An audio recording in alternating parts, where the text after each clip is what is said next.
The Kiryu saga is over. For a minute.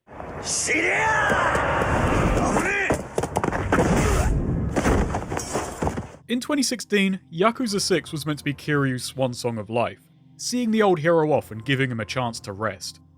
But this didn't mean RGG Studios would be joining him. With the Kiryu saga brought to a contentious close, they had a question to answer.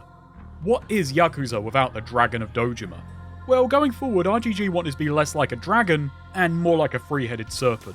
The following year saw the development of 5 new games and 4 announcements, meant to represent the 3 directions RGG wanted to simultaneously pursue. Use of existing IP with Kiwami 2, so-called sideways developments with a currently unannounced Judgment and, what's about to happen to this poor not-quite lad. And lastly, the Shinryu ga Gotoku project, what was considered the true next step for the studio. This consisted of 2 titles, Ryu ga Gotoku Online, and the game we're all in line for today, what came out in the West as Yakuza Like a Dragon. This is our first non-numbered entry, but who needs a numeral when our new lead is number 1? A joke which only works in Japanese, where they kept numbering their new games anyway. Over there it's called Like a Dragon 7, The Whereabouts of Light and Darkness, a subtitle chosen at the very last moment by Nagoshi. 2 deadlines here, as this was the final day for the name to be chosen, as well as the day he was being taken into heart surgery, and fortunately neither flatlined. The name is a brilliant flash of inspiration, perfectly encapsulating the game ahead, fitting its genre shift while perfectly outlining the central conflict.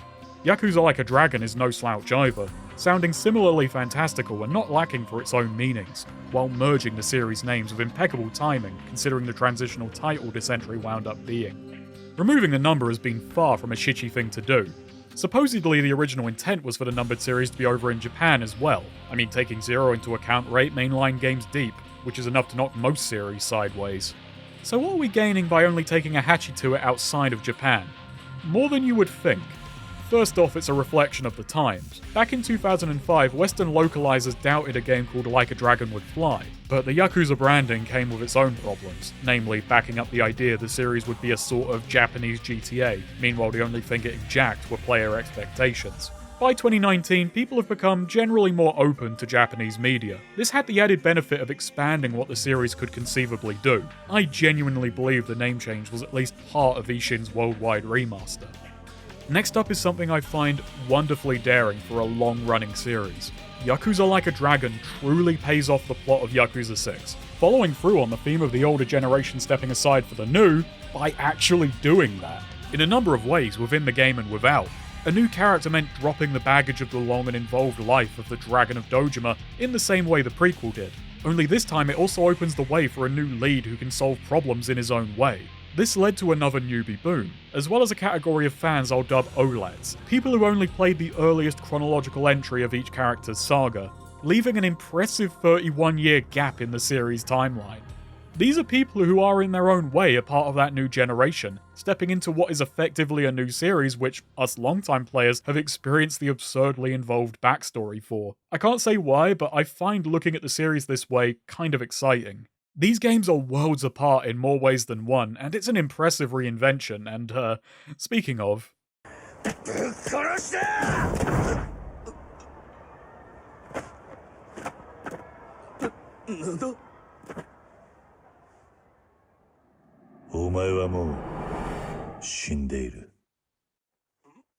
This poor guy. He thought he was after Kiryu, but didn't ken who he was really up against. Thug of the... No Game Award. He got picked off in the teaser. To a spin-off. Approaching this game has been thrilling yet intimidating because as a reinvention, it succeeds with flying colours. But this is still Yakuza, so as always I'll be drawing on past entries where I feel appropriate. Blanket spoiler warning for every game up to this point in the series because the shadow of the dragon looms large. And even now in 2025 we're asking if Ichiban, if not the series itself, can step out of it. If this video manages to move you closer to a satisfying answer, it will be a small miracle. All I can say is this game is a light in the darkness, and I hope to shine a bit more on it myself. Once again, we're out of the PS3 era, there's no fancy intro or install. I would say the game doesn't put on a show to get the ball rolling, but I'd be lying.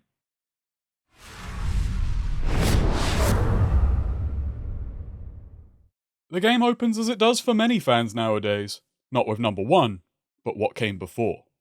The climax of a revenge drama, with Masumi Arakawa playing the role of a bereaved daughter, taking vengeance on Ginji, the butcher of Edo. Before revealing the big twist.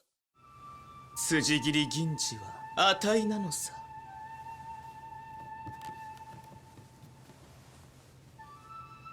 見ててくれたかい、おとっつぁん。 Until recently, I'd been a little thrown by this opening, not sure what it tells us other than setting the stage for Masumi Arakawa. The answer is, a lot.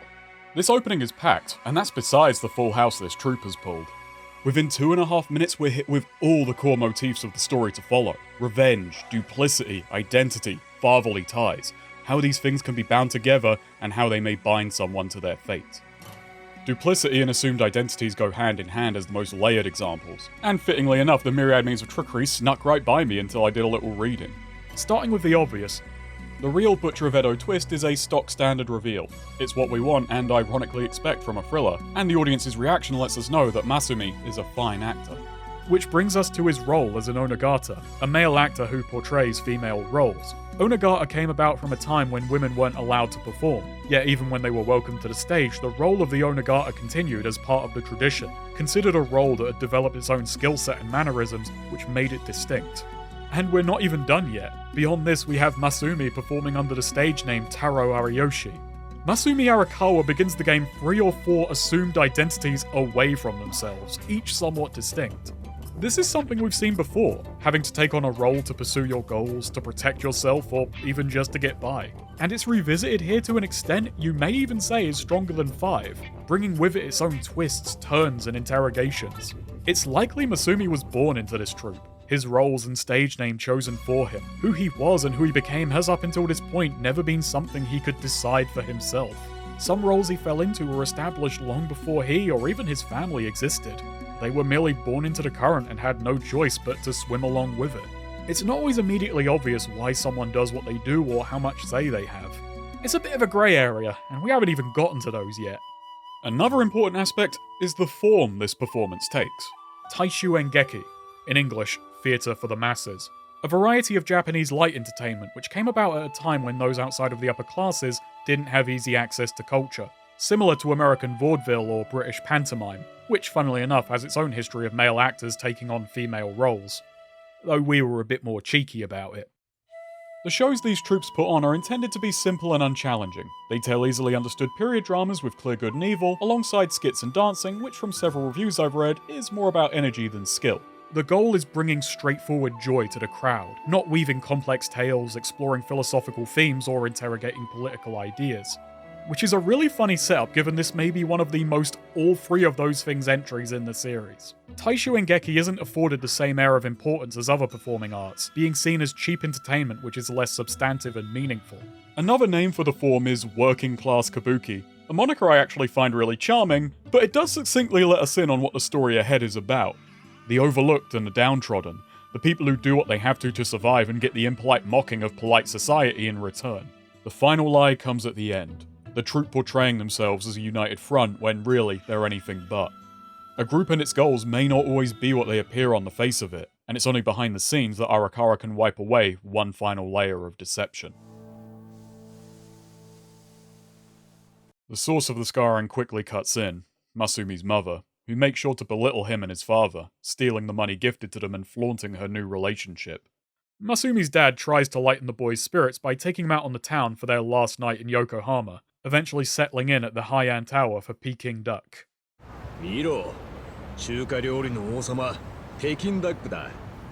Before their main course arrives, Masumi steps out to use the restroom, and it's curtains for dear old dad.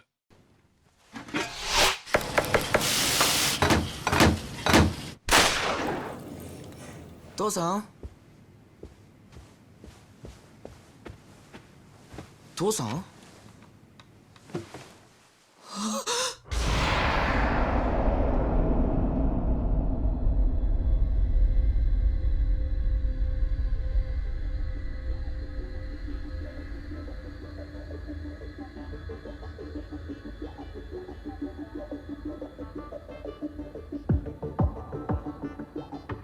Cutting to 30 years later, we see Masumi Arakawa, now head of a small Yakuza family. It's the turn of the century, and there's just one question on his mind. I adore that line. It's such bitingly bitter juxtaposition. With the tiredness in his voice alone, you don't really need to know how the last 3 decades have been. He just told you. But boy, we're gonna get them anyway. It's also a nice palate cleanser of a joke to reset the mood so our new protagonist can start lifting it. Arakawa asks where's Ichiban. The stern Sawashiro, captain of the family, has him out running collections. And believe you me, those collections are running.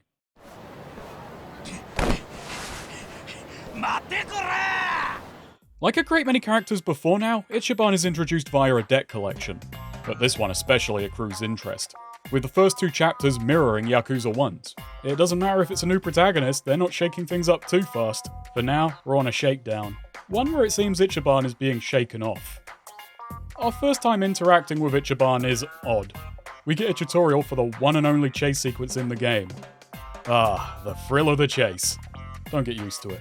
This is a feature pilfered from Yakuza's new sister series, and is perhaps a bit ill-judged being here. Seeing Ichiban pulling off Yagami-style acrobatics is an ironically clumsy way to introduce a man who's about as far from graceful as you can get.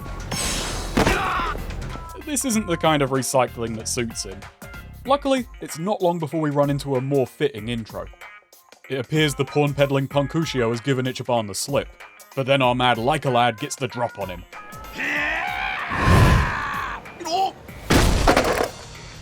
Even taking the chase into account, this is quick and efficient character work. We establish that people underestimate Ichiban, who comes off as an idiot but is far more quick-thinking than even he realizes. He never gives up, and it's the moment people think they have him beat, he gets the drop on him.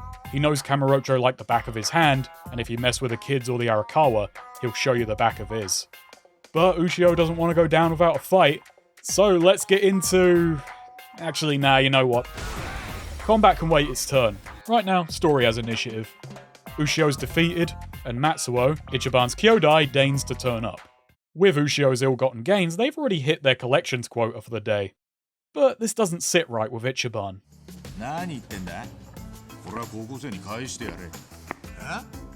He's trying to live a life of heroism that's not only out of step with the Yakuza, but the former combat system.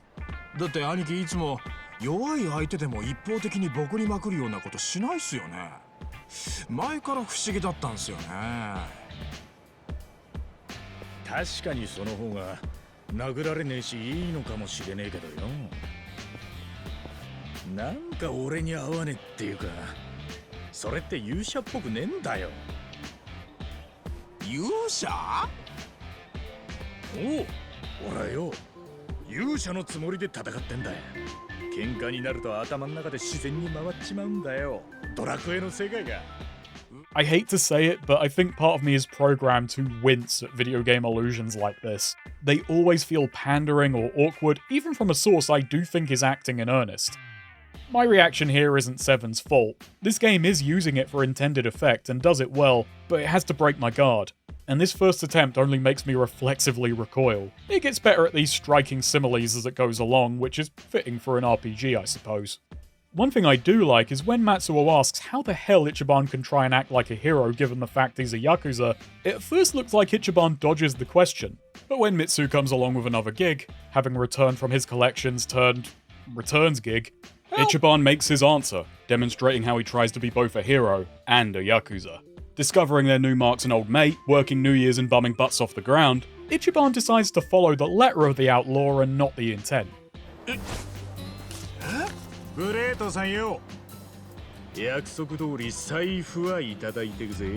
Explaining to a confused Mitsuo that he knows the man's good for the money, he just needs time. He was told to get the wallet, so that's all he'll take. What this tells us is while Ichiban is optimistic to a fairly naive extent, he's not so easily pigeonholed as an idiot, being surprisingly emotionally intelligent and perceptive. It's a great introduction to the character, breadcrumbing little details and quickly giving us an idea of how Ichiban sees the world, which I find immediately endearing. The contrast with Kiryu's introduction is strong.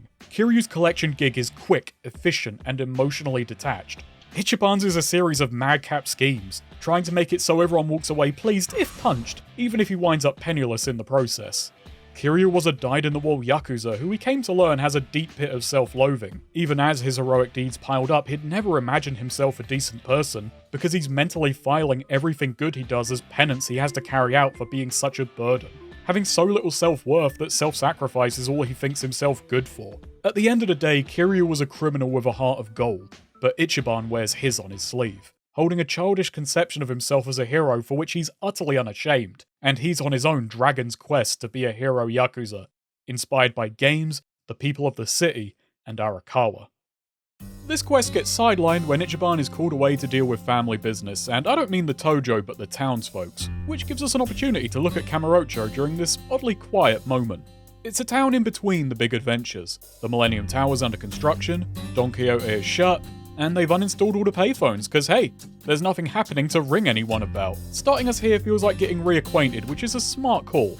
In Yakuzas 5 and 6, the town feels distant and cold. We're on some level meant to share in, or at least understand Kiryu's growing distaste for the district, because it stands for a past which won't leave him alone.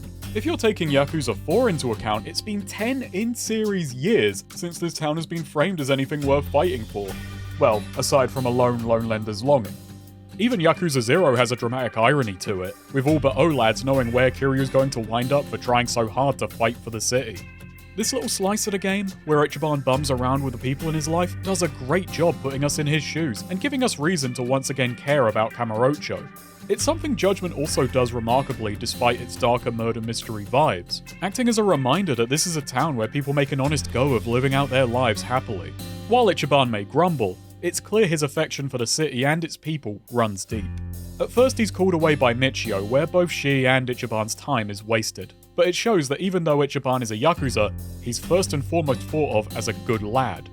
He then rushes to Shangri-La when he hears there's trouble, but all he gets is some bathhouse bathos.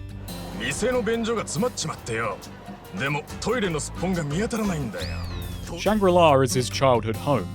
It's where Ichiban was found abandoned, his parents a complete mystery. So manager Jiro Kasuga, as well as the many women of the night and people of the city, raised him, giving him a deeply sympathetic tie to those who make their lives in the red lights. And yes, via Shangri-La, we're getting blasted with thick ropes of dramatic irony, which the game itself lathers on thicker when Ichiban is reminded that he may not always be able to come home. A double entendre worthy of a soapland given how much this statement comes to mean. It's yet another testament to just how storied this city has become, that just making Ichiban's home this particular establishment immediately connects me to so many events over years of in-series time. You could call it a cheap pull, a small part of me does, but cheap pulls are probably part of why Shangri-La got so popular. The point is, at any moment things can go to shit. But for now, all they need is a plunger. ふざけんなヤクザは便利屋じゃねえぞなめてんのかなんだよその言い方はお前が散々漏らしたクソを片付けたのは誰だと思ってんだよ I adore Ichiban interacting with the townsfolk, because it winds up with him dropping his pure hero act in favour of acting downright petulantly, regressing to a surly teenager arguing with his parents. And his parents just happen to be everyone, demanding respect from them, and not realising that in their own way, they are showing him respect by trusting that for all his bark, he'd never bite. The only people outside of Kiryu's immediate circle we see in his intro is Majima, which more than anything else serves to establish Kiryu's rep. He may be obscured to the lower ranks, but he is a power player known to those up top. This is the key difference. When we first met Kiryu, he was already a local legend. Ichiban instead is a local character. Where the city looked up to the former, it looks out for the latter. Kiryu's intro depicted the night his life would change forever. Ichiban's intro is a day in the life. But both show what they had to leave behind, and we're far from done with introductions. Before Ichiban can go turn in all the nothing he's earned, a furious call from Sawashiro lets us know he's bungled yet another collection. It's his job to chaperone the young master tonight, and he's already late. So we rush off to collect the boss's son, the wheelchair-bound, emotionally ground down Masato Arakawa. He is to Ichiban what Nishiki was to Kiryu. If what we've seen up until now was to warm us to Ichiban and reheat our feelings towards Kamurocho, then this scene is an ice water shock. We see Ichiban in a panic, we see how out of place he is in this upscale apartment block, and then we get Masato's even colder reception. Ichiban has in a moment gone from outspoken to apologetic. And the night's only going to get worse from here. It's a special occasion. It's Yumino's birthday. Ichiban's job is to be there and be square. Before they head into the club, Masato redirects him into a nearby alleyway, revealing he's going to party pretty hard, much to Ichiban's horror. なんすかそれ海外から取り寄せた最新のエフェドリンだ Ah, ephedrine. Unblocks your nose and unlocks your legs. 行くぞ So he walks into the club, much to the staff's surprise. Turns out Yumino is a hostess who Masato has claimed as his girlfriend. When she's unavailable, Ichiban jumps at the chance to be useful. Finding her occupied, he tries to corral her away, but Masato steps in. And not being used to the whole walking and or talking thing, also puts his foot in his mouth. それじゃ俺の気が収まらないですよじゃあ代わりに結構です立場上贈り物は相手と中身と理由を選ばないといけないので Trying to bribe who it turns out is a senior commissioner in the Tokyo PD, Horanuchi. This is a great short exchange getting across just how blind Masato is. He gets Yumino, so he thinks he's won, but he's completely oblivious to how much he just lost face in the process. With Yumino secured, it's time for her big birthday bash with our new favourite punk acting as Pinata. すいません気持ちだけですけど何それなんだよだってそれ私のお母ちゃんが持ってんのと同じやつこらもう一番が一番高いもの買ってもセンスはじじいってか Masato then produces a worryingly expensive watch, failing to clock that Yumino is more petrified than pleased by the gesture. Ichiban steals a moment to unwind in the bathroom, becoming privy to Horanuchi and Yumino's real feelings. The two are clearly an item, and neither too fond of the young master. しかしああいう金で何でも手に入ると思っているバカもまだいるんだなそうなのよねでもそんなゲスな人間と堀之内さんは大違い Unfortunately, Ichiban wasn't the only one who overheard.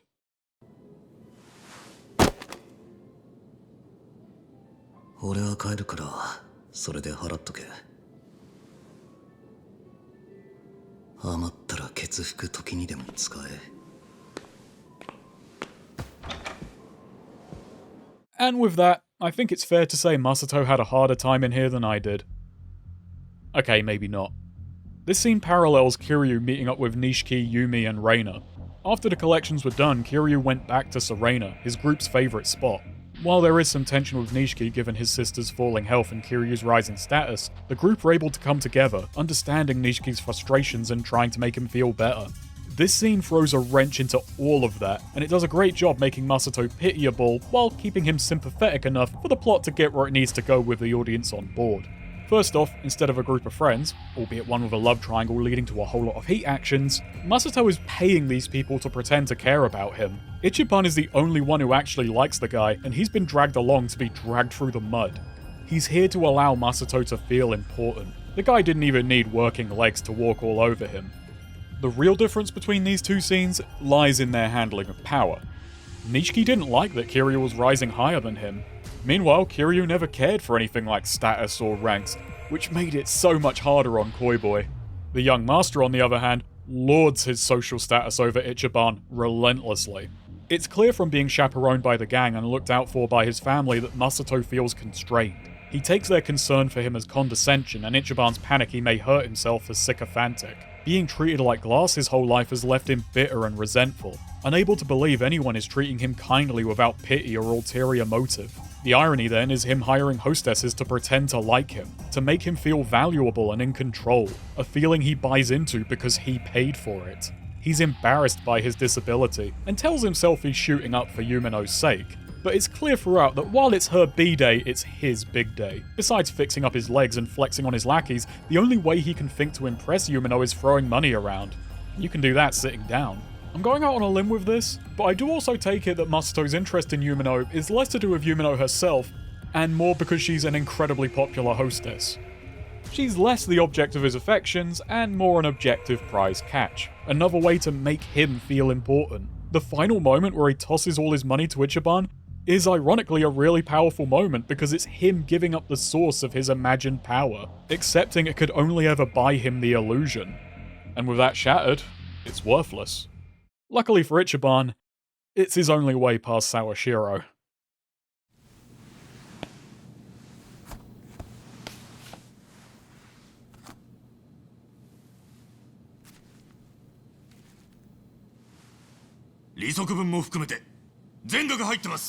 Many notes, but I've only one. Ichiban is a terrible liar.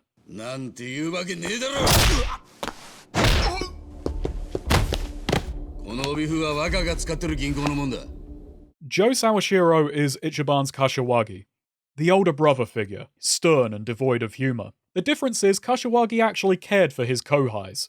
Sure, he'd smack 7 shades of brown heat out of them if they were acting stupid, but he does it for their sake. Sawashiro, on the other pinky, holds Ichiban in utter contempt.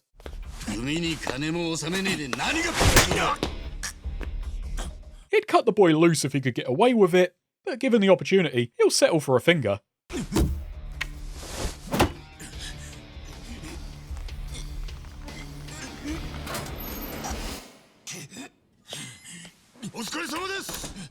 Only for Arakawa to arrive in the nick of time. Seeing what was about to go down, he calls Ichiban away. In his office, Arakawa asks if Ichi could at least try to get on with the captain.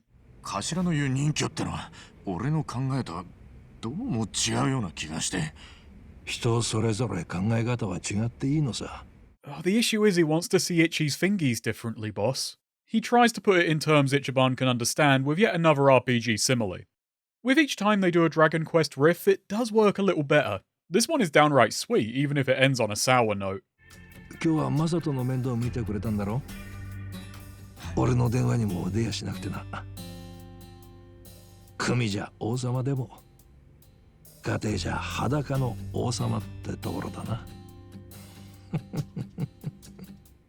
He invites Ichiban out for grub, and before long the two are reminiscing.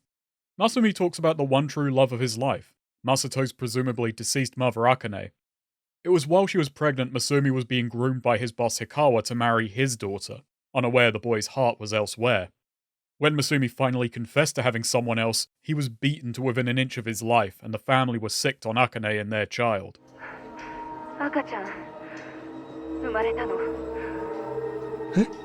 Masumi fought his way free and tried to get them all out, but when the Hikawa were closing in on Akane, Masumi told her to hide their baby in the coin lockers, arriving to find no Akane and no baby.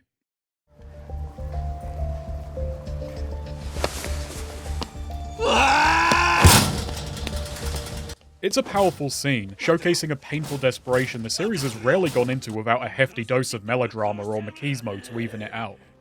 And the scene heavily benefits from taking those gloves off. Masumi made it in time to save Masato's life, but not without a great deal of complications. A state which has clearly left deep marks on both of them. Coin locker babies are an unfortunately real phenomenon which was at its height in the 70s. It's an issue which is ongoing today at a, thankfully, greatly decreased rate. It feels relevant to bring up how many of the solutions to coin locker babies focus on friction which curbs the end result, rather than trying to tackle the root cause, because that would be uncomfortable and act as an admittance there are deeper issues in society and the way people are seen and treated, which could be seen as rocking the boat. I'm not saying what's been done in response is bad, I wouldn't actually be equipped to deal with this myself obviously, but it's closer to sweeping the dirt under the rug than actually trying to tidy up the problem, which is something this game's going to go into a lot. Arriving back in Kamurocho, the two finally settle on their meal, the king of Chinese food.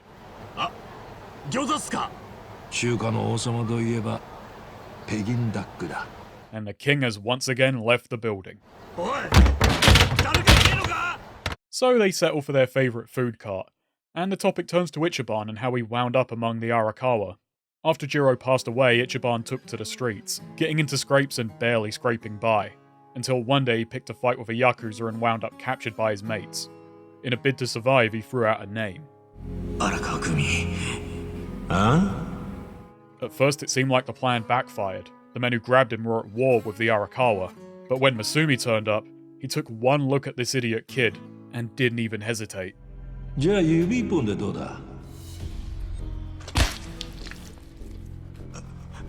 and before Ichiban could even thank him, he's floored for a second time. Masumi tried to make it seem cold, impersonal, like his hand was forced. But Ichiban sees through it, refusing to accept the gesture was pure pragmatism. And for the next 100 days he waited outside their office to be accepted. Masumi again tries to keep him out of the life, but learning this kid has none of his own to return to, finally welcomes him into his. There are elements of this I find a bit of a stretch. Namely, Ichiban's transformation from bitter, angry teenager to bright and cheery manchild stuck out to me as rather jarring. Considering meeting Arakawa is meant to be Ichiban's turning point, it's also a little strange how he followed in his footsteps by becoming his exact opposite. Loud and spontaneous instead of soft-spoken and reserved.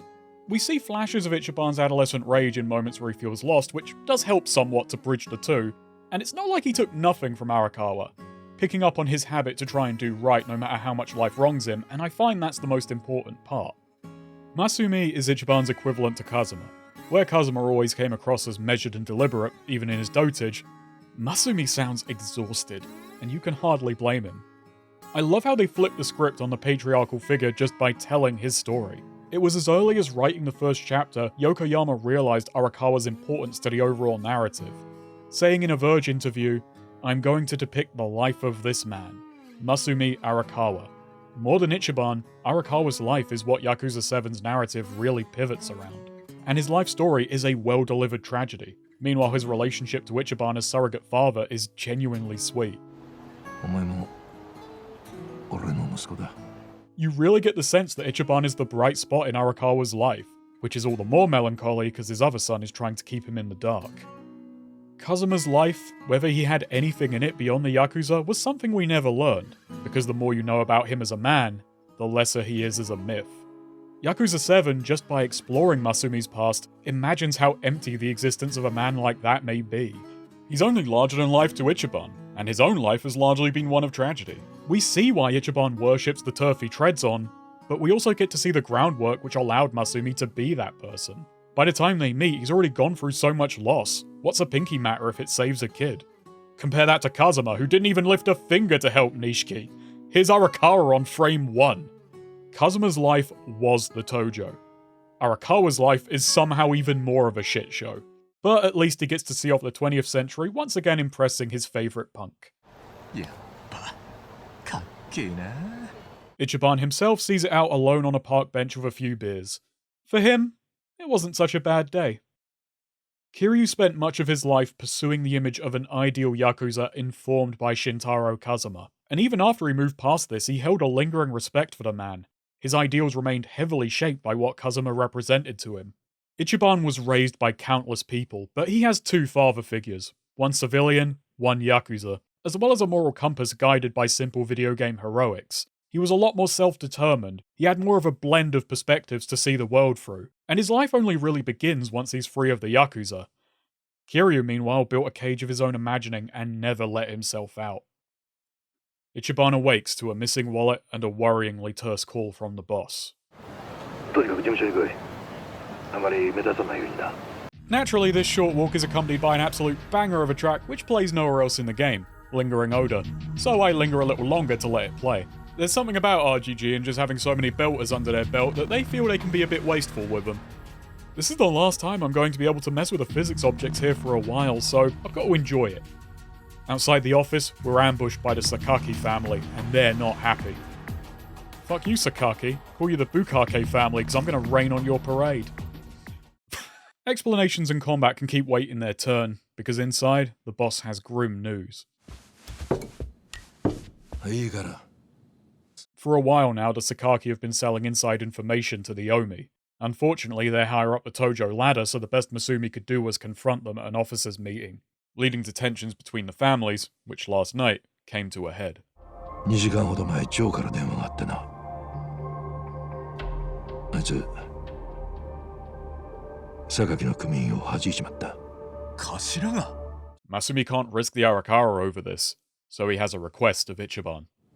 勤めに行ってもらえねえか、イチ。This scene's heart-wrenching, man. Masumi's obvious pain over what he's about to do, Ichiban trying to smile through it, to make it less painful for himself and the boss. 喜んでやらせてもらいます Ichi.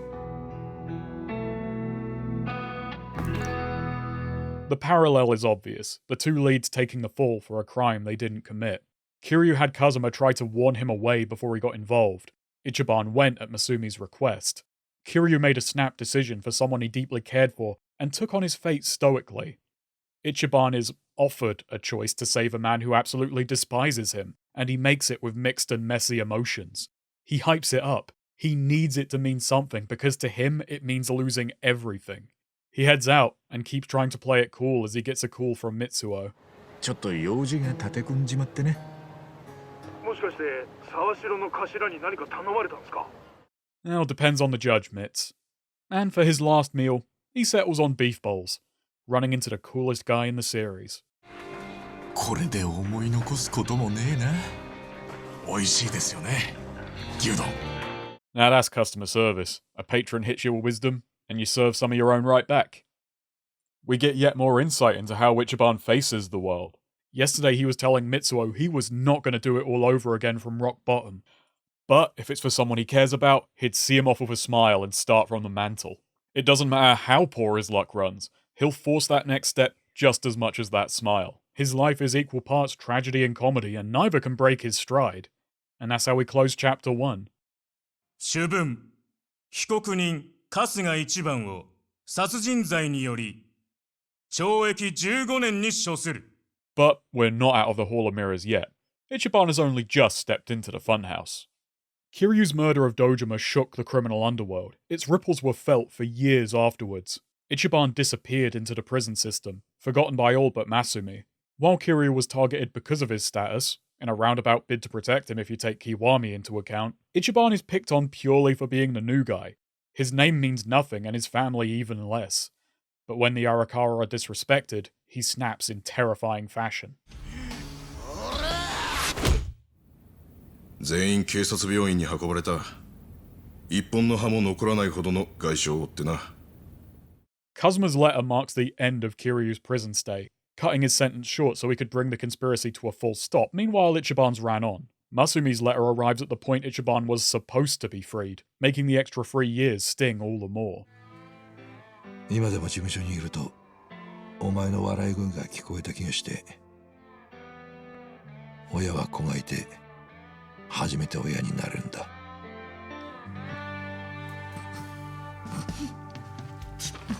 Beautiful crossfade and we're out.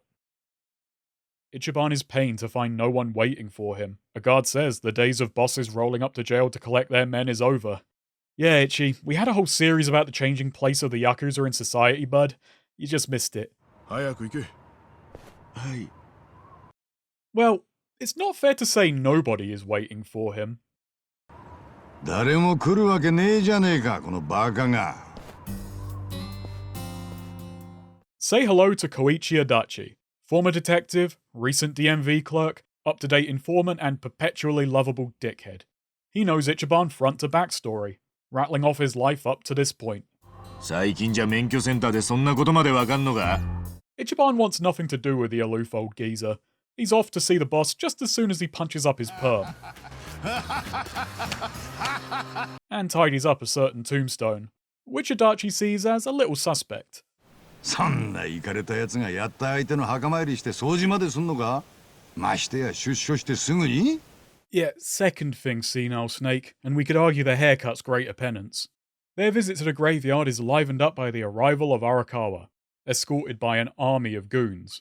Ichiban's approach is halted, he's completely unknown to them. Masumi himself hardly seems to register Ichiban's cries, and the strangeness comes to a head. ありゃ、近江連合先代の墓だ。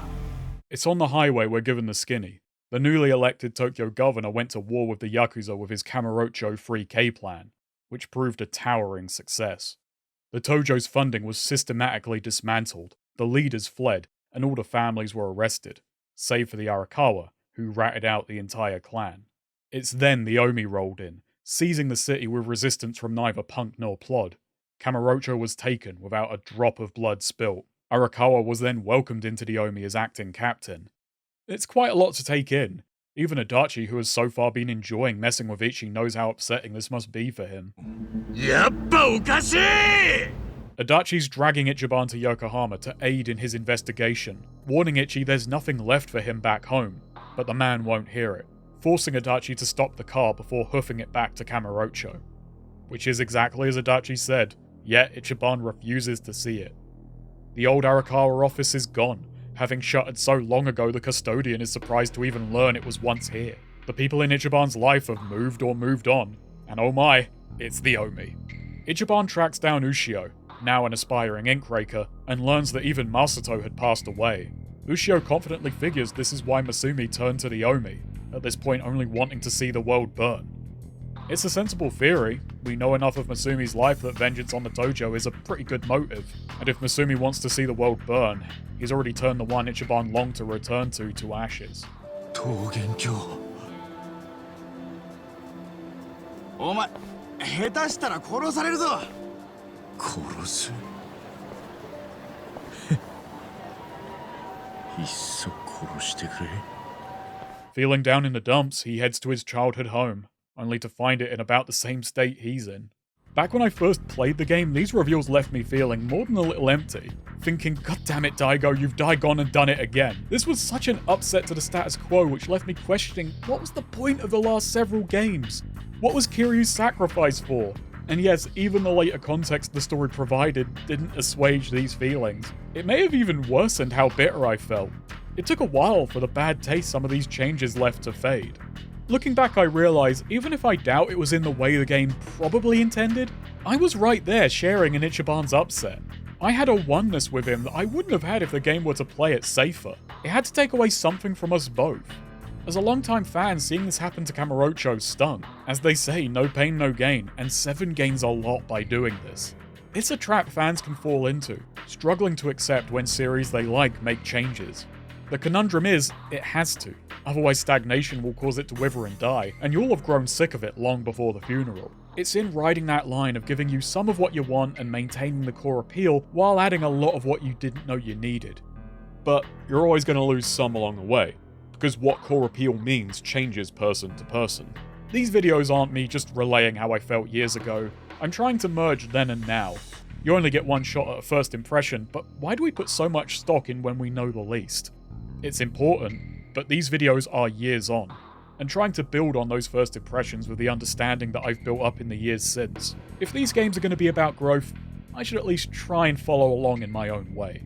At this point, the plot of 7 and what it did here sits well with me. I respect it for being willing to take such a risk, and then not only not backing down from the consequences, but truly exploring them. This is the other reason the intro had to set and reset audiences' feelings towards Kamurocho. Much earlier in the series, I talked about how each entry mixed and matched elements from different crime genres as befit their individual narratives, pulling thriller, noir, and heroic bloodshed motifs as needed. Yakuza 7 does something really inventive. As it skews closer to a JRPG in format, it takes traditional beats from the genre, as well as broader fantasy, and gives them a crime thriller makeover, with Kamurocho itself serving as the doomed hometown. It's a brilliant play on the concept because it, admittedly riskily, uses the player's own long-term emotional investment in the town to heighten the impact. This sequence is one gut punch after another, and when Adachi returns, it's not to deliver the finishing blow. Kasuga, 俺が今までにお前に話したことで嘘は一つもない。 Now treating Ichiban a little gentler, he explains what he's after. The man wants to take down Horinouchi, suspecting him of playing a big part in the Omi takeover. But while the commissioner is well beyond Adachi's reach, Masumi is not, and Ichiban is his avenue to Arakawa. Adachi has a plan to get to Masumi.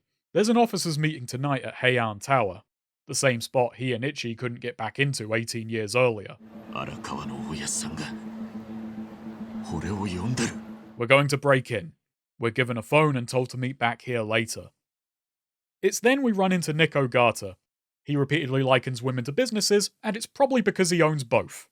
Jokes aside, he's solid. He shows us how to use our new cell, and doesn't much care that we just stepped out of another. Then he quickly steps aside so the plot can get moving.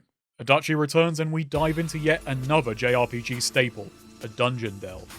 Having just gone through the doomed hometown, this is only fitting.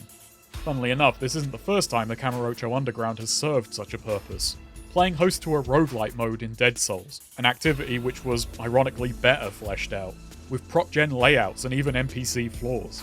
Here each dungeon is set in samey stone, which I couldn't guess on first glance given their anonymous visuals and blocky, flow-free design. To learn these were handcrafted, or at least static layouts, well, it was a surprise to me on par with some of the later story twists. The two fight under and up through town, Adachi having to stay behind to hold back the cops, and it's then Ichiban comes face to face with Sawashiro. 親父にくっついて近江に寝返ったんすか。寝返る。おいおい、やめてくれよ。このご時世、当たり前の身の振り方をしただけさ。Neither Ichi's sacrifice nor the years have seemingly softened Joe's low opinion of the boy. その扉開けて。昔からてめえのふぬけ面見るたびに、いつかぶっ殺してやるって思ったもんだ。The only difference now is Ichiban can hit back, and with the boss behind him, he wasn't going to stand for long. This is a really cool fight, and nope, still not combat's turn yet. We'll cross the combat bridge when we come to it. Low opinion aside, when he's down for the count, he does offer Ichiban a warning. その扉を開けたら二度と引き返せねえ。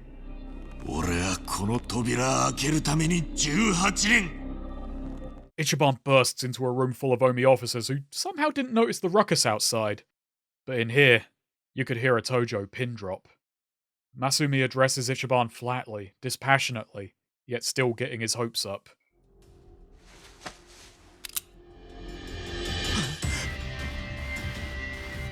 すまねえな、イチ。死んでくれ。Before dropping them both. The final twist. Kiryu broke into a funeral where Kazuma was shot, while Ichiban stormed headlong into his own. Thus ending our long opening. This is the point at which Like a Dragon really starts diverging from Like a Dragon. But before we move on, let's tie the comparisons into a neat little bow. Yokoyama said after Yakuza 6, the studio's mission wasn't to create the next Yakuza title, but the next protagonist. Pointing out that Kiryu and Ichiban are top to rock bottom opposites is more or less the most obvious statement you can make. What's impressive are the sheer lengths gone to make that statement stand up. In a 2017 interview, Nagoshi laid it out like this. If we don't make him different from the great man, the player would probably end up saying, yeah, Kiryu could have done that. We wanted to make the new protagonist someone that would make people think, Kiryu's great, but I like this guy too. Quite a humble aspiration, and with that in mind, it could be seen as me doing 7 a bit of a disservice by using this introduction for relentless comparison. Perhaps I'm not ready to let the dragon go just yet, or it could be that comparison is the point. By making Ichiban's origin align so heavily with Kiryu's, they beat the player to it. No matter what they did, Ichiban was always going to start in Kiryu's shadow, so they had to shine a light on how he's different and fast. So they used similar plot beats to show how differently the two play out. And you know what? Kiryu is great, but I like this guy too. Quite a bit actually. What's great about this mirroring is if you know it's there it works, and if you don't, it's still a great intro which stands alone. Now, it feels a bit odd to end this round of comparisons on the surface level, but if Ichiban just hit rock bottom, I feel it's only fair I get to follow. Let's go over their designs. Kiryu's light grey suit atop a red shirt speaks to a stoic exterior with a fiery and passionate core. Be disturbed. Don't worry, we won't disturb anyone. Ichiban's flipped colour scheme screams of a loud, emotional sort with a pure, thoughtful soul underneath.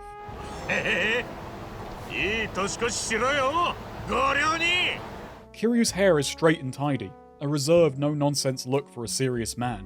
Ichiban's styled hair says he's more looks-conscious, more concerned with how others think of him. It also sells him as more boyish. The throw being an accident also helps emphasize the comedy in a lot of Ichiban's misfortune. It's noteworthy enough to Yokoyama he mentions Ichi going for a haircut as an example of how the two differ in their approach. A scene of Kiryu getting a haircut would feel strange for such a larger-than-life hero. But Ichiban is described by the team as being a life-sized hero. He's victim to life's mundanities, which allows us to feel closer to him. Kiryu possesses sharp, rugged features. He has the face of a thug and is routinely mistaken for a heartless Yakuza because of it, so his gentle nature often surprises new people. Ichiban has rounded features which sell his friendliness while also hiding he's much sharper than he lets on. Both faces do the job of emphasizing certain traits, while concealing a deeper nature. This also relates to how they act. Kiryu is stone-faced, rarely betraying his feelings, adding impact to times he fails to hide his vulnerability. While his emotions are complex, he expresses them through a simple approach to the world. Ichiban, meanwhile, is incredibly expressive, and makes little effort to hide how he feels, even when it would benefit him to do so. Ichiban's personality, like his face, is far more dynamic. Everyone brings out a different side to him. He's also not as simple as he appears. There's a lot more going on in the house than what comes out the front door. Kiryu, being incredibly reserved, tended to treat most interactions similarly, with only subtle changes in his demeanour. Getting him to smile, let alone unwind, was a Herculean effort, often taking someone he trusts with his entire being. I've heard people say they find Ichiban has less depth than Kiryu. Besides the fact those depths were dug out over a long time as he mined up all that self-loathing, it's also that with Kiryu being less outspoken, less light is shined on those depths. We're given a lot more room to interpret his feelings in any given situation.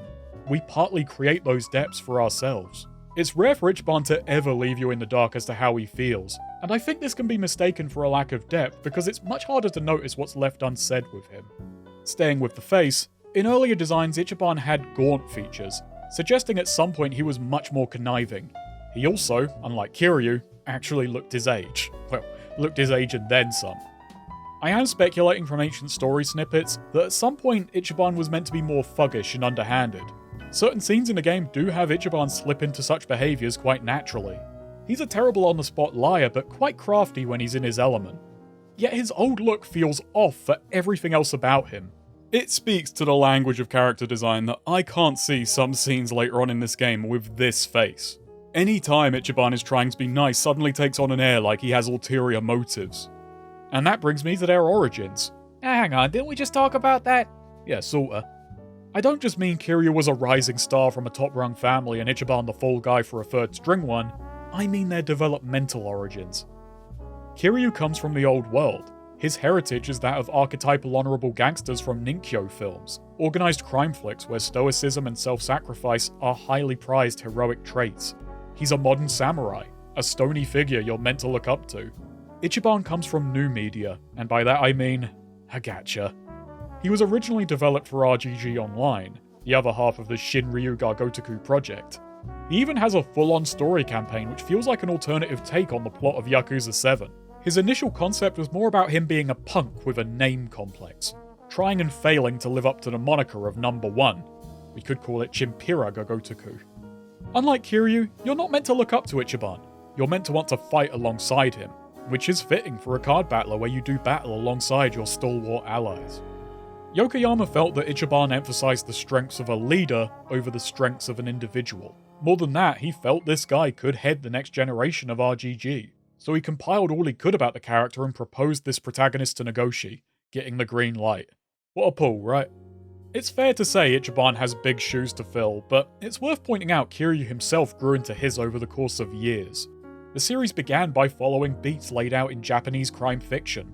This is apparent in how the two intros play out. Because of how long I've made this comparison, you could probably beat the first two chapters of Yakuza 1 by now if you sat down and played them yourself. This is because Yakuza 1 has filmic pacing and motifs, helped along by crime novelist Hasei Seishu's plotting. It uses archetypal characters and genre cues, so the audience immediately gets who each character is and what's going on. In a 90-minute to 3-hour flick, this makes sense and has benefits. It gets you into the larger plot smoothly. It took a long time for the in-house RGG style to ferment. Kiryu grew beyond the boundaries of his archetype as his fundamental philosophy and approach to the world was repeatedly challenged. He's a cliché who was put under enough pressure to turn him into a character, like coal turning into a diamond. And the thing is, RGG was doing the same, building their own interpretation of crime fiction. Now 15 years on, the studio has its own style, a character and a tone all its own. While we haven't gotten to it yet, a big part of it is to do with the rising prominence of side content. The world surrounding Kiryu got crazier in more ways than one. Ichiban and the cast surrounding him are created whole cloth from this unique take on the Japanese underworld. Ichiban being raised by Kamurocho itself is a great extension of this. And 7's intro is this style making a strong first impression. A well-woven series of 20-minute vignettes which each establish a character or facet of the world with their own individual depths. I do have some small gripes. Nikogata is the first of a handful of conveniences, I strain to call them characters, who exist solely to lubricate the plot, which he does with more gusto than any soapland superstar, popping up 5 minutes at a time, taking on great personal risk to unclog any blocked up plot without having much of a character or motivation beyond that. There is also Shangri-La. I wish we had a bit more on Ichiban's relation to it, and especially Jiro Kasuga, Ichiban's other father figure, given how much weight is given to this man and this location in very short bursts.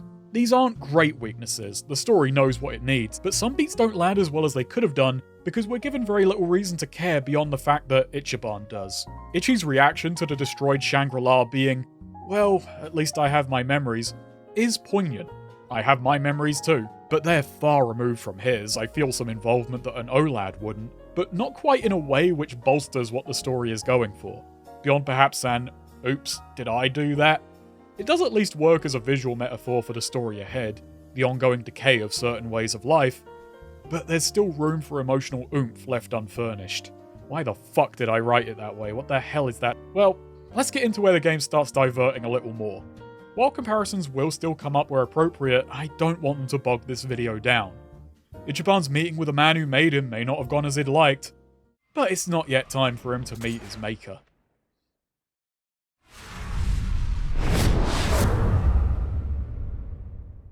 Ichiban awakes. He's not in hell, but a garbage heap.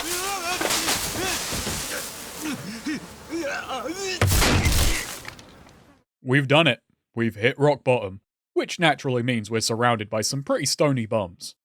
ようやく目覚ましたか。今日が水曜日じゃなくて命拾いしたな。水曜はこの辺生ゴミの回収日だからよ。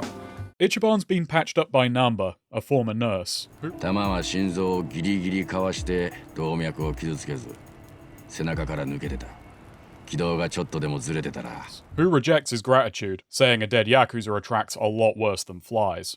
He wants Ichiban to get lost, uncaring this is clearly the most lost the man has ever been. Just where are we? Well, we're in Isesaki Ijincho, Yokohama, at a homeless camp along the Sakura River, roughly an hour out from Kamurocho. It's only when Ichiban collapses from his still fresh wound Nanba relents. めんどくせえな。But as long as he's here, he's going to have to take care of himself. 一文なしだろ。なあ、一銭もねえよ。Nanba's going to do what Sawashiro never could, and make sure we learn to earn. And so we get a tutorial for the new treasure hunt ability.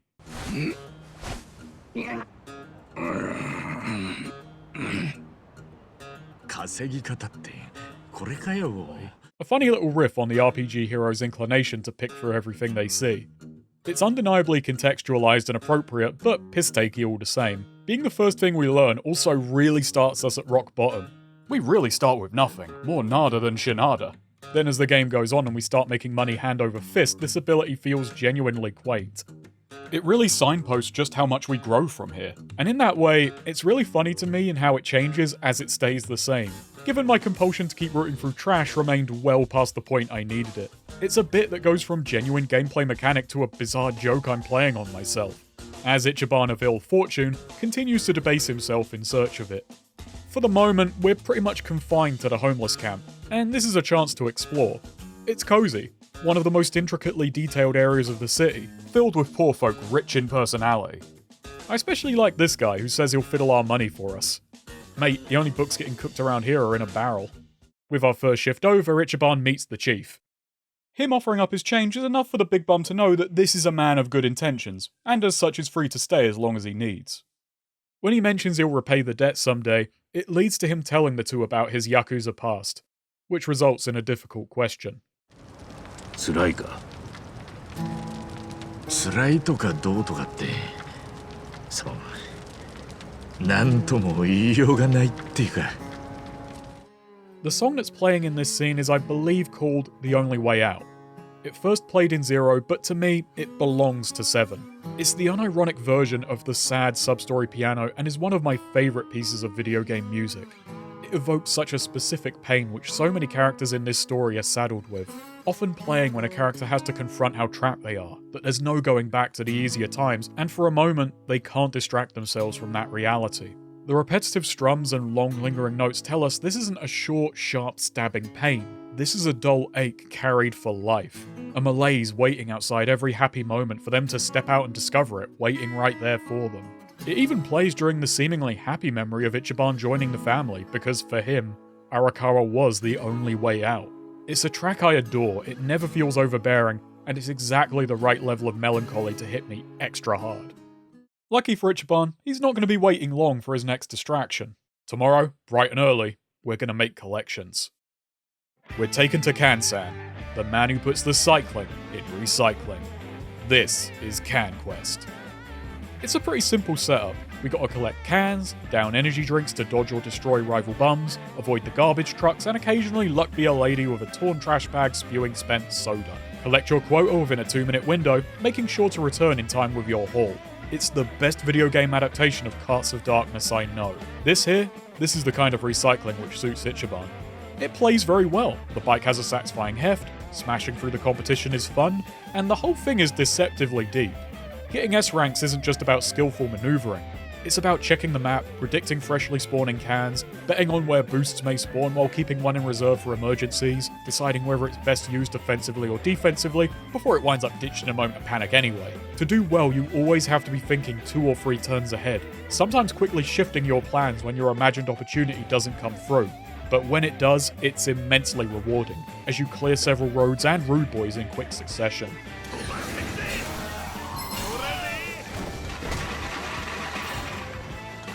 Blowing one boost just to blitz into another, all while piling on a mountain of invaluable tin. This makes for a surprisingly strategic mode, which is equal parts helped and hindered by being where it is in the story. What's great about it is Ichiban himself is at a place where any wrong move will doom him before he's even really begun.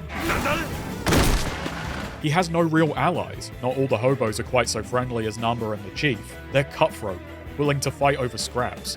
This minigame works as a fun distraction and a mood piece which sums up the position Ichiban is in. It also feels like a victim of its place in said story. It's here to give you something to do to flex your fingers and take a break from the relentless introductions which the change of scenery necessitates. But this also means it has just one map, with subsequent difficulties just adding traffic. This is because this mode is introduced and then tied to the incredibly brief window of the story where you're consigned to the hobo camp. Within 20 minutes you'll see everything this mode has to offer, and then it takes another 40 to complete, which is achieved by becoming the king of cans. Yeah, take that, Taichi Suzuki. Now Ichiban Kasuga is the #1 trash man. And if you decide to complete the ascent to Ring Pool Royalty, 2/3 of your time will be spent experiencing recycled content. And I'm sure Kansan approves. And he is a canny one to be certain. We're getting working for script. A sort of new feature of several minigames is having unique currencies for their item shops. Similar but distinct from gambling because you can't brute force this with cash. It's a solution to how the economies of these games tend to fall apart, an issue which has only gotten worse now each title has a moneymaker minigame or two. When I called this rewarding, I didn't mean literally. And this solution has created its own problem, which is multiple isolated pockets of pure repetition, which is worsened if you're only playing said mode for the extrinsic rewards and don't enjoy the gameplay itself. Like, say, Ichiban. すげえ頑張ったのにこれっぽっちだ It feels odd to throw your own mode under the garbage truck, but I do think it once again puts the player in Ichiban's mindset. If we stick with CanQuest, we'll be literally and figuratively stuck here forever, spinning our wheels for all time, spending a ton of energy and risking our lives for not much at all. Even Kansad admits his eco points are best spent not on money, but random crap he has. I can't say if this is good for the environment, but it's great for Kansan's bottom line, and even better for keeping Ichiban on the breadline. Though he's happy with that part. コッペパンか This chapter does bring us what Ichiban needs, a whole lot of change. But not before a familiar sight.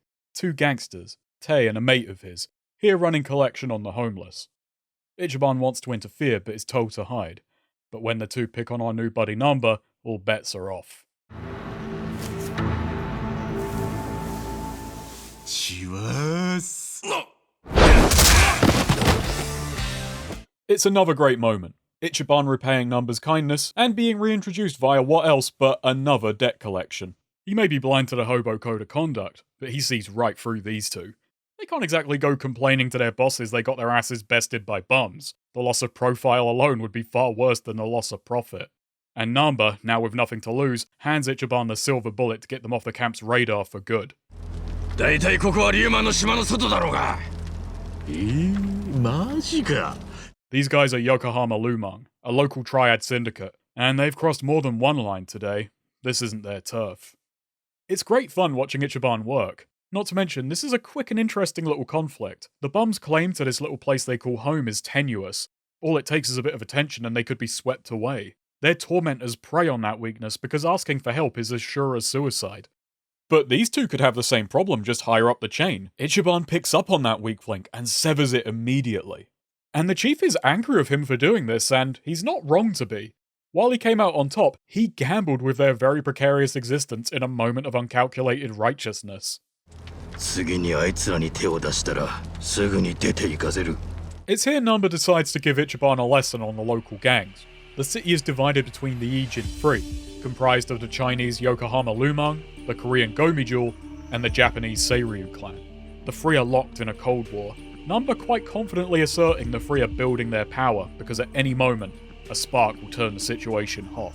It's this uneasy peace which has actually kept larger clans from ever entering the town, not wanting to upset the balance.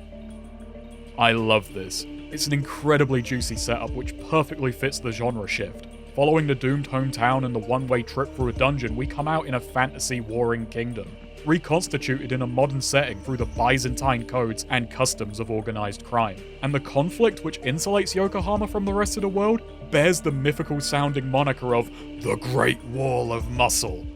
意外とその偉人さんの幹部ってのも冷戦にかこつけてのんびり構えてるんじゃね。それは違うな。 Also, yeah, let's just attribute me getting dumped in the one place the Omi can't touch me to luck. Luck which Ichiban wants to push. Between Kansan and the Lumang, Ichiban thinks he shouldn't just be bumming around here. Nanba points out why that's a bad idea. Which also points us to a discovery. Ichiban is loaded. 万札だ。あいつ万札持ってるぞ。Only problem, this is a fake.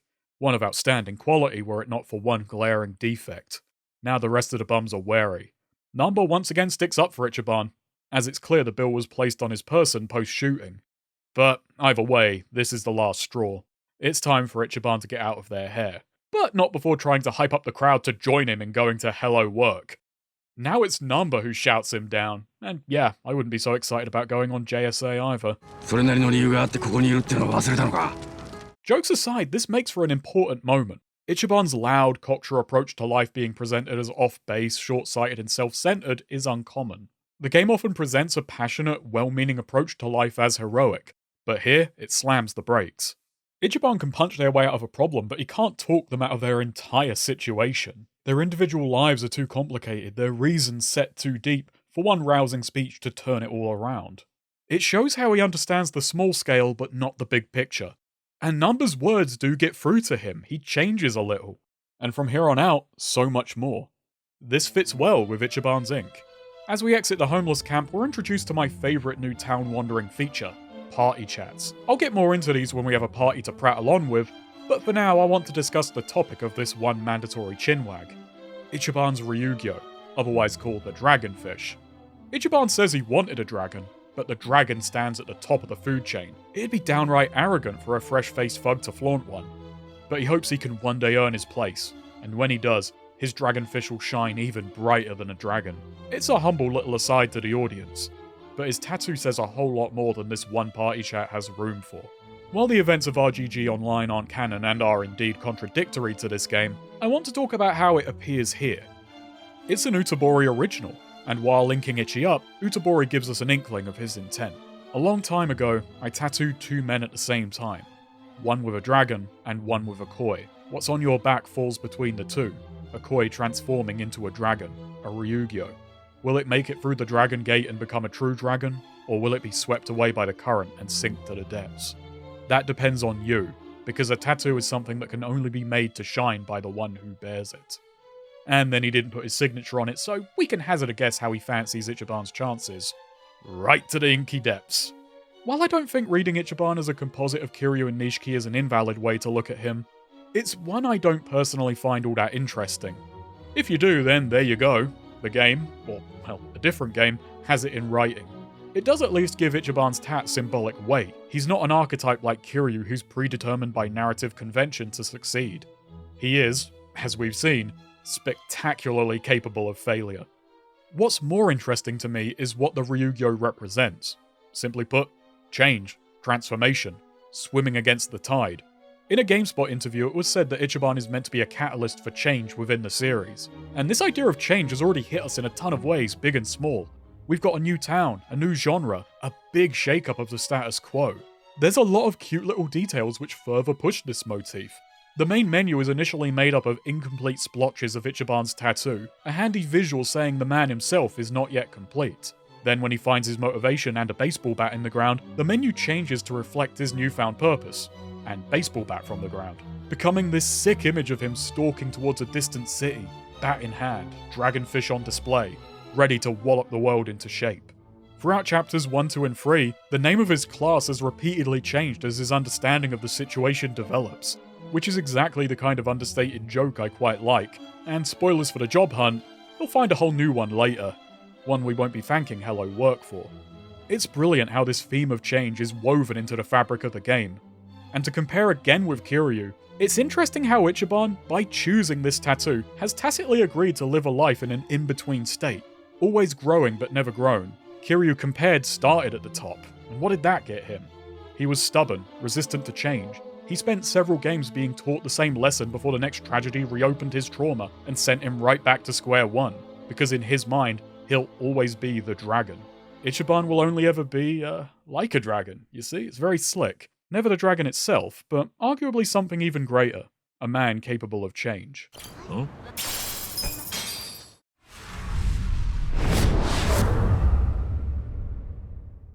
We move into what I would call the part-time hero arc, were that not already a mechanic, so we'll call it the Dragonfish quests. The next 6.5 story hours follow a fun formula. We get a new party member, already done that much, come across a scheme one of the Ijin are plotting, and set forth to put a stop to it, occasionally running into another, even more detestable foe along the way. The two arrive at the job centre, and between the large crowd and their advanced age, Nanba is pessimistic about their chances. Ichiban says passion will pull them through, but the thing is, bureaucracy thinks passion is poor form. Probably even has a form to punish it. Without a proper address to work with, all Hello Work can do is say goodbye and good luck as it kicks the can collector down the road. 熱意は伝わったか? いや、全くダメだ。だよな。 As the two brush off a boozed up bum, they're approached with a pretty shady sounding gig at Riverside Bar Harbour Light. There's some hesitation, but they have to take it. Where black and white rules were making them fools, what's in the grey's offering to pay. ありがとな、おっちゃん。ちょっとこんなところで斡旋しないでくださいよ。まあまあ、規則や法律の中だけでは救えない人間もいるんだよ。はあ、いっつも勝手なんですから所長は。 So this is absurd, and you wanna know why? It's because RGG haven't made Hello Work up. Say hello to Hello Work. Japan's actual for-real goddamn government-run employment service. Will their real directors slip you off the book jobs? It'd make them better than fucking job seekers. When they make it to the bar, the two are unhappy to learn they're on guard duty. The mama is deeply apologetic. It wasn't her that arranged this job, but her meddling mate Hamako. Here's the problem. Across the river, the Geomijul have been siphoning electricity from the bars, running up their energy bills to unsustainable levels, putting the entire district at risk of shutdown. Hamako wants to cut them off, and we're here to ensure they don't get cut down for doing so. Nanba's terrified and tells us we'd better be the ones who cut. Problem is, Hamako already has. 何してんだよ、ババ。私も年かね。 I like Hamako. She gets things done. And despite Nanba's protests, Ichiban quite happily takes the job. 人助けして金までもらえるなら、願ったり叶ったりさ。いいこと言うじゃないか。 It's a few shaky hours later when in comes the drunken destitute from the job centre swinging a sledgehammer. The game skips a chase sequence as we face off with him at the bridge into Koreatown, learning he was hired by Geomijul to intimidate them into reconnecting the power before fleeing, his escape covered by Geomijul sharpshooters. The two are pinned down, all hope seems lost. That's until Ichiban stands up and makes a Hail Mary speech. 何してんだよ。 telling his anonymous enemy that whether or not they leave the bars alone, the power's getting cut off for good regardless.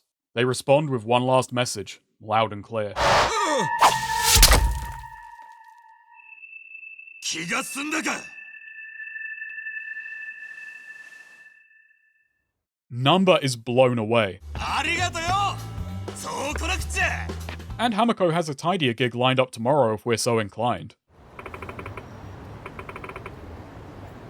おう。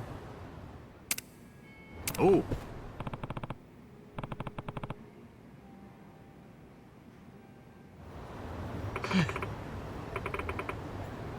Odd as it may sound, that's one of my favourite little exchanges in the game. Hamako plays a small role, but she's a real linchpin character to me. She represents the quintessentially good traits of a person who makes their way in the grey zones. Warm-hearted and jovial, but far from a pushover. She knows how harsh the world is, that it's never going to offer her a helping hand, and decided that's just not good enough for her and the people she cares about. So naturally, her and Ichiban get on like a house on fire. It's the next day we learn about Hamako's own establishment, and it isn't long into their job giving the place a clean that we meet an even more terrible foe. Bleach Japan, an MPO set up by Ryo Aoki before he went on to become Tokyo governor and enact his 3K plan. With his name behind it, not to mention ongoing backing, the group's popularity continues to grow, especially with their proposed goal of bleaching the grey zones white, with a particular focus on targeting sex workers. The reason sex work could be called a grey zone is because of the cultural role of prostitution in the past, which led to a legal definition worded in a purposely specific, arbitrary way, which left obvious room for holes and loopholes alike. And with that, a group of arseholes to moan about it.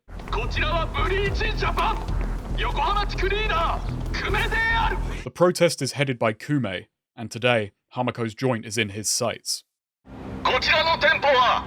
飲食店として役所に届けております。しかし2階に上がった客は食事など食べません。中居の女性が運んでくるのはお茶だけなのです。 Now how would you know that, Kumame? Hamako rushes out to see them off, but she can't even get a word in edgewise. 営業許可を取ってるんですか? It's because people like to eat out, Kume.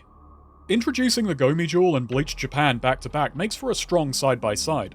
While the Geomijul are a criminal faction, their wants are tangible. Their methods may be unreasonable, but they can be reasoned with.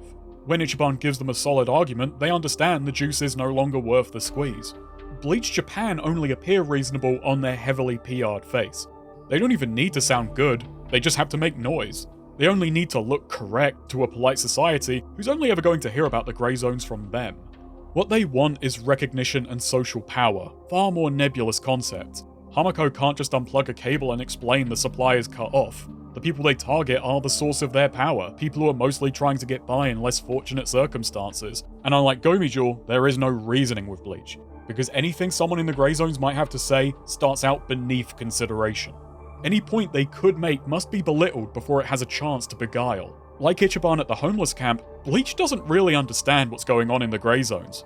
Unlike Ichiban, they don't care. They're not here to solve a societal issue, they're on safari, and the more they rile up the animals, the better it winds up looking for them. Hamako can handle the Geomijul. While they're at perceivably different places in the grey zone, they can at least meet with some understanding of each other. She can't handle Bleach. They're black, white, and blind. Kume is a puerile puritanical, an ill-purposed and prudish prick who won't stop prodding at prostitutes, and unlike most punters, won't have to pay for the privilege. He is a shockingly effective character. I want to reach through the screen and wring his neck before he's done even talking to Hamako in his first scene, as everything she says is either talked over or twisted against her. 風俗嬢を親に持って幸せな子供なんてここにいるぜ。 It once again takes Ichiban, now holding the high ground and plentiful ammunition, to send them packing. そらよ。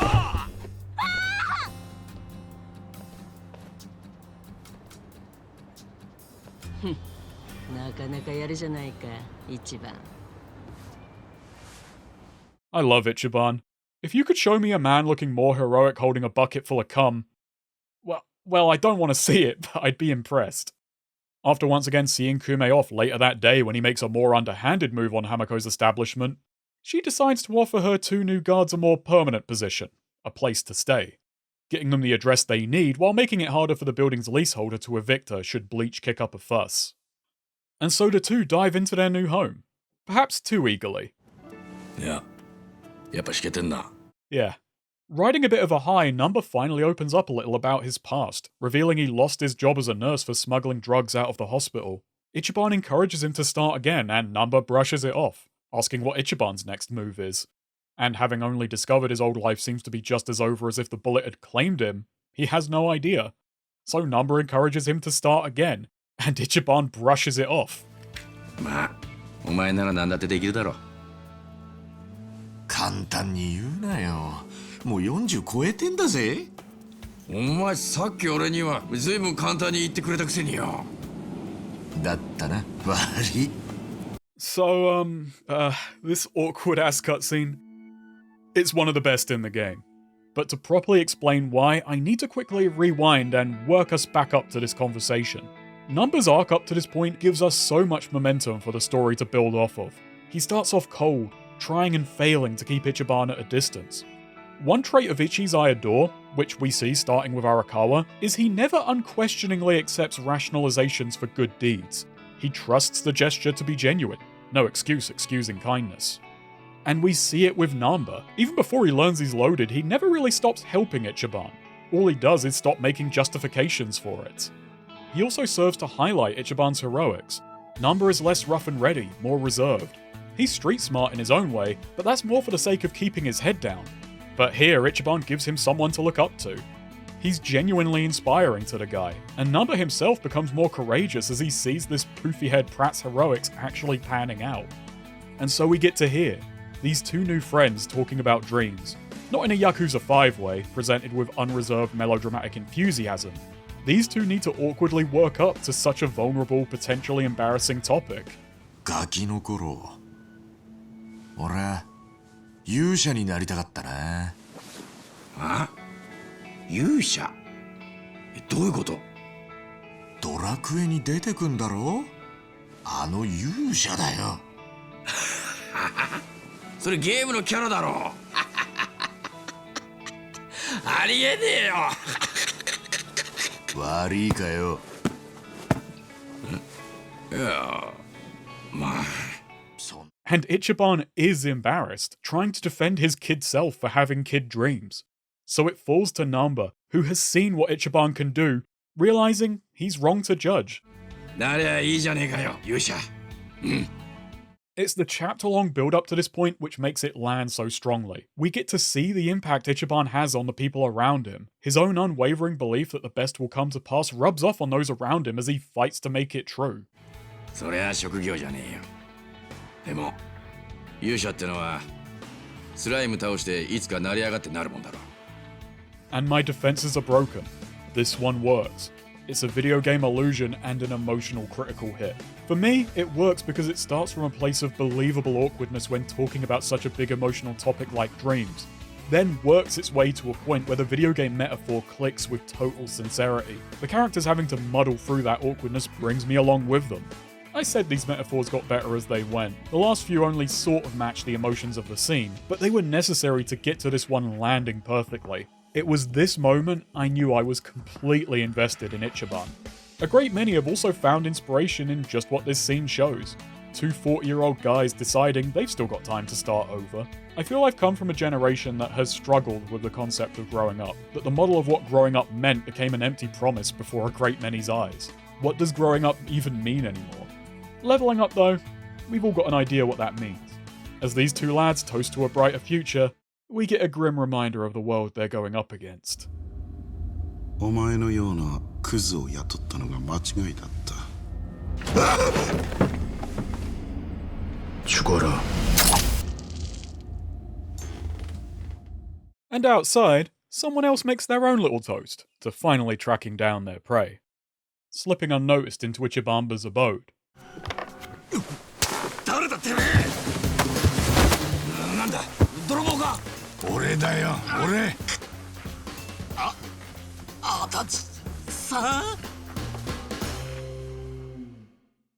Adachi has returned, and Nanba being here gives Adachi a perfectly good reason to recount his backstory for his and the audience's benefit. Only Nanba thinks to ask a follow-up question. What does he want with Horinouchi? In a word, revenge. Horinouchi was Adachi's superior at Kanagawa before he got transferred to Tokyo for his commissioner gig. Adachi's problem lay in how he gained this promotion. Horinouchi let a man take 17 years, a man who wound up killing himself in his cell, all because he was fingered as the perp before testimony turned up that would have vindicated him. Revealing this would have been politically disadvantageous, so he just browbeat the witness into silence. Adachi tried to link the alibi, but Horinouchi caught wind. And that's how Adachi went from stomping the streets to stamping the sheets. An aside, but I have to point out how over the course of each of my playthroughs, I wound up almost entirely forgetting why most of the party is following Ichiban. Ironically, the guy I have the easiest time remembering is Nanba, which, well, if you've beaten the game before, you'll understand why. It isn't that their motives are weak. While a little tangential, they run parallel to the main quest in a manner that never really strays. But on the whole, their wants feel inert, so they're here on inertia. Ready to allow Ichiban to dive into any diversion, never seeming to care whether it comes back around to why they've thrown in their lot with him. The funny thing is, over the course of the game, the bond the group develops is so believably strong. I never actually questioned why they were here. I just found myself more attributing it to camaraderie instead of context, and it holds up under that scrutiny. Adachi's backstory also fills in a couple of details. Most of Kanagawa PD is connected, many with the Ijin Free. The ambitious cops want out of Kanagawa, and this is less because of the grime, and more the fear it might stain their careers. And it also explains how this sleazebag got by. うるせえ。俺は酒と女に金使うのが唯一の趣味だったんだ。Yakuza 7 features a great many conversations like this. Tidbits and trivia about society, observations on people and how they act, and asides putting forward very dim views of institutions. Often digging into how what's in the public's interest and one's personal interest can be grossly misaligned, and how this can have disastrous consequences for people dependent on the system working as advertised. It's a whole game filled with uncheery nigiris, but this time built on a foundation where these topics bolster the overall story, rather than feeling like an awkward digression from it. Anywho, Adachi's stunt on the roof cost him his job, and the big-ass pension he was due for, so he's coming down to Hello Work with us. Beyond the bridge we find a bat, embedded in the ground. The three gather around in childish fascination. It won't shift for our two allies, but Ichiban.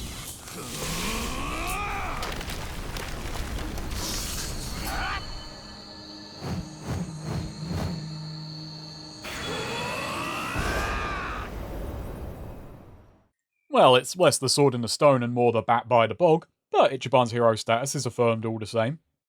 His mental status...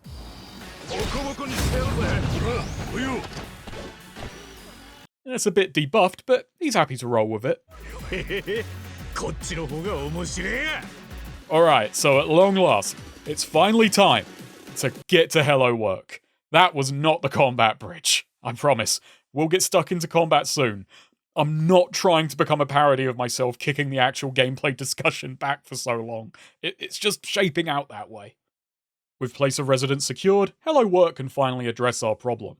The director, Kanbei, who slipped us that dirty job the other day, says that from here on out, it's all going to be by the books. Nice clean work.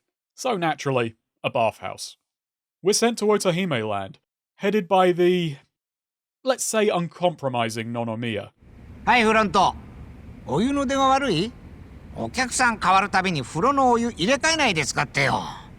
A shrill skinflint who quickly sparks disdain in the party, acting especially callous to Nanoha, one of his girls. She's stressed, sick, and trying to arrange care for her father, who's in even worse health.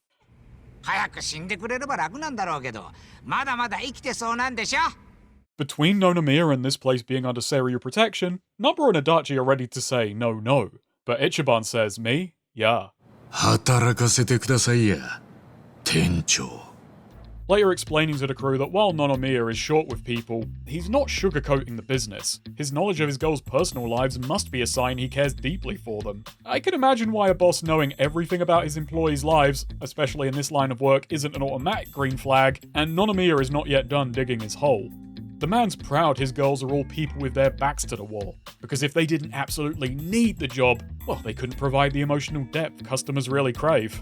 You know what they say, desperation is lubrication.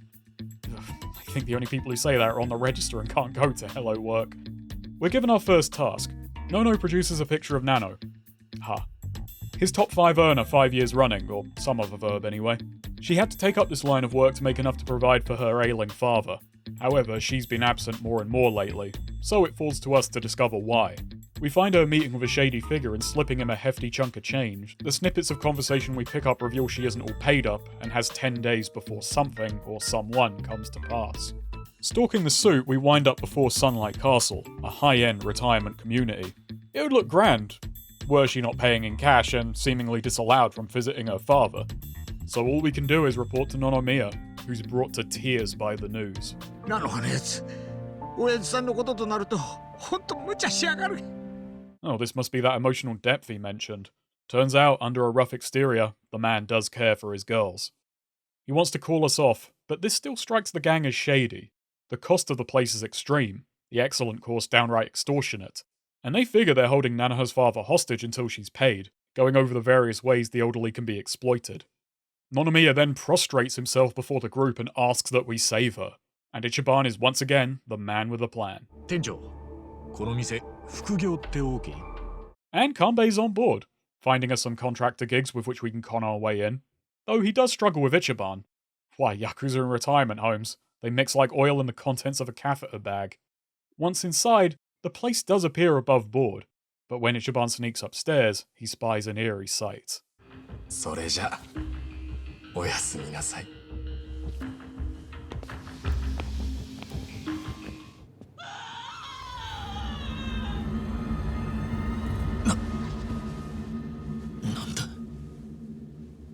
Reporting back, Nonomiya even recognizes 2 of the supposed staff.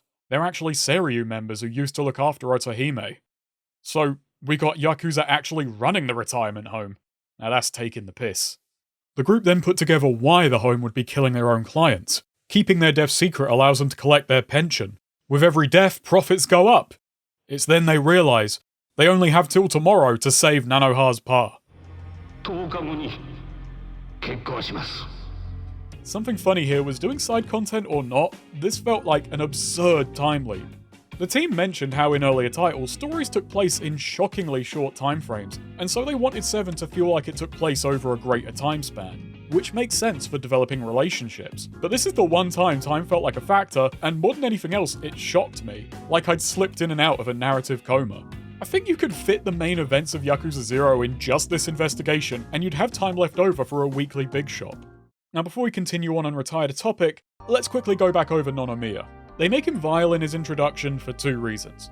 First off, it's to highlight Ichiban's wealth of experience with figures like him. This doesn't stop his super high Disco Elysium empathy check from looking like loaded dice, but sure, the man's got situational modifiers.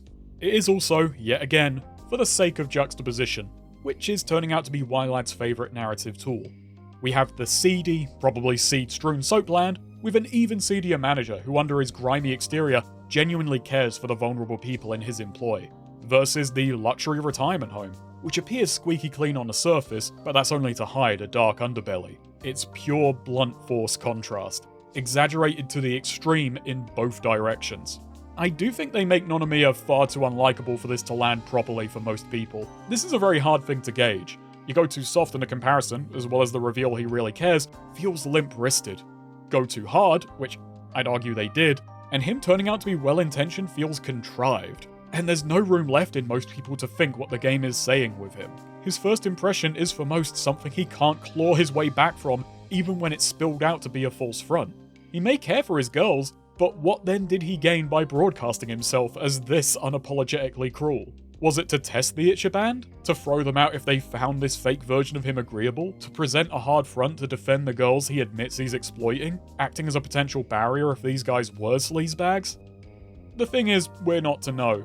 You kinda just have to turn around and admit that Nonomiya's a nice guy that they've introduced very strangely.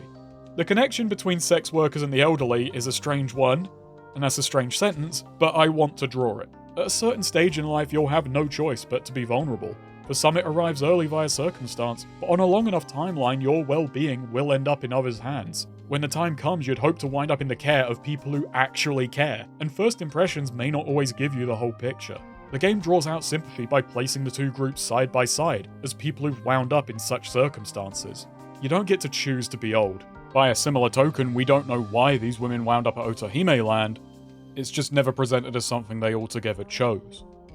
Equating sex workers and the elderly is not something many stories do, but I find 7 does it to pretty deft effect. During all of this, Bleach turns up and it once again falls to Ichiban to see them off. This time he does it not with a bucket full of cum, but by throwing the book at them. A verbal kumite with Kume. The gang expertly leading him into a rhetorical trap, making him profess how unerringly pure he is, never pissing in public, never speeding. That seems a bit of a leap. Doing this before outlining all the loopholes he's breaking right now, overstepping his bounds literally and legally.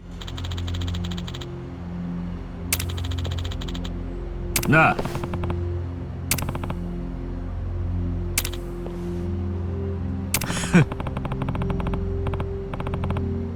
Eventually making it so he has no choice but to beat a legal retreat. It's great fun watching Ichiban and gang pull Kume's worldview apart, satisfying each and every time it happens. But that's also why Kume is kind of frustrating. While he's a believable impression of these kinds of moral crusaders, it's only to a point, and it's in the way Ichiban so easily disarms him. People like Kume are never so easily shut down by pointing out their hypocrisy. This is because people like Kume just can't conceive of themselves as hypocrites. They simply don't have the capacity for cognitive dissonance, or else they feel their moral crusade gives them carte blanche to do as they must to achieve their goal. Hypocrisy, then, is permissible, even laudable, in pursuit of a greater goal. Or, if they're actually somewhat conniving, which Kume isn't, but there's some people around him who definitely are, the hypocrisy serves a purpose. It's a glowing red target opponents can waste time wailing on while never actually achieving anything, hung up on the details of an argument while never actually impeding its effects.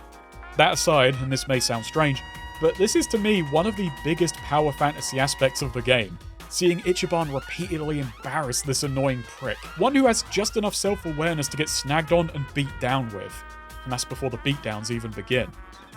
Looking at Bleach through the fantasy lens, they're equivalent to a corrupt church, filled with hateful zealots and blind followers acting towards a misguided idea of a greater good, while worshipping at the altar of a false god. It's especially amusing the church analogue operates on bad faith interpretations of their opponent's words and deeds. That's very good. I especially love their colour scheme. The stark colours say a lot. A white shirt on a black logo emblazoned on their chest. The black-white contrast is especially prevalent on Kume. His black long-sleeve undershirt says it all. A group wearing a veil of purity to disguise a hateful goal. Kume is a man who thinks himself noble, but has an inside as black as coal burning with white-hot fury. A fury for people he would never run into if he hadn't decided to stick his nose in their business, which is probably a service you could pay for around here. And, there's also the straightforward joke of sex protesters knocking around with gigantic blowjob shirts on. You just can't miss these little details. And so the next day, the three sneak their way into the excellent area, saving Nanoha's papa in the nick of time, with barely disguised Seiryu chasing not far behind, followed by the man Ichiban saw 10 days or minutes ago. After subduing him, they find the excellent area has gone into lockdown. Totsuka here threatens to call the police, which Ichiban finds a pretty pathetic move for a Yakuza. But if tattling's on the table, he'll happily raise. 誰に聞くんだ? 清流会の会長だ. He coerces Totsuka to take us to Seiryu HQ so we can file a complaint in person, walking the gang into an obvious trap. They're quickly surrounded, cut off from Totsuka, and they can only flee deeper into the building, narrowly losing the horde. Welcome to the Seiryu base raid. The base raid is a common occurrence throughout the series, usually an explosive climax. After the tensions have come to a head, the hero takes the fight to the enemy's home. A great display of power as the hero tears through legions of foes. It's cathartic, it's epic, it's straightforward. And Ichiban's first go at this is anything but. The party are rats in a maze, and we can't cheese this joint. Ichiban's status as being lower on the totem pole is spelled out bright as day. Him and his boys are not yet at a level where they can just rock a joint like this, and this is communicated not just through cutscenes, but actual level design. Navigation is circuitous, there's backtracking, puzzles that send the gang here, there, and everywhere. They're at one point literally thrown off course and have to improvise a new route. The only reason they're evading the horde is sheer incompetence. Of course the clan can't predict our next move. We don't know what it is either. This navigation makes the player feel less powerful, less certain. We share in Ichiban's inexperience and are brought more down to earth. It's also genuinely funny. Comedy and tension in perfect balance. The music does a ton of work here. Seiryu no Ran keeps us feeling like we're on the run. Its high-octane sections match the battles perfectly. They carry some of the classic Yakuza bombast, but make clear this isn't a smackdown, it's a scramble. A room-by-room trial just to get by.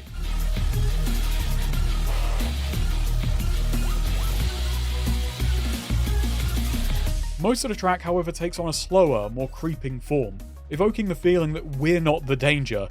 We're very much deep in it, outnumbered and outmatched. As opposed to most base raid music, which carries great forward momentum to push the player along, this time it's more cautious, following in the footsteps of a level design and the mood. This is a more perilous situation, and a tone the series hasn't tackled before. What I also love about this sequence is how it finds room for some true mechanical storytelling. As we make our way deeper into the building, we run into the family captains one by one, learning their movesets, elemental affinities, and so on. They're then faced as a little party of their own at the end, making for a great rival fight of sorts. You first have to learn strategies, and then you have to mix them together to tackle all three. The Ichiban versus the Seiryu clan. It's great escalation and such a fun little narrative threaded through the stage. All in all, it's a brilliant sequence. A bumbling high-stakes caper with lives on the very wiggly line. We're once again setting Ichiban apart from prior protags, and it's done so charmingly, creating multiple coinciding little narratives through its design as it goes. So despite the fact we're twats, Totsuka is still rightfully terrified. Baffled we made it this far. He asks just who the hell we are. Yeah, leave it to Soapland employees to clean house. Chairman Hoshino emerges, understandably uncertain of the group, but Ichiban's bill buys him Hoshino's attention. In the chairman's office, Totsuka is a lost face, and a finger is soon to follow. Hoshino admits people shun the Yakuza, but he's done things to protect this city from his rivals in the Ijin Free. In any business, there'll be things the rank and file don't know about. Yeah, keep that in mind. Yet it seems Totsuka's little hustle was playing this in reverse. The man claims he was going to report his venture eventually, but Ichiban, ever the Yakuza protag, is pretty adamant that murder is wrong. 戸塚が隠していたしのぎを教えてくれたからだ。ただ、誰がしのぎの内容に意見しろと言った？ He lets his underling keep the finger, but ejects him from the Seiryu. With the room cleared, he turns the blade on Ichiban, saying what he did here today humiliated the clan. そのことを肝に銘じて、明日から生きろ。久々にヒリヒリしました。俺は嬉しいですよ、会長。And this disarms Hoshino. Ichiban goes on to say he thought all the old-school Yakuza he idolized had vanished while he was in jail.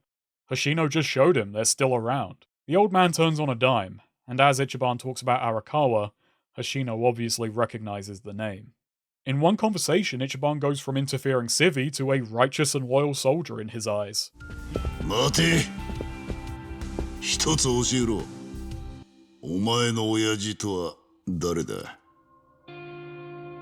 元東条会系荒川組組長、荒川真澄です。He saw something, well, two somethings in Ichiban, that made him forgive the transgression. It is a funny thing that after this whole kerfuffle where we demonstrate that Ichiban is a far cry from the Yakuza of yesteryear, not to mention after a whole series about their decline and how rare these sorts really were, Ichiban sees some of the old schools still holding out. The world Kiryu used to fight for has gotten smaller, but pockets of it still exist. And it looks like everything has come out sunshine and rainbows. Sunlight Castle is shuttered, Nanoha's money, not to mention her old man, are returned safe and sound, and she's able to go back to her old life, leaving Otohime land behind. And I mean, yeah, that is their top earner going, but Ichiban said he can scout, so I'm sure it'll all be fine. Of course, that's never how these things go. いろいろあったんですが、とりあえずは。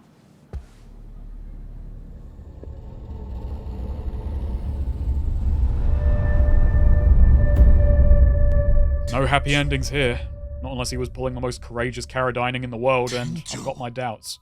If you think I'm crass for pulling a joke at a time like that, I'll let you know the chapter achievement is named Soap on a Rope, so reserve your judgment. We join the gang at Nonomiya's funeral, with many in attendance caring more about the property he managed than the man himself. 金のなる木を持ったまま天国に行っちまうなんてよ。 Well, at least they liked him enough to think he was headed up.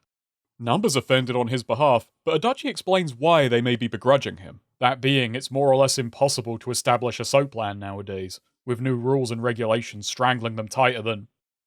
Well, moving on. While this is just another aside, this does illuminate that Bleach, for all of their bleaching and bitching, are already winning. While the law hasn't killed the Grey Zones, it's already put them in a position where they're going to die. Bleach already has what it claims to want, but acknowledging that would harm the messaging, so why bother? It's as the group wonders why Nonomiya took his own life, Ichiban supposing he cared far more than he ever let on, they're interrupted by... Nanoha? あの店長は一流のクズよ。自分で死ぬわけないでしょ。 Who's this Saeko? Saeko. Oh, it's Saeko. I love how her telling them they've never met before has the group acting like this is the riddle of the minx. They just can't comprehend it. And heaven forfend, a lady lighting up? Ichi cracks the code. This is Nanoha's twin. I told you he was smarter than he looks. Saeko concurs. She arrives with thanks for helping her sister, and details regarding Nonomiya's death. Saeko worked bar for the cabaret Nonomiya also happened to manage. He called to let her know about the situation her sister was in. Her job kept secret until the situation got this bad. And it's from him Saeko learned about the gang. 店長ラオマ This was no suicide. It was an assassination by the Lumang. She tried to call the cops, but upon hearing Lao Ma, nickname of Triad Bigwig Mabuchi, the law decided this wasn't a matter worth pursuing. The man has the police in his pockets, and with this being a Triad killing in Seiryu turf, news getting out could upset the wall of muscle, so this is best left alone. And this leaves Saeko feeling powerless. Her cold front starts to falter. In her life, she's broken away from her family, kept to herself, and never thought much of old Soap on a rope. Likely seeing him the same way we did on introduction, as uncouth and inconsiderate. And the funny thing is, we're introduced to Saeko in more or less the same way. They're more alike than she'd like to know. And she only learned just how little he deserved such a fate the very moment it barged in on him. And now she can't return a kindness that she never knew was there. 私ね、悔しいのよ。野々宮はデリカシーないし、言うことも汚い最低の親父よ。でも、だからって、殺されたのに、警察も知らん顔? And with the police refusing to help, she only has these three to turn to. And they were never gonna let her down. だんだん俺のこと分かってきたじゃない、難波先生。やっぱりそうなるのか。足立さんは現役のデカたちが尻込みする相手だ。俺のデカ魂はやれと言ってるぜ。さっちゃん。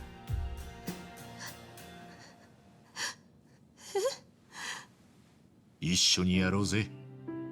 あんたは今日からまた一人じゃねえってことだ。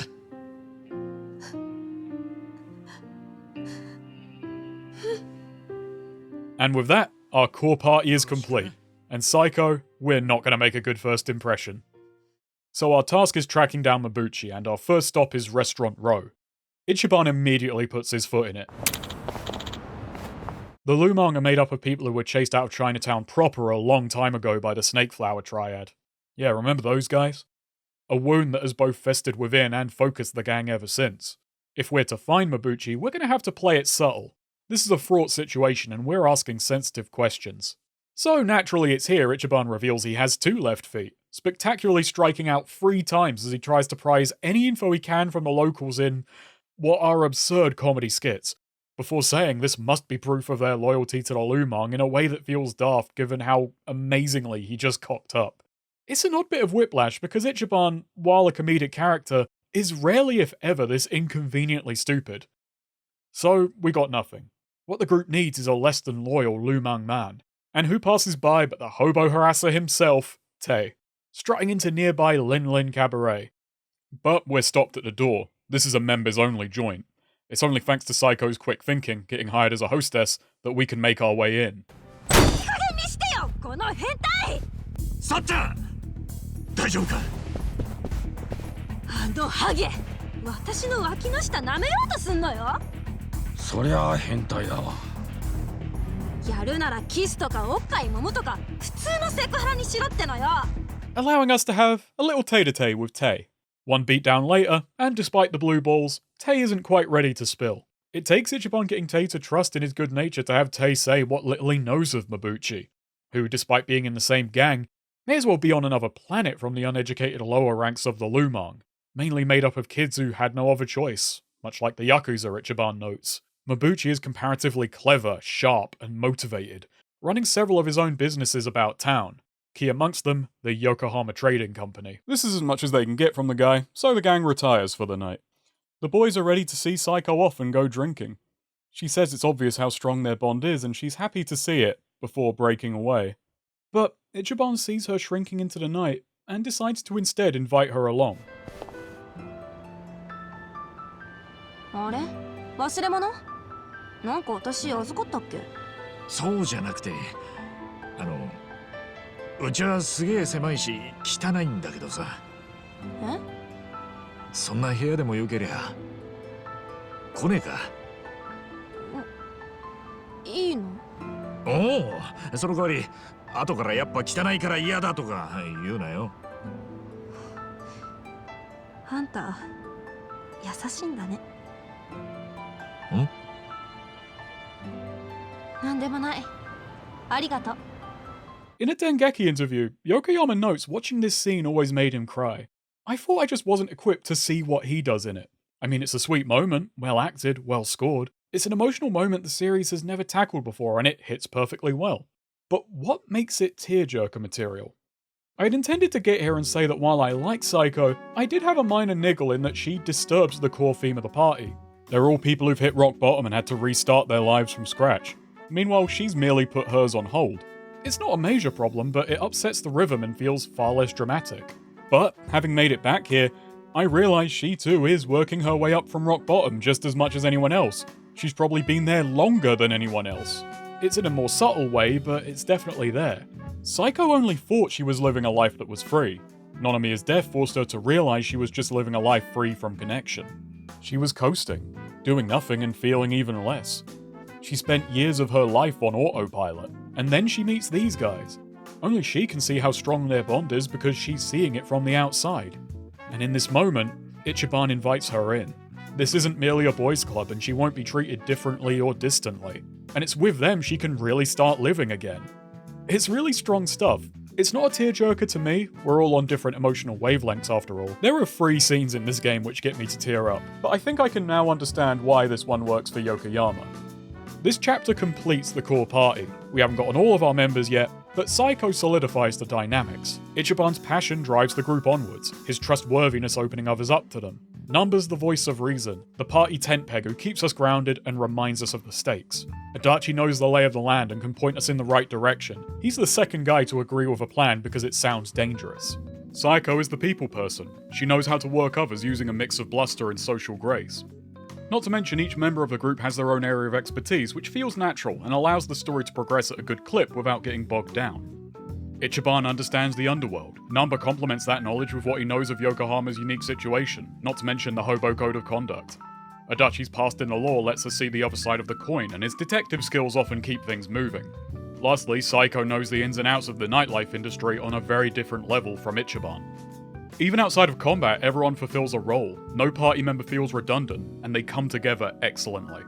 They all go through a similar arc to Nanba, embodying the good they see in Ichiban, becoming more daring and less accepting of letting injustice lie.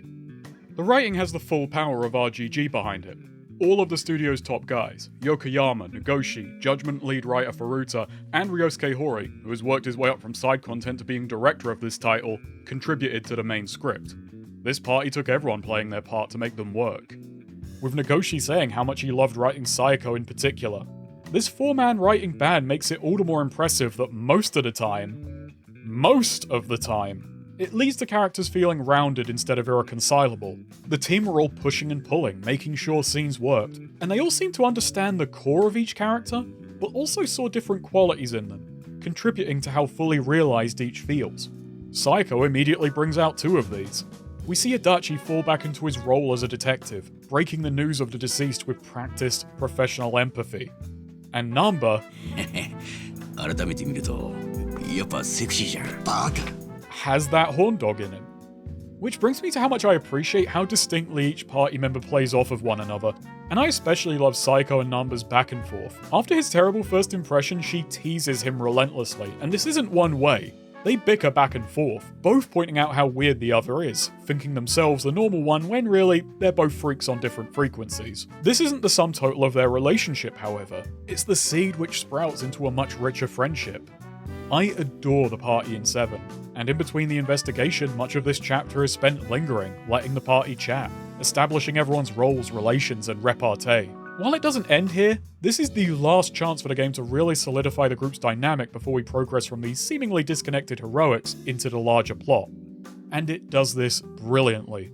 By the time it's done, I really believe these guys are going to weather the coming storm together. Hori talks about how when Kiryu was the protagonist, he primarily acted alone. Whenever another character was involved, it's usually because it was a serious scene. And thus there was often a need for it to be a plot-critical conversation which moved the action forward. He could only unwind and be explored from other angles in side content.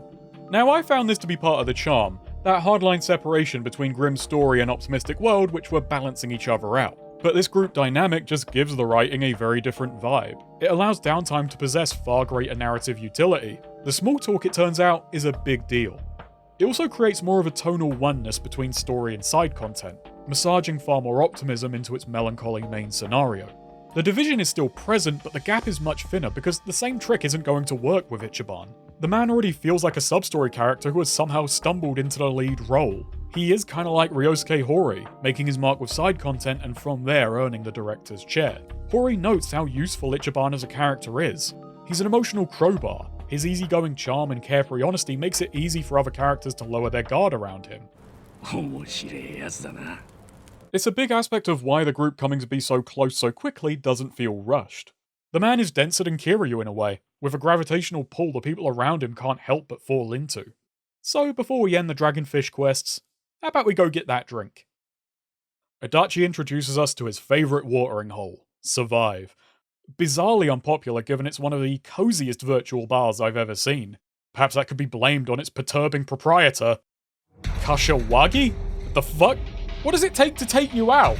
Where the hell have you been? Do you know what you did to Kiryu? He mourned you for like an evening. It's colder than your damn noodles, Wugs. This is a real Sawashiro move, shithead. Okay, I'm not actually beaten up to see Kashawagi here. I didn't like it at first, but I've kind of just come to accept it. There's an impotent feeling playing as Ichiban and just seeing this guy alive and well. I am loaded down with questions I know our guy can't ask. I've got further concerns regarding what Kashawagi represents, but I'm saving those for another character who better illustrates them. Look forward to seeing them like 5 hours from now. So Survive becomes the group's hangout spot, and never mind, this is the real fantasy of the game. A lovely bar that will never be discovered and overflow. The only thing overflowing here is Adachi's tab and we're added to it, no questions asked. Every once in a while, you see people who want Persona but in college. This wish is made about as often as it's mocked. Well, with Yakuza 7, you do sort of have that. It may not be college, but it does feature graduates from the School of Life. Welcome to Drink Links. It's funny how in Yakuza 6, Snack New Gordy was one of my favourite side activities. It was a little point-and-drink adventure where Kiryu became a regular at a little bar and made some mates. With Ichiban, this has been retooled into a central pillar of his side content. All but one party member has a 5-act drink link playing out like an extended sub-story, allowing you to see them in casual conversation while wrapping up a lingering thread from the main plot. Each event begins with a bit of casual banter before moving on to them unveiling a bit of their past, which Ichiban helps them move past, like Adachi and the son of the man Horinuchi stitched up, Saeko getting her sister out of an abusive relationship, and Nanba stealing whiskey, and yet didn't actually steal the meds, he was covering for someone else. Through each of these we further unmask and expand on a core aspect of each character. We have Nanba's hero worship, first for Florence Nightingale, and later the nurse Mizue, who it turns out wasn't quite as much a light in darkness. And now for Ichiban, first a distant ideal, then a fraud, then a friend. We learn Nanba has never been all that self-motivated. He fell out of love with nursing, but if he sees someone who has the passion he lacks, he finds his own passion in supporting them. Then we have Adachi. Ever since Horinuchi sent an innocent man down, Adachi has been financially supporting his son Takashi until he finishes his education. He does this anonymously, figuring the kid must rightly hate him. Adachi may seem flippant and crude, and he likely thinks of himself that way. Not even he realizes just how much he cares, how much of a burden he's willing to take on. It's a really slick way to match his in-game role as the tank. On the cusp of Takashi passing the bar and becoming a lawyer, Adachi learns the kid never hated him. Seeing how hard he fought for his father is what inspired him to become a lawyer. Years of imagined hatred fall away, and now Adachi has a little drinking money. Saeko, meanwhile, helps her sister out of one more jam, sneaking her out of an abusive relationship with a whole lot of guile and trickery. This one I did admittedly find somewhat underwhelming. It opens with Saeko talking about how she fell out with her father and sister due to her controlling nature. Being sharper and smarter than both of them and knowing it led to her micromanaging their lives, until at some point she realized they'd be far happier if she wasn't part of it and backing off. So obviously the story's about her stepping back in and breaking Nanohara away from her controlling boyfriend. I suppose it's at least in a subtle way and it's undeniably for the best, but you'd kinda hope for a subversion. Like the guy's actually caring and Saeko learns she can take it easier on herself and the people she cares about. It's not like she's strict and controlling with the Ichiban, and that's where she's undeniably happiest. But I'm just writing fanfiction at this point, and there is a central theme to each of these drink links along with ones yet to be drunk. Each of these stories tie them closer to Ichiban, helping them grow from their own personal rock bottoms. The other side of the distinction is in the casual banter, which gives these stories that bit more heart. Ichiban bounces off of every character so differently, while rarely feeling contrived for the sake of a joke or to jam him into an awkward story beat. That's opposed to Kiryu, who as you may remember had to do quick time event guessing games to make the right response. Ichiban instead will have a couple of multiple choice moments with no right or wrong answers.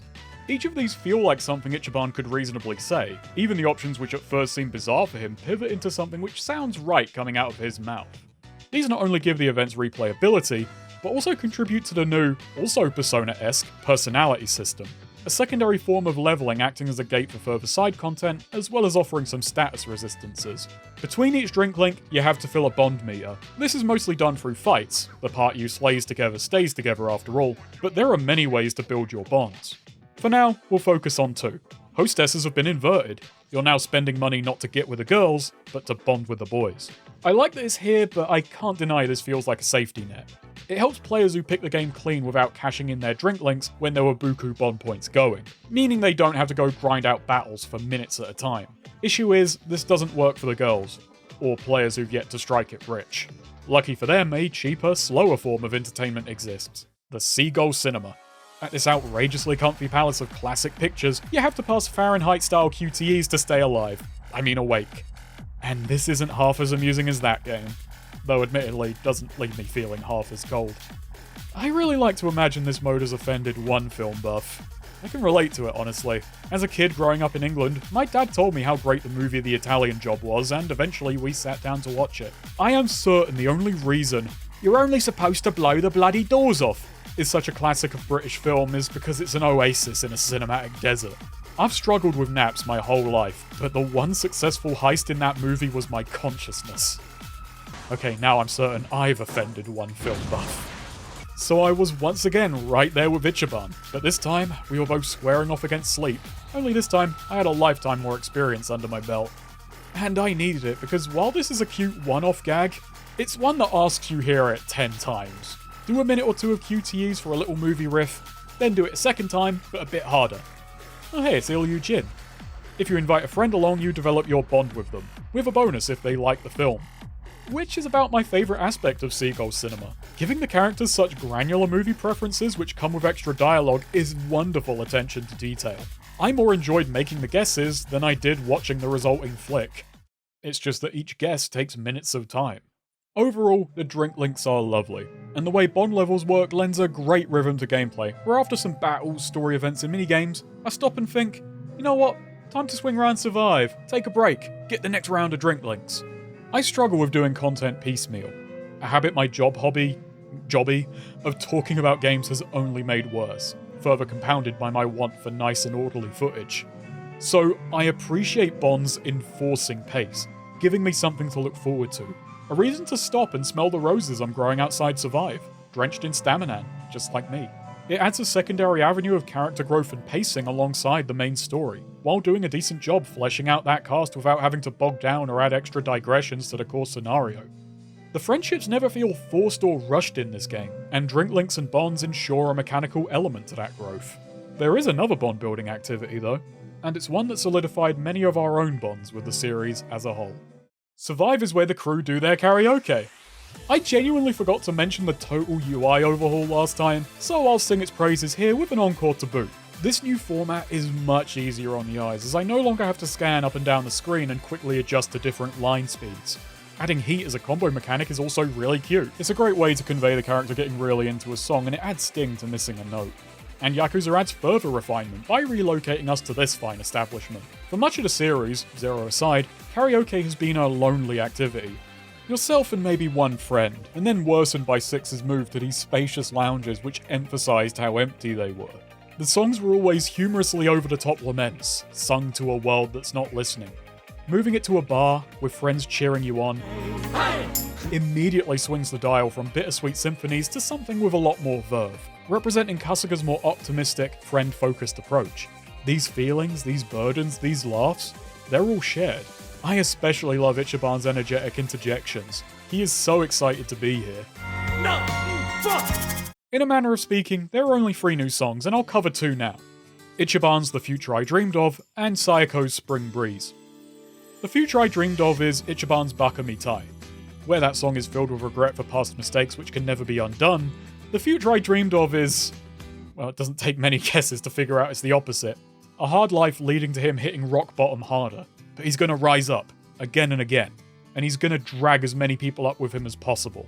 It's a heroic song. Instead of stewing in regret, no, not yet, he's going to push onwards and upwards. I can't listen to this song without a smile on my face and a feeling that things are just going to work out if I put the effort in. Which is all the more amusing because you don't need to put much effort in here. This is a beginner track, with the fewest notes in the series and no complicated sections. Almost as if saying this optimism comes easy to Ichiban. Spring Breeze is a beautiful track, more in the classic Yakuza mold of a song that feels wonderfully bootstrapped. Given a double meaning through what the song sounds like through what the lyrics literally say, and what extra or divergent meaning they take on when sung by a specific character. Spring Breeze sounds like a love song, but sung by Saeko, with the imagery focusing on the group, juxtaposes it. This is how strong her bond is to the lads, equating platonic or familial feelings with straightforwardly romantic ones, and I find that really sweet. The third new song I'll touch on later.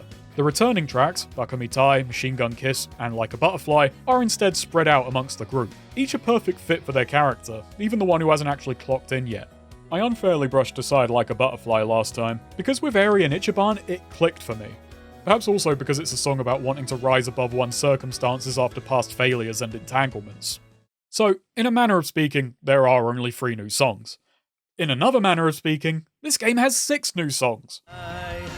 I'm such a mess, I'm lost, I'm no good at this. Yakuza now features English and Japanese dubs, with Chinese getting in on the action later. I did consider using the dub for this video. I'm aware this is for many of you second monitor content. But to me, this series feels uncanny when not in Japanese. I'm just more comfortable experiencing it this way. Where appropriate, I do try to experience media in its original language. Though, if I'm being honest, it tends to be what I'm first exposed to which grabs me. This is why the works of Hideo Kojima are in English. Sorry, Adachi. Meanwhile, Yakuza is in Japanese. Sorry, Wags. Please don't take it the wrong way, you're both solid to me. The karaoke takes on a different tone in English, feeling more impromptu and appropriately amateur. There's a novelty to hearing an English take on Baka Mitai. I hate to be that guy and say I've seen fan covers which interpret the lyrics in ways I prefer, but I'm being that guy. It's not bad, it's a little awkward, but in a way which is ultimately helped by the fact this is friends singing karaoke at their favourite bar, and this awkwardness only occasionally seeps out into the wider game. My biggest problem with the dub is this, and it's an issue present in Judgment as well. Much like every character has their own colour palette to set them apart, they also have their own distinctive vocal palette. And this offers hints at their pasts, their personalities, their places in the world, in ways which penetrate language barriers. Nanba's raspiness communicates the rough circumstances he survived, but also his relative frailty and wisdom, which works well with him being the one to most often advise caution. He is the literal voice of reason. どこまで勝手なババアだ。とにかく冗談じゃねえ。俺はコミジュルと関わり合うのなんて絶対にごめんなぜ。絶対にだ。 which makes it all the funnier when that facade slips, and all the more impactful when he decides to be heroic in spite of that. Adachi's gruffness sounds old yet sturdy, but he often puts a great deal of warmth into his voice, and very much enjoys being immature, intentionally daft, and headstrong. He's a kid who refuses to be a grandpa. A hard life has never sapped his love of taking it easy. つけで飲ませてくれとか言うんだろ。よくわかってるじゃねえか。 With Saeko, it's less how she sounds and more how she uses her voice, able to easily flip between sassy, seductive, and stern sentence by sentence, demonstrating her mastery of service. 一番やっぱここでやっちまおうよ。Her switching off and speaking candidly demonstrates just how much she trusts the group that she's able to be herself around them. And that's the Japanese. In the English audio, they all sound like minor variations on the stock tough guy or gal, which kinda dubs me the wrong way. What? So you don't even have real skin in the game? You should start minding your own business. Which is what I'm gonna do. I'm leaving. Hang on. Let me guess. You want me to add their drinks on your tab? Oh, you know me so well. Ichiban, let's kill him and be done with it. The difference is, and in my case the dub, is muted. The benefit of playing the game in English in my eyes, or out of them anyway, is I needn't look at the screen to know what's being said. The irony is I'd struggle to know exactly who is talking sans Saeko. This especially hurts Ichiban to me. What I love about Nakaya's performance is how much vulnerability he plays Ichiban with. It's the audio equivalent of puppy dog eyes, and it's what makes his kindness and sadness both so believable and affecting, as well as his anger hits so hard when he drops into a guttural growl. 俺はこの耳で聞いたんだ。車椅子のばあさんが恐怖で泣き叫ぶの。 In Nakaya's case, the gruffness is the affectation, something Ichiban falls into when he regresses into a thuggish Yakuza. Kaiji Tang puts on a good performance, but it's a lot less expressive. Okay. Okay, my ass. Are you dragging us into another mess? You're finally starting to understand me, Nurse Nanba. Ichiban having a tough guy edge to his voice a majority of the time makes him come across as a lot more guarded. This, alongside many other particulars, are replaced with these generic, rough and tough voices. Dead.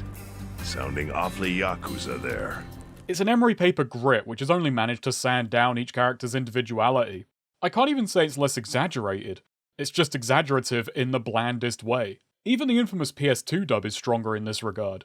I did feel the urge to hit some balls today. Suppose yours will have to do. What did you say? Each character has their own register, their own recognizable and representative tone. You don't just piss away 10 billion. This new dub is undeniably better acted, but the direction is often dull. My key takeaway on the dub is this: I'm happy it's here for those who want or need it. It doesn't offend me, it doesn't make the game lesser just by its inclusion, and I'm not saying if you like the dub you're out of the club. Go your own way. It's actually pretty fun to look at scenes in English and see how they interpreted certain lines, occasionally even putting a spin on them I like more than the source material. I'll shout those out when they crop up. I just think it's overall weaker in a lot of big picture ways. So that's drink links and conversation, and I think on that front our cups runneth over. So, hungover as we may be, we'd better run off to work. Investigating the Yokohama Trading Company winds up being another fun little mystery. Situated at the docks, better known as the docks, the boys are made to lug boxes while Saeko counts the cash. The place trades in high-end food and utensils sourced from the mainland and sold to Chinatown at cutthroat rates. The question is how he's affording this. Saeko learns they sell the product at no markup, he's not even turning a profit. How can he even afford to keep the lights on? The answer is delightfully devilish. The warehouse is a front for counterfeiting. They're paying their suppliers in funny money printed on site. The money heads to China, and Mabuchi sells his imports at 100% profit. The crew devise a cheeky little handover to move some evidence off-site, but it's as they try and carry it out, the spirit of the Chuckle Brothers hits them with a little to me to you on action.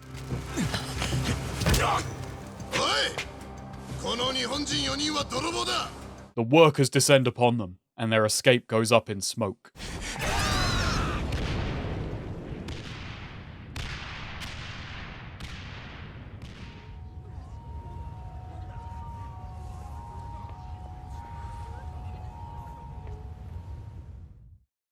Thus ends the Dragonfish quests. This operates as a second opening of sorts. These 3 chapters have a whole new world to introduce, and I love the new direction. I especially adore the street-level vigilante stuff.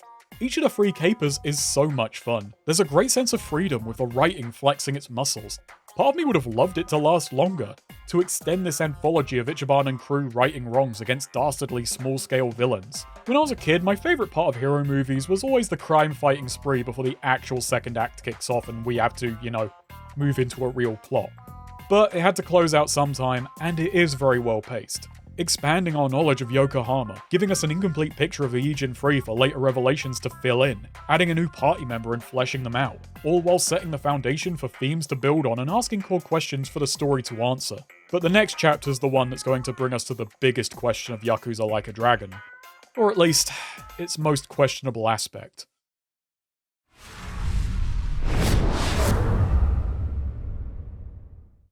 Good news, lads and ladettes. We found Mabuchi. Bad news, he found us first, and we're but a small part of big plans. One of his subordinates records an interrogation. Mabuchi accuses Ichiban of being Seiryu, goading him into giving short, easily snipped answers, before launching into a speech about how the code of the Ijin-3 has been violated. The murder of Nanamiya was a trap, and we sprung it. For reasons we don't yet know, Mabuchi wants to destabilize the Great Wall. We're left to be killed at the hands of the warehouse workers, but we're saved by...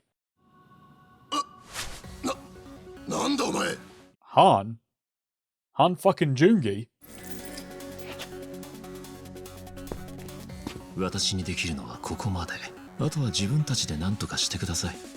We're free! Well, not really. There's actually a long slog ahead. I said I'd get stuck into combat later. Well, I'm stuck with it now. So it's finally your turn. I wanted to wait until all the key elements were in play, and here they are. This is the moment I knew to stop waiting on the combat to really take off and get good, as I realized, oh, this is all I'm getting. So, let's talk. Yakuza Like a Dragon has made the change to turn-based combat, and all I can ask is, why, lad? Okay, that's a bit dramatic. This change has created a bizarre little story all of its own. This genre shift was first revealed in an April Fool's Day 2019 video, and a pretty awesome one at that. Man, look at Nanba go. This looks crazy. What a funny little joke, but what if? Well, the story goes that positive reception to this gag led to the team uprooting what was meant to be another action title and making this a full-fledged RGG RPG. In this interview, Nagoshi states that that's more or less exactly the case, but God, I've gone back and forth on believing this story. At first I did, more out of wanting to than anything else. There's 3 reasons why. One is, it's a fanciful tale. It makes the development seem more romantic and daring, and I do think that can have a real psychological effect on you playing a game. It makes it seem more special. Its flaws and idiosyncrasies are softened because it appears rugged, like it was really trying. 2 is RGG's absolutely bonkers release schedule. They put Yakuza 2 out less than a year after 1.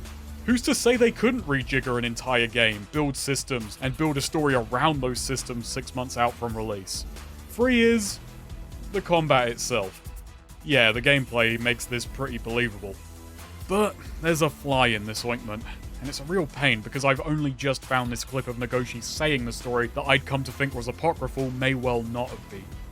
You see, Yokoyama says the genre shift was decided upon not in response to this video, but when the story outline was finalized. And this just makes more sense to me. It's an ensemble piece about a group of people rising from rock bottom and fighting against injustices in society. You were going to be fighting alongside a diverse set of allies you needed to feel a connection with. And they decided that turn-based battles with JRPG leveling was the best mechanical means to express this narrative, and I can't argue with that. It was also after the outline was locked in, they added Ichiban being an RPG fanatic to his character as a way to contextualize his gameplay. The battles have always been framed at least a little bit as abstractions, an exaggerated non-literal approximation of what really went down. Ichiban's overactive imagination is simply codifying this series-long tradition into an actual diegetic character trait, which is a brilliant reinterpretation of an unspoken series staple. Yakuza has always been great at expressing each character's personality through combat mechanics. Shifting the entire genre is the ultimate expression of that. Plus, Ichiban's class change from single target damage, self-buffing wrestling move moron to crowd clearing ally and all-inspiring hero is a clever bit of work. It's mechanical character development. It feels inaccurate to say Yakuza is now a turn-based series. It's more that Ichiban is a turn-based character, even if he is an infectious one. There's also another element of doubt. As opposed to the supposed positive reception, Yokohama says in Japan people hated the reveal. 90% red thumbs, he claims. While the game was red hot on release in the West, it took Japan time to warm up to it, word of mouth steadily winning the crowd over. The game itself had to work its way up from rock bottom. Yokohama reflects, as a creator that was the most satisfying moment. I managed to prove that my game was good. Well, look, I mean, it should be clear I love this game by now. I respect why the combat changed, but ultimately, I love the game in spite of it. I did not turn around on turn-based. So yeah, I simply don't know what the hell happened anymore. I genuinely struggle to believe they uprooted the game less than 6 months out from release to redo the entire genre, just given how deeply entwined the game is with this system, how the story flows, how the activities function. This feels like a JRPG from the ground up. So if what Nagoshi says is true, it is even more impressive. It does have that romanticism I gestured towards. But I just struggle to believe it. Obviously, when it comes to the series, you should take the creator's words over mine, but there are some contradictions here, and I had to rewrite this whole portion last minute because these two's words simply don't line up. I was hoping to be like, oh, myth busted, but the only thing getting busted here is my balls. So let's move on from how we got here to how we tackle what we got here. Before I judge the combat for what it is, allow me to be a little unfair and judge it for what it's not. When it comes to this kind of gameplay, I can't pretend, man. I'm not even a tourist. I'm a goddamn day tripper. You can count the number of turn-based battlers I've beaten on... well, it's 2 hands, but they've been Yubitsu-made. And we can argue I didn't beat Yeek. It beat me. Anyhow, after I'm done explaining my misgivings, I'll critique it on its level. I'm aware I've got an outsider's perspective, but I'm going to try and not be a total twat about it. More than one character in this series has talked about how they get to know someone through their fists. It's always a cool bit of dialogue, and until I sat down to make this video, I didn't realise, but I'm kinda the same way. Throughout my first playthrough, during boss fights and cool set pieces, my brain would often conjure up the thought, this is cool. I wish I was playing this. I promise you, that wasn't me trying to be snippy, snide, or snarky. That's what my subconscious offered up to me unprompted. That right there is my problem. I can only ever see what I'm not playing. Turn-based gameplay, especially in Yakuza, represents an impenetrable experiential wall which keeps me from feeling engaged. Every cool moment is something I'm not allowed to participate in. I can't get to know this game through my fists because I'm wearing oven mitts. You're not going to feel the heat through those. The feeling the brawling evoked deepened my connection to the story. I could feel the characters' personalities coming through via movesets, aggression, attack timings, and so on. When I'm immersed, health and heat bars feel less like strict parameters for how close I am to victory or defeat, but storytelling devices creating intense highs and lows. I felt like part of the drama. Now I feel apart from it. The combat in prior games was exactly to my tastes. Just enough mechanical depth merged with crunchy, cathartic combat, which satisfies my brain and lets me feel immersed in the high-octane events of the narrative. Here I feel less like a brawler and more like a bookkeeper, budgeting my assets against the enemy. I'm not a numbers guy, but these guys are all numbers to me. I gel best with games which grab me in a way where they begin to feel organic, where the mechanics create stories I can abstract or extract from the game. Turn-based combat just doesn't resonate. It's ironic that in this game where the combat is explicitly being filtered through Ichiban's heightened imagination, it actually feels more literal and objective to me than the old, less sensationalized brawling ever did. I know logically that both of these are, when stripped down, an exchange of resources. By attacking I take resources, and by defending I preserve my own. In real time this is done by dodging, blocking, and parrying, and in turn-based it's done by guarding, debuffing, and healing. But my brain is always going to interpret this as an event, and this as a maths problem. Maths problems can be fun, I guess. I'm too bad at numbers to know, but perhaps you're here for them and you see all this immersion talk as touchy-feely nonsense. Or perhaps you don't have the same hang-up as me and you can still see these battles as exciting exchanges, deriving dramatic highs and lows the same way I can only manage with real-time. Well, sort of. I can still do it with turn-based tactics, For whatever reason, my brain can still kind of see that as something exciting, almost like I'm directing an action sequence. That's what I'm trying to interrogate with this. We all want slightly different things out of games, but we shouldn't be mistaking our wants for requirements, our mores for mandates. That what we like are the objective correct paths games must follow, and straying from them a total mistake. That will only lead to stagnancy and burnout. Though arguing this way does admittedly get trickier when a series you enjoy makes such a dramatic pivot which is in your eyes for the worst. But I still think I gotta say it because I respect the daring, and the reasons for the change are undeniably commendable. But all in all, I'm here in spite of the new gameplay, and that's the way it's always been. When I first started ideating this video shortly after 7's release, I was planning to play defense for the Yakuza fans upset about the genre shift because I'm one of them.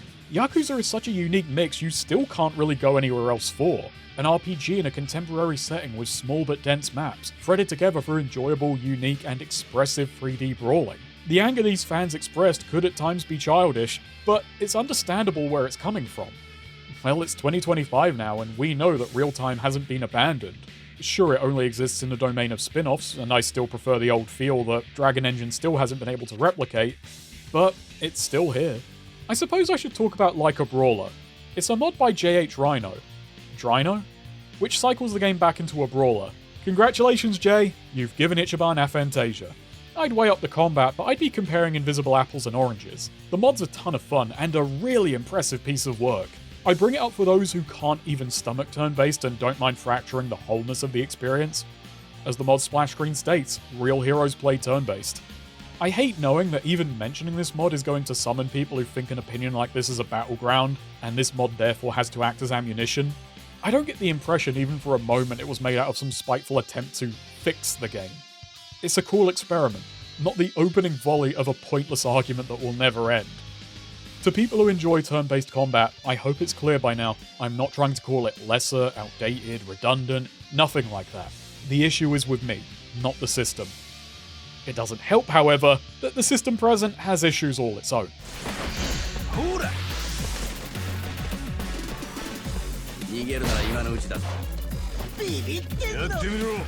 It's appropriate if you think about it.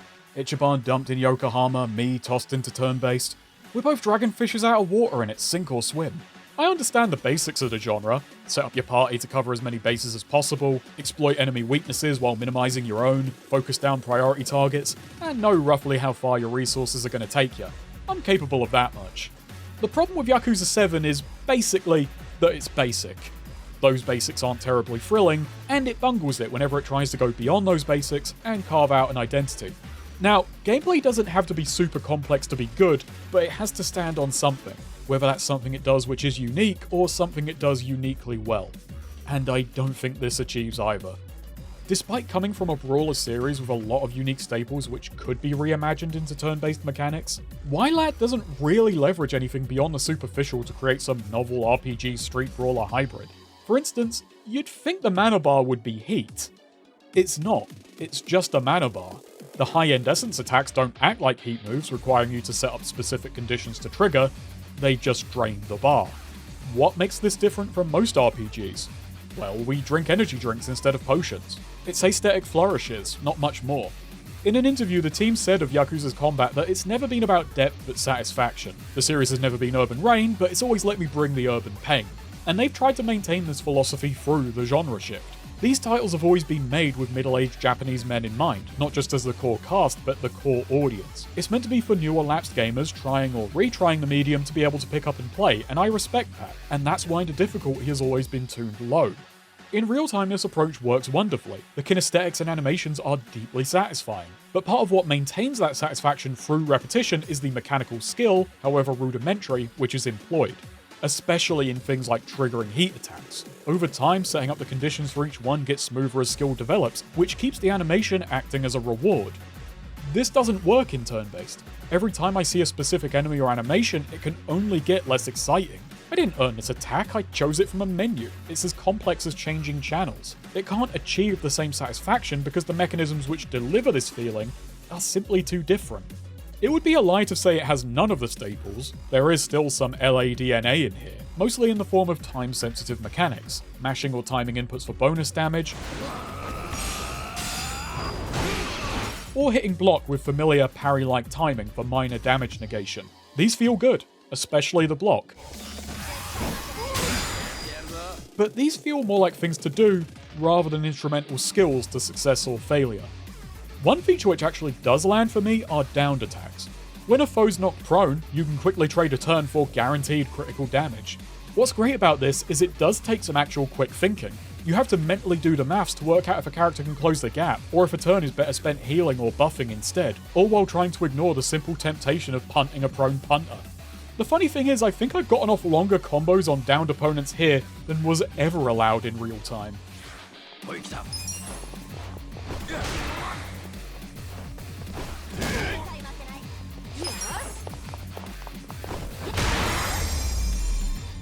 The most unique aspect is a focus on positioning, with a number of attacks having undisclosed firing lines or AoEs. This would be intriguing, were it not immediately hobbled by a total inability to position yourself.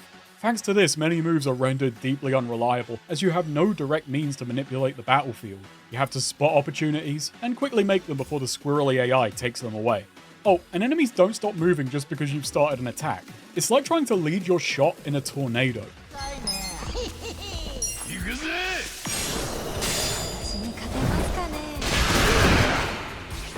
Another neat touch is Ichiban can use improvised weapons, but only when he happens to line up with them, which isn't something you can plan around. This can also wind up being a hindrance if you've given Batboy an elemental weapon, which some of his best tools just so happen to be, as your element is going to be replaced for standard blunt damage. That does feel like a nitpick though, because so little of the choices you make in this combat matter anyway. The last thing which could set this gameplay apart is its presentation, appearing like an RPG approximation of a brawler. The issue is the disastrous amount of clunk.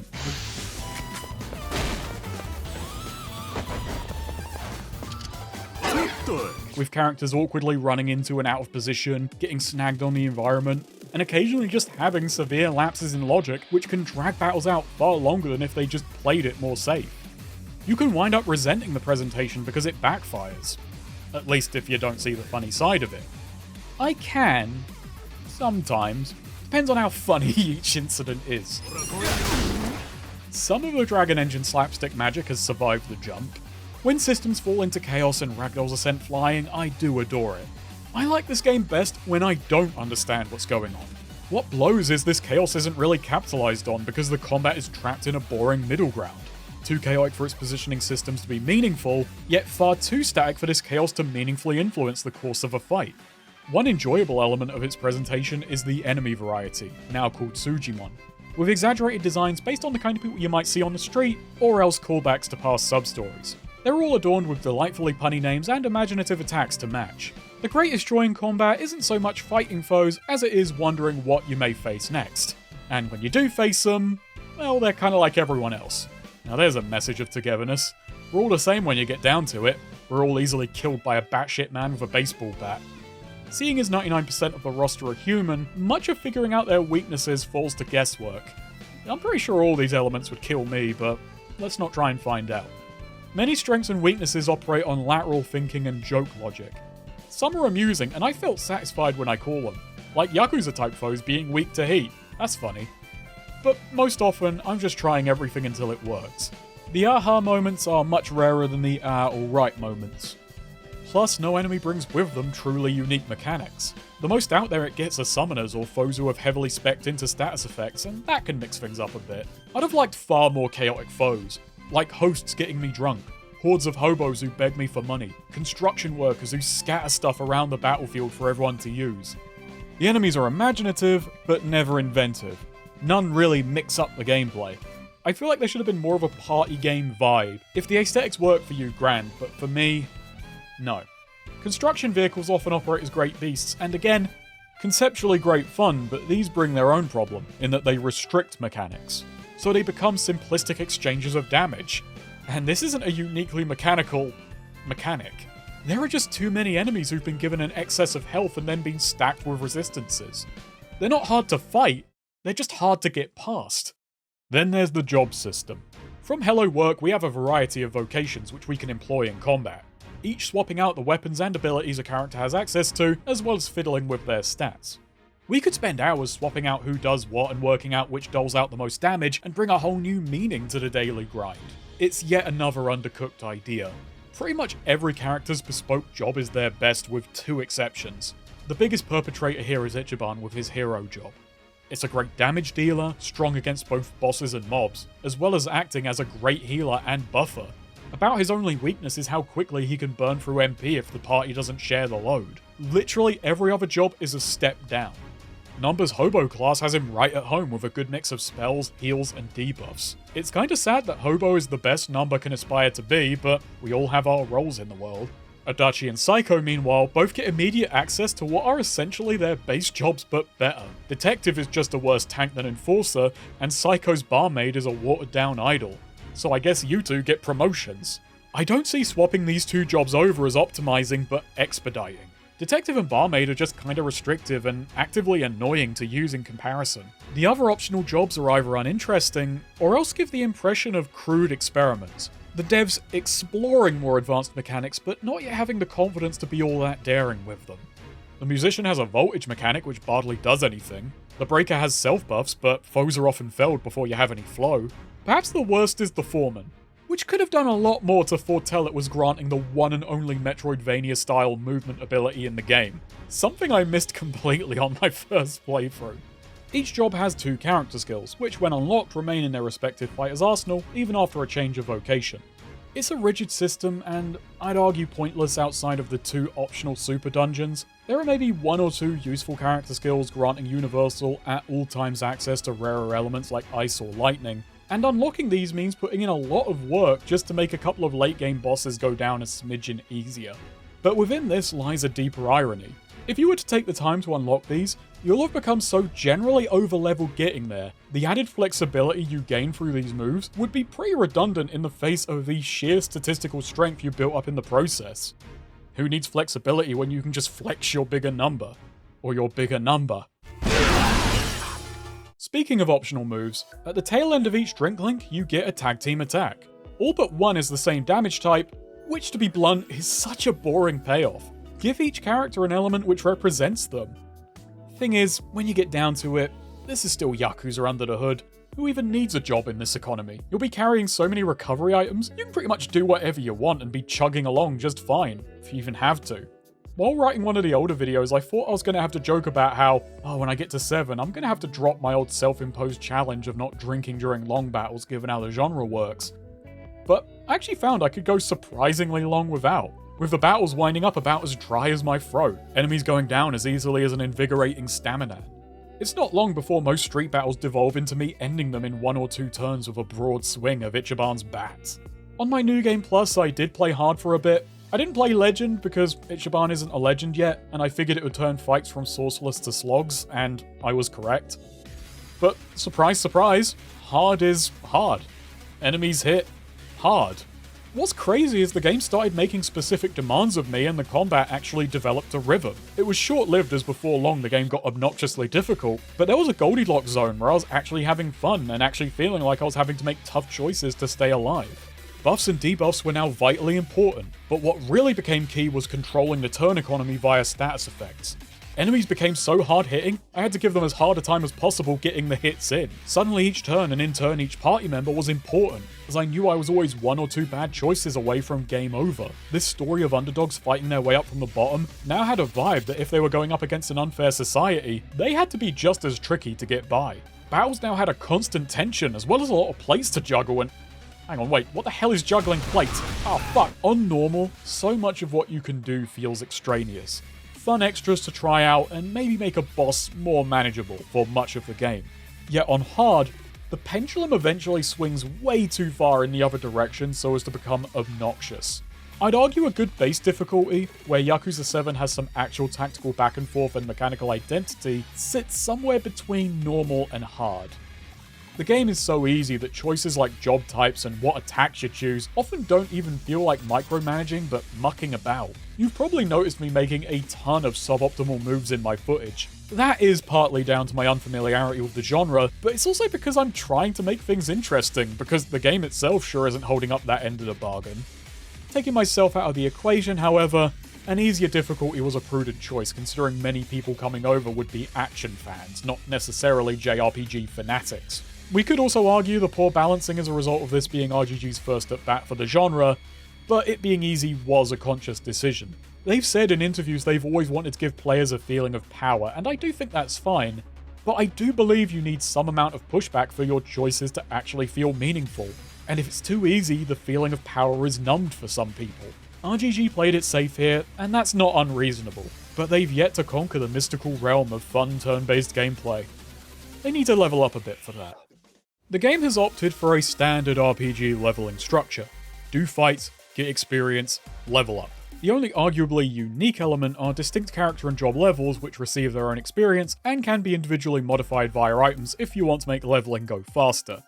This brings me to an issue I brought up last game, which is naturally exacerbated here. I don't like out-leveling story content. It kneecaps my enjoyment and, especially here, harms the vibe for me. Ichiban and crew are meant to be scrappy underdogs. That doesn't feel right when they can't stop curb-stomping the competition. I experience a constant push and pull in titles like this. I want to do side content because I enjoy it, and hey, I may get a unique mechanic out of that. Maybe I'll get a fun new gameplay feature to take into the main content. But in doing said side content, I risk trivializing the main content. And I'm not to know, especially on a first playthrough, just how far I can risk pushing. Speaking of optional gubbins, things like masters and hidden unlockable moves are gone, replaced with a tiny selection of essence attacks which are rewarded for clearing side content, and aside from that you got hidden weapon shops. And if you want the maximum potential out of those weapons, well, you're going to be feeding them into the crafting system. And this is a real downgrade to me. There's a benefit in terms of legibility, this is all easy to track and follow, but it comes at a cost. That being, there's little thrill to exploration. There's no surprises, there's no finding a cool new move while you explore the fringes of the game. I remember as a kid, the only tips I would see for games like this are where to go to grind. Where to quickly get powerful so you can breeze through the bosses and the story with minimal effort. It never sounded like people actually enjoyed playing these games, just overpowering them so they could be put aside as efficiently as possible. I want these moments to have some bite. I want them to be as daunting as the narrative portrays them.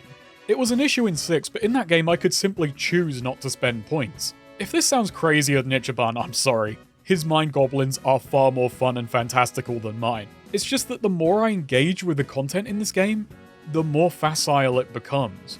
The gameplay itself feels entropic. If I'm taking control of the curve, I at least want to feel like I wrested it from the game's grip, not just had the game's difficulty handed to me on an invisible dial. I'm aware there are occasional pop-ups informing me of the recommended minimum level for a story dungeon.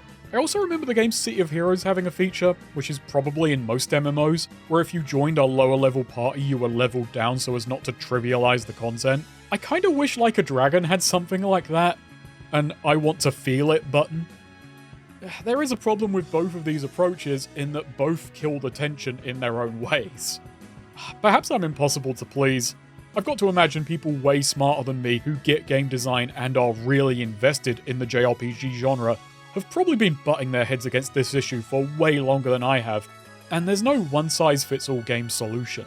Now, all of this aside, when looked at on a narrative level, this system is again a perfect match for what Yakuza 7 is trying to say. This is a game about starting over from rock bottom, i.e. level 1. But it's also about facing the cruel, two-faced nature of society. By using standard JRPG leveling in this context, the game says the more you face society, the stronger and better able to face it you inevitably become. Growth is non-negotiable. Anyone can rise from rock bottom. Now sure, it says this in the goofiest way possible, but that doesn't detract from how hopeful it ultimately is. 7 has some pretty downbeat moments, but an undercurrent of optimism runs through all of it. In a way, this style of leveling, as rudimentary and standard as it is, may also be the most the RPG mechanics have ever actually tied into the themes of a Yakuza story. And part of me is always going to be annoyed because I just can't derive any joy from it. What's frustrating about the combat of Yakuza 7 is it so often hints at being interesting. But much like my central hang-up, there's a gulf between me and being mesmerized. While the basic attack, defend, item side of combat functions, that's about the most that can be said of it. There's a little intriguing about it beyond the modern day setting, amusing animations, and funny foes. but those elements have a limited shelf life. When the sheen is worn off, what you're left with is a boring and ill-balanced game. It's all such tedious janken-pon. Okay, sorry. In a Dengeki interview, the team talked about how even 15 years ago, Yakuza was never really doing anything new, likening it to how janken-pon, rock, paper, scissors, as well as stuff like traditional RPGs, are old systems, but they persist because they're very good. They see what they do as taking established mechanics and updating the fun, not by excessive refinement of any one element, but by immersing these old designs in a cool setting with a rich tapestry of systems, interweaving to create something greater than the sum of its parts. In this interview, they talk about how they hold a lot of respect for people who can put new twists on old formulas, and they feel it's their job as game designers to find novel ways of keeping these old vehicles for fun trucking along. I think it's a brilliant and insightful outlook, and I don't believe they lived up to it here. Everything which tries to go beyond the basics and lend gameplay a unique identity feels uncertain, contradictory, or non-committal. We got hamstringed homages with timed presses which only offer marginal changes to the numbers done in either direction. We have positioning which is only ever an imposition. With no control offered to the player, a level of potential decision making can't find its place.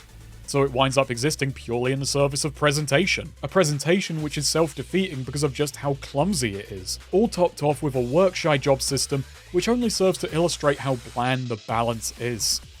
I didn't even mention Pound Mates.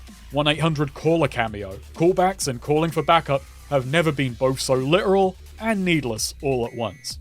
Nothing here is allowed to matter all that much because the systems are either unreliable or optional, and as such can't have too much weight placed on them. All this achieves is flattening the gameplay. Its gimmicks shallow to the point they're closer to jangling keys than being the keys to mastery. And the way optional mechanics are treated can only wind up disappointing invested players, when their efforts to uncover them only see minimal return. That's unless they're aiming for the extreme end of optional content, which takes a lot of grinding and busy work. That's the thing, I can only imagine most of the mechanics pay off here. At the optional mega dungeon, it takes tens of extra hours to get strong enough to attempt. I obviously didn't feel the pull to get that far. I felt like I was combating ennui just as much as enemies. The thing is as well, I can't pretend to not be biased. When I look at this gameplay, a big part of me will always be seeing what I'm not playing. The old combat which this is replacing, which I just find so much more engaging. I respect the change, but I don't like it. It would not be able to carry a 50+ hour game unless it had something else going for it.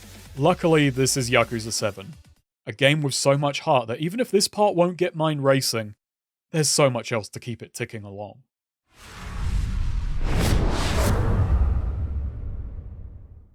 So we fight our way through Mabuchi's torturous torture dungeon.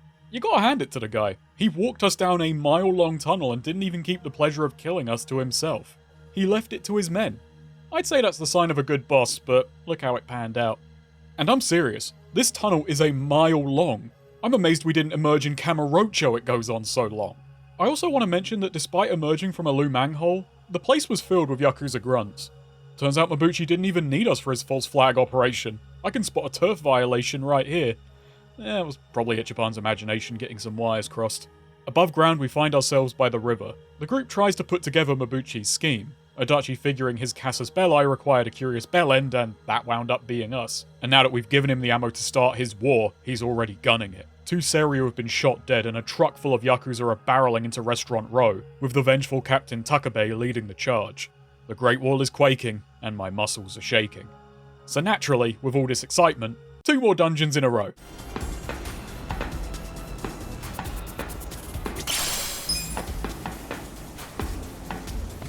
Okay, that's unfair. They are a lot better than what we just went through. Having actual locales and narrative threaded into them is the honey which makes the melee go down. First, we have the Ichiban rushing to Restaurant Row, hoping to stop Mabuchi's war before it can really start. We're pursuing the Seiryu spearhead, desperately trying to catch up with the main wave before it crashes into Lumang HQ, beset on all sides by stragglers not caught in the initial push. It's a thrilling and unique set piece, albeit one which illustrates yet another issue with turn-based combat. The situation's pacing is kneecapped by how each battle becomes a break in the action, which is an unfortunate thing to have to say about the action. A classic real-time brawl would have better captured the desperate push onward this situation is attempting to convey. Though this is somewhat evened out by the tight quarters of Restaurant Row, which allow Ichiban's area-clearing swings to recreate the feeling of trying to claw our way through as quickly as possible. and we arrive just in time to make the entire situation even more complicated. Taking down Takabe just lets Lumang leader Cho take him hostage. Ichiban's attempts to further clear up the mess he's creating are only spreading the muck further. Takabe has already met Ichiban. He knows Mabuchi is pulling a fast one and simply doesn't care. 2 of his boys are dead, and the entire Lumang must pay. Meanwhile, Cho really doesn't like the insistent insinuation that his right-hand man is stabbing him in the back. 俺に説教すんの？でもだからって焦って俺らを犯人扱いしても事態の解決にはならねえ。あんただってわかるだろ。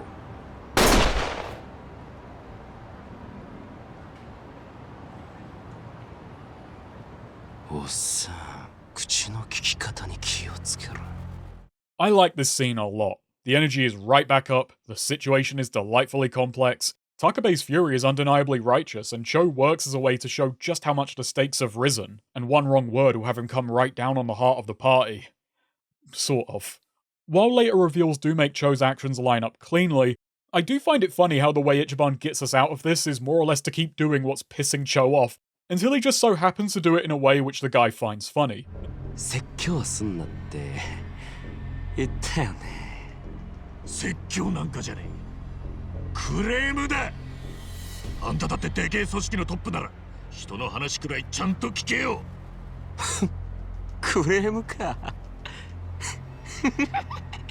Making Cho realize Ichiban is so crap at arguing his case that this guy probably couldn't lie to save his life, which ironically enough saves Takabe's.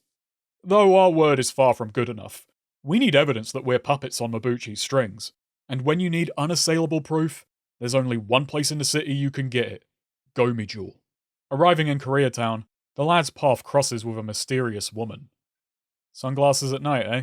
For when you just can't be shady enough. And much to Saeko's annoyance, the boys are beguiled. 美人に根っからの悪党はいねえんだよ。そのスケベ根性、いつか絶対ひどい目に遭うわよ。They're led by the head right into the spider's web, where if they want their info, they're gonna have to earn it. Fighting through Geomijul is unremarkable. I know saying it's better than the sewer level is about the faintest praise going, but it's the best I can offer. True to its name, it's easy to get snagged. Navigation is once again circuitous and this time claustrophobic on top. It manages to avoid being annoying in spite of this, but it's just not very interesting, aside from one standout moment. Word of advice: if you ever suspect you're walking into an ambush, remember to walk slowly into the open and scan your surroundings. If you can spot your would-be attackers within the hour or so, they'll have no choice but to step out and face you head-on. Ichiban just doesn't have the best judgment, nor does 7 use judgment to the best of its abilities. But hey, at least there's more than one pussy to spot.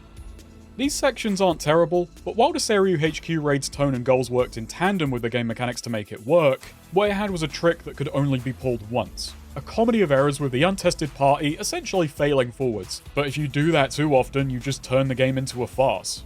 These later dungeons and action set pieces struggle to find their own interesting rhythms, and individually they're either dull or the gameplay and story don't cohere as strongly as they could. You can tell they want similar action beats as prior entries, but the mechanics lack the immediacy to make them work, at least not without a dose of imagination on par with Ichiban. In story terms, scaling Geomijul is the rollercoaster climbing before the next 4 chapters act as a thrilling descent. From this point onwards, twists, turns, and reveals come thick and fast. At the apex, we come face to face with a familiar face. Han Joon-Gi と申します。 Uh-huh. So we're doing this again. And despite passing the test of strength, Joon-Gi assures us he could have taken us single-handedly. Yeah, sure mate, let me just remind you, last time something dangerous got in your head it was the Endia. Or at least I thought it was. 申し訳ございません。 So we're led into the heart of Geomijul. Oh, so we're doing this again. Couldn't go one new game without a new one of you. Or well, 2 new ones of something or other. What an absolute car crash of a sentence. It's so strange to me that one game after having Kage wordlessly disappear, we get yet another super informant. As part of the larger series, Geomijul's introduction feels so clumsy, awkwardly running back an element of the series they just attempted to grow beyond. But in isolation, as part of Yakuza 7's narrative, Geomijul is far more layered and interesting than Purgatory ever managed as part of its stories. Less pulpy, more down to earth, there's more actual inclusion in the narrative events. And that's because this information network isn't a get out of right in corner free card. It's an actual dramatic function of the setting, and instead of getting us out of a corner, it's about to put us in an even worse one. Despite Ichiban's imaginings of the Seiryu acting as the balance keepers in town, that role truly belongs to the Geomijul. Being the smallest of the three gangs, they use their surveillance network to make themselves invaluable to the two larger forces, weaponizing this and subterfuge to keep the peace. As Han puts it, they put out fires before they start, and they've got just what we need to extinguish Mabuchi's fiery ambitions. Video proof of him breaking into Otohime land. But before he can hand it over, Joon-Gi has yet another reveal in store for us. なんか雲行きが怪しくなってきたか。しょぼくれた声出すなって。頼むぜ、相棒。We're led even deeper into the complex, Nanba especially steeling himself as the gang is brought before a complex apparatus.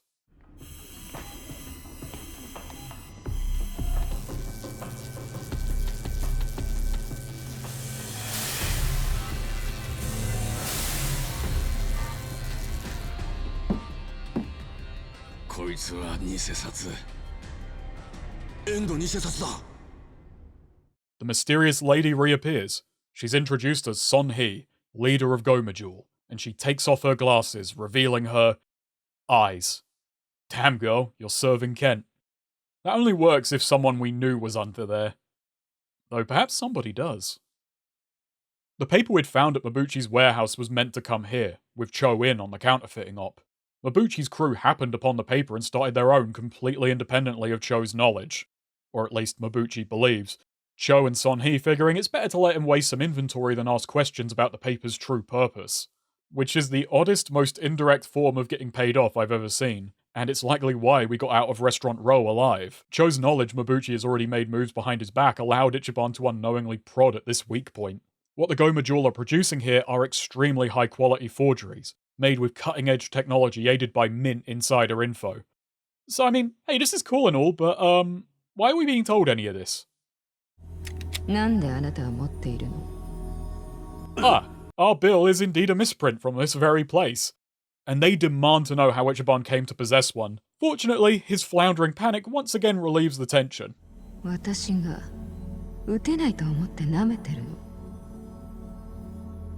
Yeah. でもあなたはその偽札が何かまるで分かってないみたいだし、つまりあんたにはここに来た特別な目的があるようには見えない。まあ、そんなに頭も良さそうじゃないしね。Yeah, that's big words to say to the guy who just repurposed all your boys' faces into burger meat. Unfortunately, Ichiban isn't the problem here. でも、お前は違うな、ナンバAll attention turns to Nanba, as his hidden motives are laid bare. He rolled into town half a year back hunting for his little brother, investigative reporter Shoichi Akiba, who disappeared as he apparently neared the truth of this very operation. Nanba disguised himself amongst the homeless, believing it would let him stay beneath suspicion as he spied on Geomijul. When he stumbled on Ichiban's fake bill, Nanba knew he had to follow him, even if Ichi himself was blind to its true significance. It's a great moment. Just when it seems like Ichiban's bumbling persona has once again diffused the situation, it takes another, harsher step in complexity. That moment of relief which worked last time is revealed to be false, as Son-hee goes on to rub Nanba's deception in our faces. And Nanba himself sees his own acts as irredeemably selfish.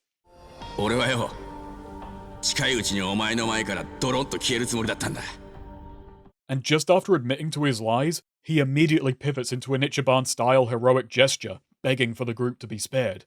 The tension rises with him. And crumples just as hard. His grand display not half as shocking to Son-hee as the taser she downed him with. So, we're free to go. But it's then Ichiban hits the Geomijul with some real loyalty. どこへ連れて行く気だ。俺らの仲間を。あの男は自分の損得感情であんたを騙してたのよ。出会った最初からね。そんな人間を仲間って呼ぶの？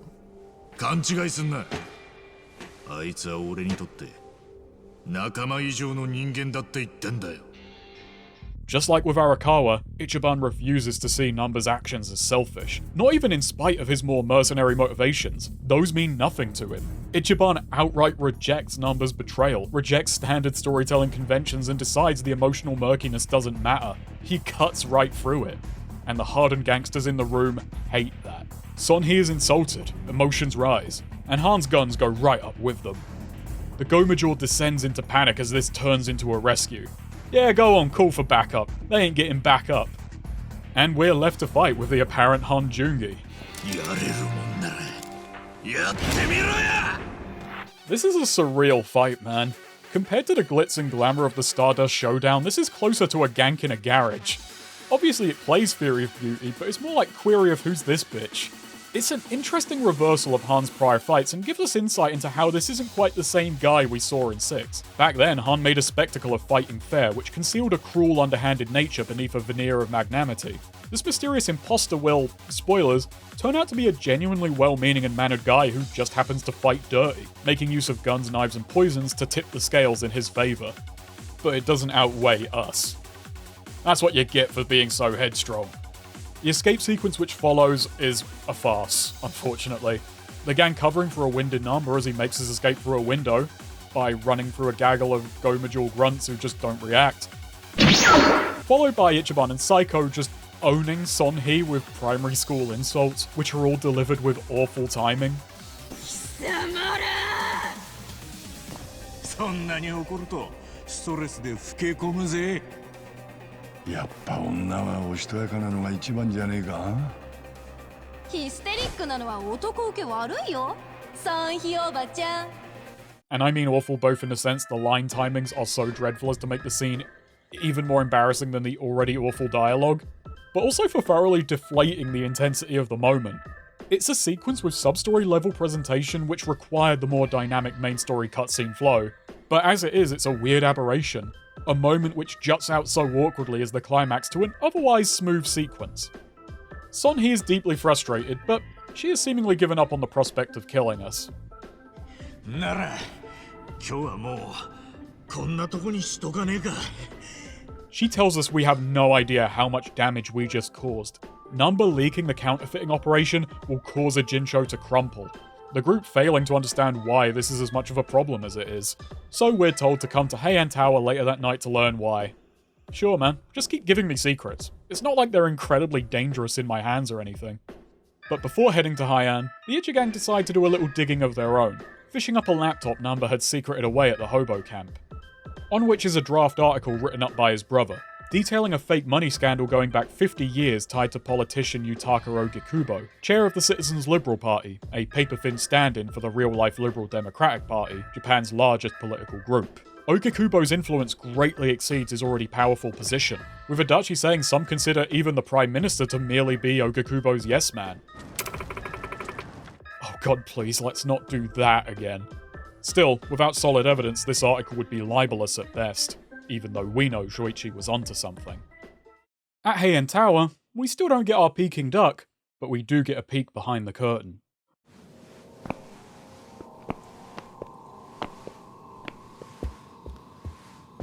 Yeah, Kasuga-kun, genki? Ichiban is apoplectic. Their men are out spilling each other's blood, and here they are, chilling.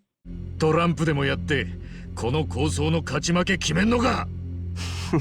そのアイディアいいね。ふざけんなよ。すでに人が死んでんだ。 I love how Hoshino just shuts Ichiban down here, even though I don't think he's wrong. And given what we're about to learn, Ichiban's fury is merely a preview for how many are going to feel knowing what hides atop the Great Wall. I've also got to say, one of the more interesting, understated elements of this game is how so often Ichiban casually calls the twist only for others to brush him off. Not unfairly, given how much more complicated the situation is than anyone could guess until they're stuck knee-deep in it. It's a fun way to play these reveals, with Ichiban often being right for reasons he couldn't even fathom, and it once again backs up the idea the guy is sharper than he knows. Hoshino says the warring among the lower ranks is a necessary sacrifice to maintain the balance. 均等な三角形は外部からの圧力に対して高い強度を持つ。日本も独裁の構造から三権分立になった。Adachi jokes the old man wants to talk post-war climate. Oh, he very much does. 60 years back, the town was stuck in perpetual conflict between the Seiryu and Lumang, and it fell to, at the time, fresh-faced city councilman Ogikubo to pull the plug on the bloodbath. He had to do this with no resources to speak of, so he instead came up with an ingenious plan to not only curb organised crime, but fill his own coffers. He approached the gangs with a joint counterfeiting operation, divvying up the responsibilities, and routing most of the money back to himself. By giving the heads of the gangs a shared interest in paying off most of the police, he effectively brought Ijincho's criminal underworld to heel, all while maintaining the illusion provided by the Great Wall, making Yokohama seem like too volatile a prize for outside forces to want to mess with. Then later rolling in the Geomijul, who were what else but Jingwon exiles, with Han here a body double of their former leader. Frankly put, love this whole series of reveals. Yakuza 7 has some of my favourite crime politics in the series. It's an area where I feel the games can get spotty, with only 2, 0, and 7 juggling this perfect mix of interesting small-scale interpersonal relationships, while never making the high-level factional manoeuvring feel clumsy or too abstract. The dynamics between various characters cleanly translating into the larger motions of the plot, the relationships informing why things are going to pan out a certain way. Arakawa Masumi desu. Arakawa. Even in entries I love, like 5, the pieces on the board can all get so blurry. Here the focus is kept tight, with the theme of light and dark shining and casting shadows through every motion of the plot. Adachi, for instance, is strongly opposed, immediately calling this a false piece. Hoshino hits back by asking if results can't matter if the methods are flawed, before mentioning it took both the police and Yakuza to rebuild the country following the war. 明と暗それぞれが力を駆使し復興を目指しそれを遂げて現在がある To which Adachi has no immediate comeback. It's such a human moment. Anyone would reflexively balk at such a plan, but the scale of the results speak for themselves, and they make an immediate response seem short-sighted. What's amusing to me is how one of the flattest villains in the series, Yakuza 4's Munakata, makes a similar argument to Hoshino. But from him it means nothing. He only ever said it because he was full of two things: himself and shit. Here, that same sentiment fertilizes an entire game's worth of central questions of light and dark, good and evil. Because Hoshino is a true believer, he doesn't play along with this plan for self-aggrandizement or power, but because he sees that it works. And now that we know the truth of Yokohama, there's a more immediate big question. Why are we still alive? Well, it all comes back to that note. The thing isn't for Karen, and now we've covered the past, the present issue is Nanba. If we want to know who gave us that note, we're going to have to bring the bum back before the Ijin free. But Ichiban isn't about to sell his mate down the river. Unfortunately for us, the fact Lumang assassins are already after him forces our hand, and Han is willing to give us a tip not yet shared with Cho. He figures if Nanba went anywhere, he sought out the help of Bleach. And it's as we approach their offices, the game hits us with an odd diversion. We're stopped by a former member of Geomijul, who as it happens is Matsuo's killer from way back at the Harbour Light job. Turns out Song-hee was very much against his execution, and so this guy's gone rogue. This beat comes and goes, but it does leave an odd stain which doesn't quite bleach out. Years ago I covered a title called Greedfall. The video isn't very good, I say a lot of naive shite and perhaps get too pissy with it. But one point I do stand by is how all the faction's greatest evils are too easily swept away. They're all the fault of an autonomous third party acting without the leader's knowledge or approval, easily dismantled at the drop of a hat the moment their transgressions are brought to light. I very much disliked this because I felt it made the game too wishy-washy. It made each group far less interesting by not allowing any room for moral ambiguity in a story which desperately needed it. Yakuza 7 is effectively guilty of the same thing from here on out, with this guy's biggest victim not being Matsuo, but the ambiguity. The issue stems from the fact the story has decided we need to like Son-hee now, so she can't be too ruthless. So the game hurriedly spit-shines her image in a way which is clumsy, transparent, transparently clumsy, and clumsily transparent. It makes it feel like the narrative lacks confidence in its characters to win back the crowd in slower, more organic fashion. Or else stop one or two asinine online comments from going, you can't like Son-hee? Remember that guy she killed? Yeah, she's a mob boss. I figured that guy wasn't the first. I do this weird thing where I hold fictional characters to different standards. Yakuza 7 is telling a far richer story than Greedfall, but I still think it cheapens proceedings a little when each group needs to have their malevolence laundered just as much as their money. We enter the Bleach office. Hey Kume, wanking hard or hardly wanking? Inside we find Dickhead Classic, Dickhead Neo, and the head of Bleach Japan, Ogasawara. Here to support the Yokohama branch. He is very much a Bleach guy, saying the police are lax and the grey zone's rampant. Oh buddy, the things we know could make your head spin. Which is probably a service you could get around here. Nanba's already let them in on the money printing operation. So Ichiban tells them, right, time to go. To which Ogasawara asks why it's them who should be running. Leading to Ichiban spilling even more about the operation. Yeah, good going there, guy. Kume, clearly out of his depth, thinks we're bluffing. But Ogasawara is a far cry from his ungainly underling, knowing we're deadly serious. やれやれ。久米君はまだ事の次第を分かっていないんです。 Yeah, the adults are talking, Kume. Pipe down. Ichiban doubts the man is a civvy. He is, but he has some backing. And out walks Lao Ma. And with that, the Bleach Free leave us to the man who knocked off Nonomiya, Nanba telling Ichi he's simply here for his brother. Mabuchi is, much like every other boss we've seen so far, not really much of a fight. He has a 2-hit combo and some sweeps for crowd control.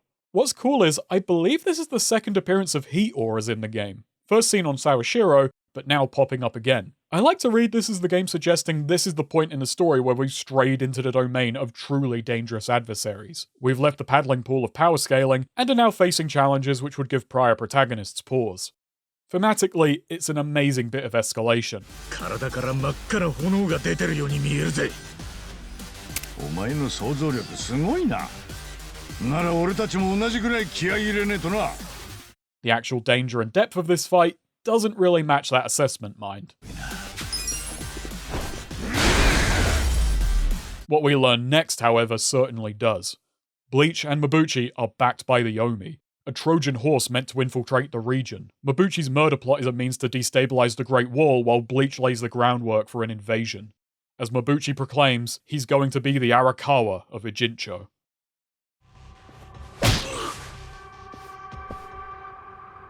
おやっさん、てめえと一緒に語んな。Nanba returns, telling us Ogasawara has already slipped out the back. His demeanor has changed. He's gone from the apologetic, pleading Nanba we saw just after his motivations were laid bare, to blunt, cold, trying to seem stern and uncaring as he raises a sledgehammer to the Great Wall in the hopes of finding his brother in the rubble. His cold front is pretty easily heated, however. 止めたきゃ止めろ。なんなら背中からかかってきても構わねえぜ。俺らがお前にそんな真似するわけねえだろ。くだらねえこと言うなよ。俺たちは仲間だ。ああ、うるせえ。We're not safe for long here, so Adachi says we should quickly check the office, and it's back there Ichiban makes a startling discovery. Tokyo Governor and Bleach founder Ryo Aoki is Masato Arakawa. 死んだはずだぜ。はあ？こいつ。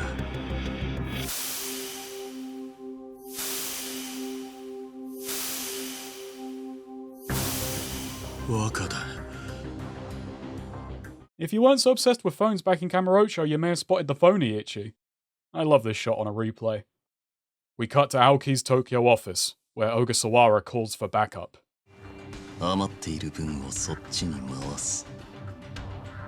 Back at Survive, Saeko isn't quite as convinced as Ichiban. やっぱり年も若と同じだ。そう焦んないでよ。 It seems the young master has risen in the world. Literally, no chair. And that's just the start of the incongruities. Aoki has a pretty airtight backstory, though Adachi again points out how someone of Masato's means could fabricate a background like this. And his Kamuro 3K plan, which won him such approval, wouldn't have worked without Masumi. You know, nothing brings a family together like crushing several hundred others. The remaining Ichiban decide that's more than enough revelations for one night. We gotta get our beauty sleep. Have to be well rested for the invasion tomorrow. But we first awake to news there's trouble within the wall. Hamako warning us the elderly eradicator Totsuka is hunting Ichiban and we should probably stay clear of her house. So naturally we head right on over. News of the counterfeiting operation has already spread and there's mutiny within the ranks. Man, the invasion hasn't even started yet and this town's going to pot. But I suspect it will turn up any... Ah, there it is. Joe lets us know there's an Omi-backed Bleach Japan mob about to sack the Geomijul and we'd better head over. He'd check it out himself, but the Lumang's got a bit of a coup on at the moment, so his hands are tied. Arriving on the scene, Kume is as happy as a pig in shit, and naturally none too bothered by his fellow zealots getting a little overzealous. This is another great little Kume scene. It's the most powerful he's been so far, and it highlights just how small he is. He thinks he's in a position to make the group grovel, but a light insult from Saeko is all it takes to utterly deflate him. And lamer still, how fake his convictions truly are shine when we tell him his men are of a Kansai Ben. And their Kansai Ben doesn't beat the allegations half as hard as we beat them. This is all so revealing of him. He doesn't truly believe in anything, he doesn't believe in bleaching the grey zones, he just wants social power, and Bleach is merely a pretense to it. We tried to stick around to rub it in, but Bleach has gone balls out. Hey, I don't think protest permits will cover that. I think that's a Yakuza. We try to infiltrate the crowd, but we're frankly too colourful for this bunch, and soon find ourselves in the Wrecking Ball's trajectory. Boom! Bleach the Grey Zone's red! It turns out the man piloting the vehicle is Omi Alliance Lieutenant Reiji Ishioda, the freakiest of Arakawa's free key subordinates alongside Sawashiro. In gameplay we may beat, but in story we beat a retreat. Han, however, saw our attempted defense of Geomijul, and thinks us worthy of a special gift. We're cryptically pointed to the nearby Mother's Vow restaurant. In the back is a secret passage leading to the Geomijul's residential district, and with it, a hidden passage into the complex. Inside, word has come down from Okakubo. The operation is to be burnt to the ground. All links between him and the Ijin need to be severed. And Son-hee feels her debt is sufficient to demand that she will go through with this, torching their home if it's what he needs done. And much to Han's shock, she begs us to help hold back the tide until the job is done. Ichiban and Adachi are hesitant. It falls to Saeko, who up until now has had no love for Son-hee, to see how severe the situation is for her to bow. We stand in Bleach's path, Ogasawara directing the charge, with Nanba absolutely furious. What follows is an enjoyable fight, at least from a scenario perspective. A tag team boss battle against Ishioda and Nanba. I'd say this fight lacks wrecking balls, but I should say, I do love Nanba, but it is really, really funny to beat the shit out of him.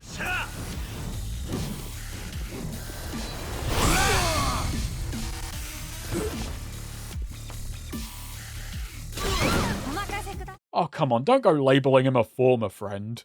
I'm just too easily charmed by fights against former playable characters. The operation goes up in flames, with Bleach fleeing the scene. Their leader Ogasawara captured in the scramble. Nanba's defeated, his last hope for finding his brother literally gone up in smoke. Nanba, いい仲間を持ってるな。仲間なんかじゃねえ。どうやら、お前は誤解をしている。With no secrets left to protect, Son-hee comes clean about Nanba's brother. He's safe and well, having been held in the residential district for trying to crack Geomijul. 本当かマジかなんで教えてくんなかったんだってそりゃ無理かこの事実が手に入れられたのは我々に手を貸し何より難波お前のために命を懸けてくれた仲間のおかげだということを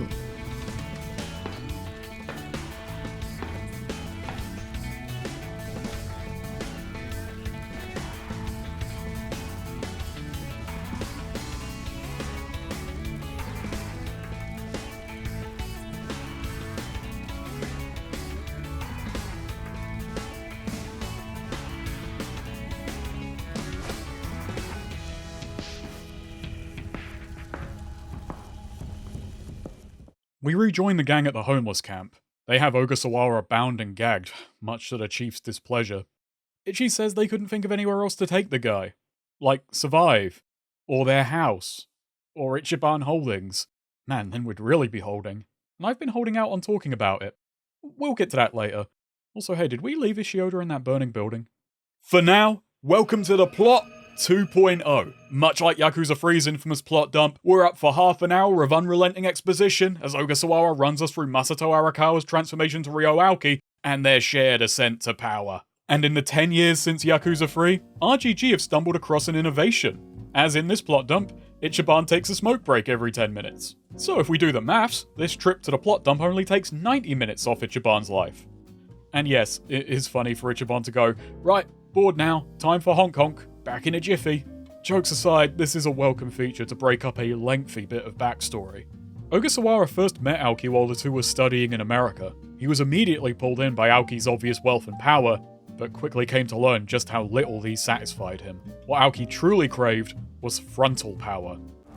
力？表の力とは、つまり人気だ。 To be undeniably respected and have the capability of controlling public figures. So Aoki set his sights on the position of Tokyo governor, a seat described as more meaningful and enviable than even that of Prime Minister, an objective metric by which it could be said that you've won the people's affections.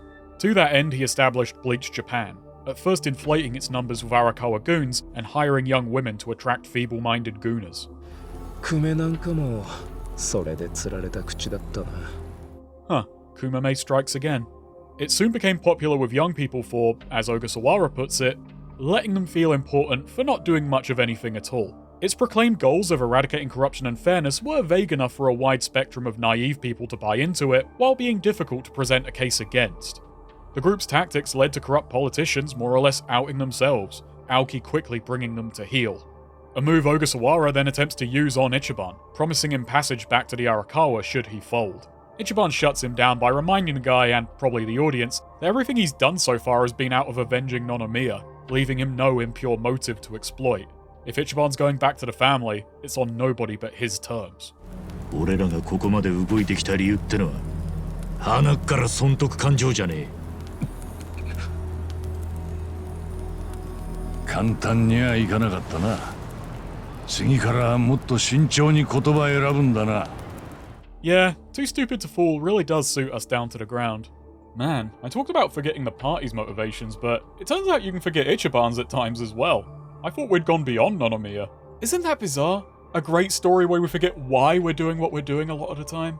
From there, Aoki generated a lot of media buzz. He was a young, smooth, and charismatic personality who was able to leverage Bleach Japan to leapfrog his way into a strong political career, seeming to leave the group behind, but as we've learned, still riding Oga's behind. From there, he won entry to the CLP in a landslide, aided by the Arakawa digging up his opponent's every weakness, and I'm sorry, were we the most powerful third-string family in existence? The apparent success of the 3K plan further boosted Aoki's profile, the public caring little that really, all that changed was the pins the Yakuza wore. They only ever saw the success. Few considered it was, at best, a symbolic victory. Meanwhile, the police were only happy for the Omi to arrive, as it filtered out the unpredictable, opportunistic criminals who flooded the city in the Tojo's absence. The last question then is, what's so important about Ijincho? Simply put, it's Ogakubo's home turf. The old man is the one solid obstacle in Aoki's path, the only one who wouldn't budge during his rise to power. He needs to go to feed Aoki's insatiable ego. Aoki, being corrupt himself, had a sense for who else were bleached black, and figured Ogakubo's ascent must be no less slimy than his own. And so that's what this invasion is all about, finding proof of Old Man Ogi's connection to the underworld. Now, I must stop for a moment and say, it is kind of hard to believe that Aoki is the same guy we saw back in 2000. His ambition, sense of social climate, and apparent charisma, well, that's all a far cry from the awkward mess we saw way back when, but I am led to believe that's the point. This moment at the club forced Masato to have a moment of pure self-reflection. He all at once figured he knew how the world saw him, and the question is whether he hates everyone else half as much as he hates himself. The reason I think this is because Ichiban is equally surprised by the young master's turn, especially upon learning Mabuchi's murder plot was signed off on by Masato himself. 荻窪を出し抜くには大きなリスクもやむなしと。ただし、その分リターンは大きいはずだと。人を殺すのに何も問題ないかよ。バカ。In the end, this only worked because of a stroke of luck, our investigating the murder, and Nanba's leaking of the operation. この町もカムロ町と同じ運命さ。なんだと？ここもじき近江連合に牛耳られる。もう彼らを止める肉の壁はないんだからな。そうだろ。The plot 2.0 is very much a refinement, being far better plotted than the plot 1.0, and that's not even considering the presence of breakpoints. Character and theming are far better threaded into what would otherwise be a very dry bit of exposition.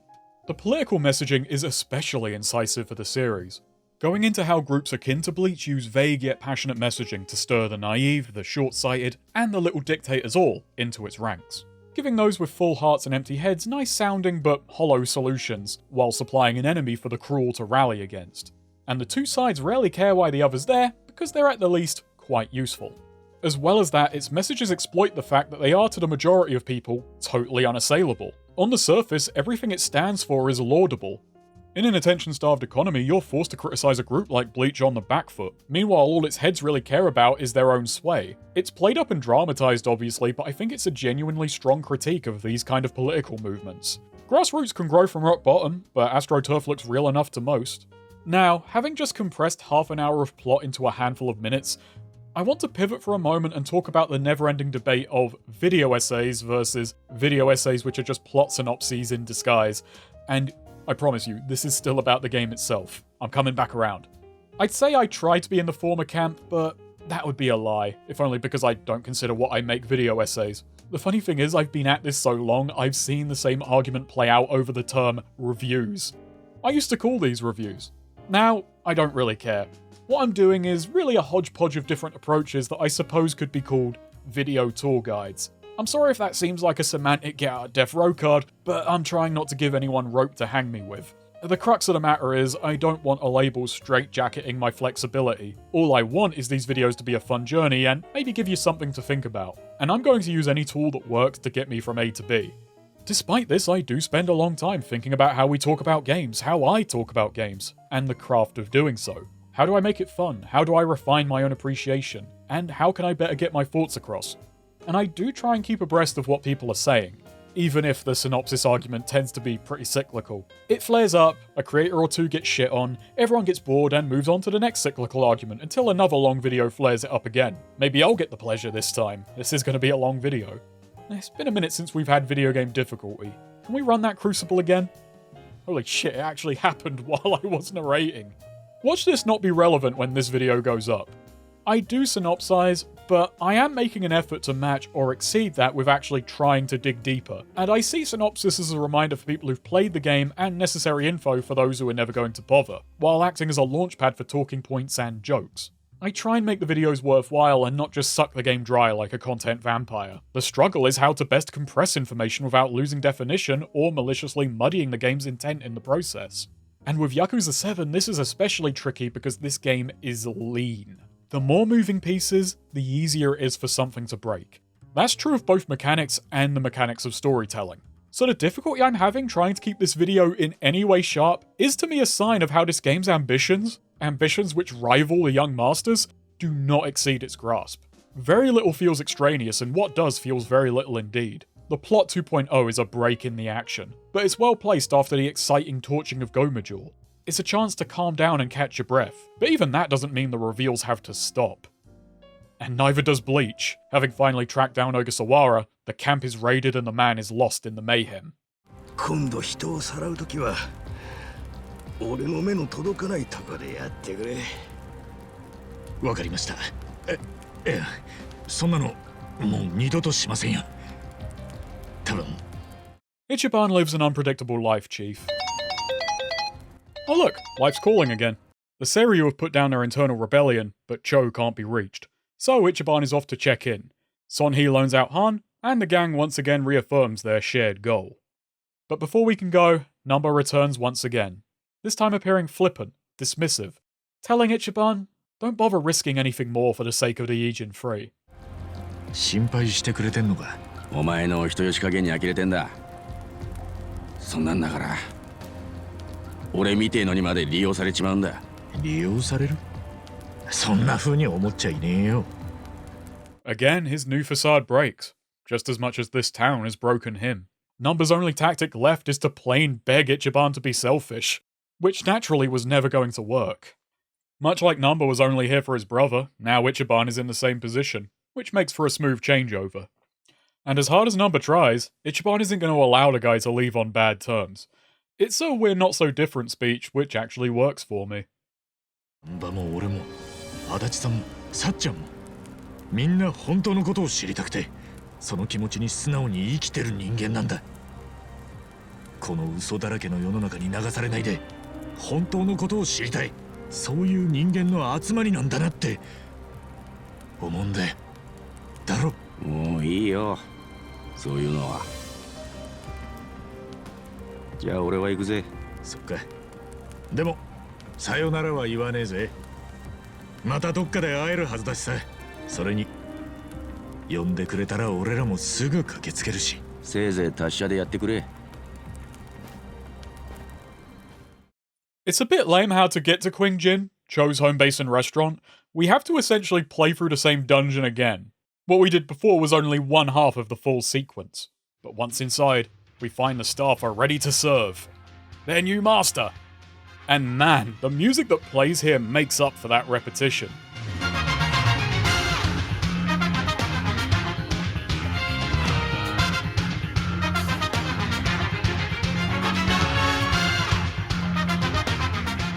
This is Kung Funk. I guess Ichiban's imagination has taken him to old martial arts movies, and this track is nostalgic in ways beyond that. It gives me a Yakuza 4 vibe, which I think means it's time to talk about the music. As usual for Yakuza, it's banger after banger, nothing out of the ordinary there. But the reason this track gets me thinking is because of how unique it is when taking all of 7 into account. I loved how varied the soundtracks of 4, 5, and 0 could be, and I find 7 lacking in this regard. It has undeniable character, and these are still very much beats to beat down to, but the soundscape is far less broad. Ichiban's sound is defined by techno. I apologise for the vague term, but I am not the best with musical genres. While Kiryu wasn't averse to synths, his sound was mostly characterised by distorted guitars with a heavy rock emphasis. Ichi's techno focus is great. It fits his role as a more modern hero, and it pays homage to his love of games. The sub-story boss music, Back Scratcher of Coins, is even a remix of Dragon Quest V's battle theme, while also incorporating Aria of the Soul from Persona.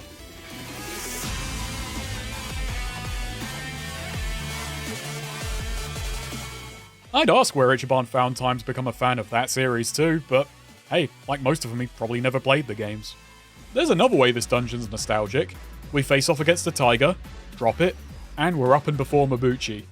This is such a cool shot. The framing tells you everything you need to know. For all Mabuchi's ambitions of being the Arakawa of Ijincho, the Omi Alliance were never going to see him as an equal. Yo, washira mo teikaso ka, Mabuchi-han. いえ、結構です、石尾田さん。我々も安く見られるわけにはね。あなた方とはあくまで五分で杯交わさせてもらいたいと思ってますんで。And so we rematch with Mabuchi. And hey, since we're on music, I actually have something I was holding out on last time. His theme, Warmaker, it's about 10 times cooler than he is.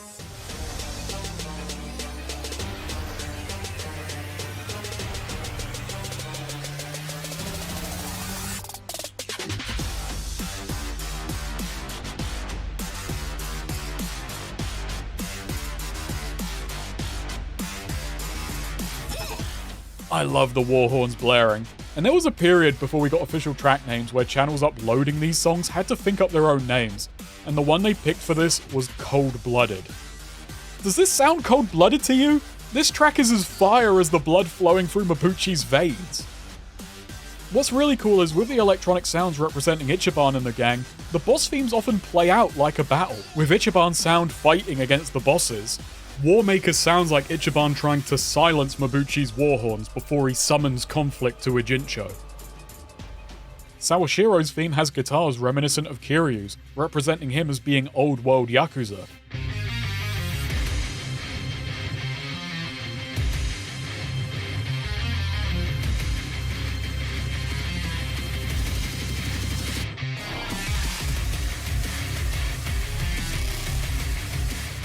Ishioda's sirens shout, "Caution! Heavy machinery."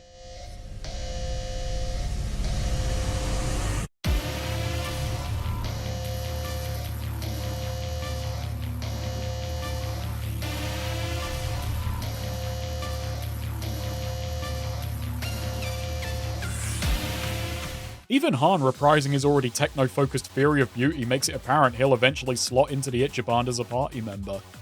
The use of boss music remains strong, and Ichiban having a defined sound allows the boss tracks to have an extra narrative layer, a battle of the Ichibans.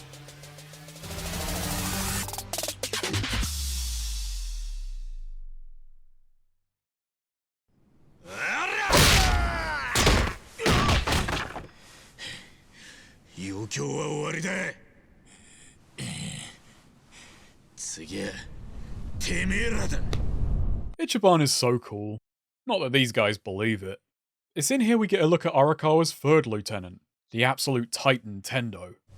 ふらついとる下級ランカーとチャンピオンが同じリングに上がれるかいな。A a former heavyweight boxer who killed a man in the ring, joining the Yakuza for the thrill of the fight, and he's happy to leave Ichiban for later. 俺らを見逃したこと後で後悔するぜ。ほう。そいつは楽しみや。Ishioda, meanwhile, doesn't want to wait. The group is winded, hoping Han can bring forth a miracle. Tendo may have just butt out, but the bum is in. 私に頼らずとも。え？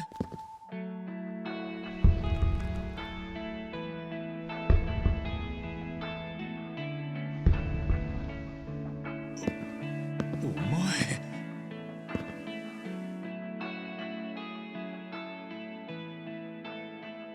だから無茶しすぎなんだよお前は。もうお前らと一緒に面倒に巻き込まれるのはごめんだと思ったけどよ。Sometimes all I think I need to say about a scene is it brings a smile to my face.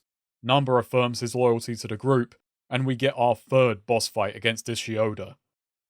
I kind of feel bad for him. He goes from wrecking ball to fighting alongside a wreck to just plain getting wrecked.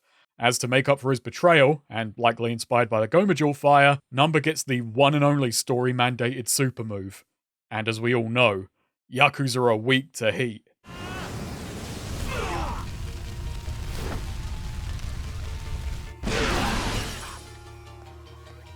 With Ishioda down for the count, Nanba's return to the group is made official.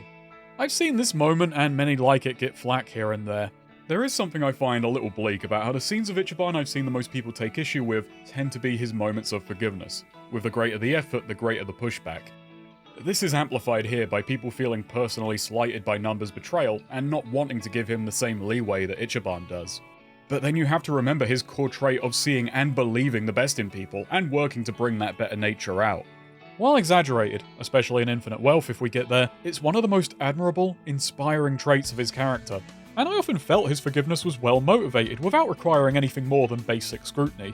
What I like about this twist is on a replay you do look at Nanba's actions in a new light. You start questioning how self-serving he is, and it's easy to realise he often displays kindness without any clear benefit for doing so. Does it add a dark undertone to one of the cheeriest scenes in the game? Yes, but it doesn't ruin it for me, just adds a bit more depth to it. Remember what I said earlier, Ichiban always looks for the best intentions in good deeds. No excuse excusing kindness. Nanba's first instinct when he was caught was to beg for Ichiban's life. In his every appearance thereafter, he's acting like a dick, and it's clearly acting.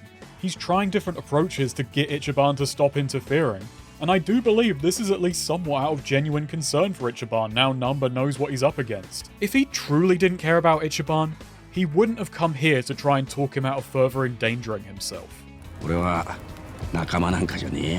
If there is a problem, yeah, Nanba did kind of ruin everything. I buy Ichiban's forgiveness. The rest of the Ijin 3, not so much. No matter how much the game has revealed that behind the curtain they're actually well-intentioned, they're overlooking a pretty big indiscretion here. The game kinda just sneakily ignores the amount of damage Nanba has caused, which isn't very slick given how we were very bluntly told what the damage would be, and then shown what it was. It does this because, spoilers, on a long enough timeline this works out for the town, but obviously the characters can't know that, and it's not like this gets fixed due to Nanba redoubling his efforts to make up for it.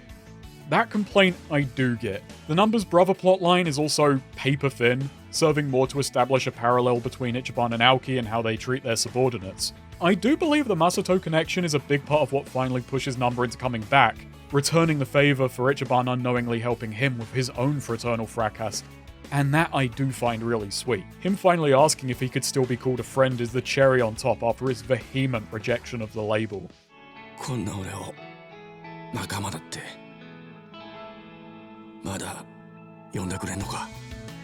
That shit hits for me, man. I love this group.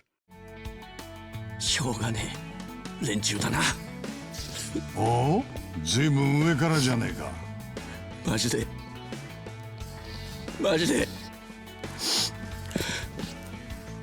しょうがねえ連中だよ相変わらず素直じゃねえなうるせえよ You know, a lot of these videos is just fighting the urge to let certain cutscenes run because you may as well watch a long play in that regard. But I love this stuff. おかえり、なんちゃん。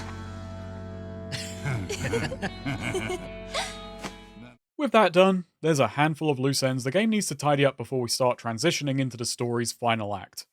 In a bit more moral laundering, Nanba's grudge with Geomijul is put to rest, as his brother was not only treated as an esteemed guest, but he met the woman he intends to marry while in captivity.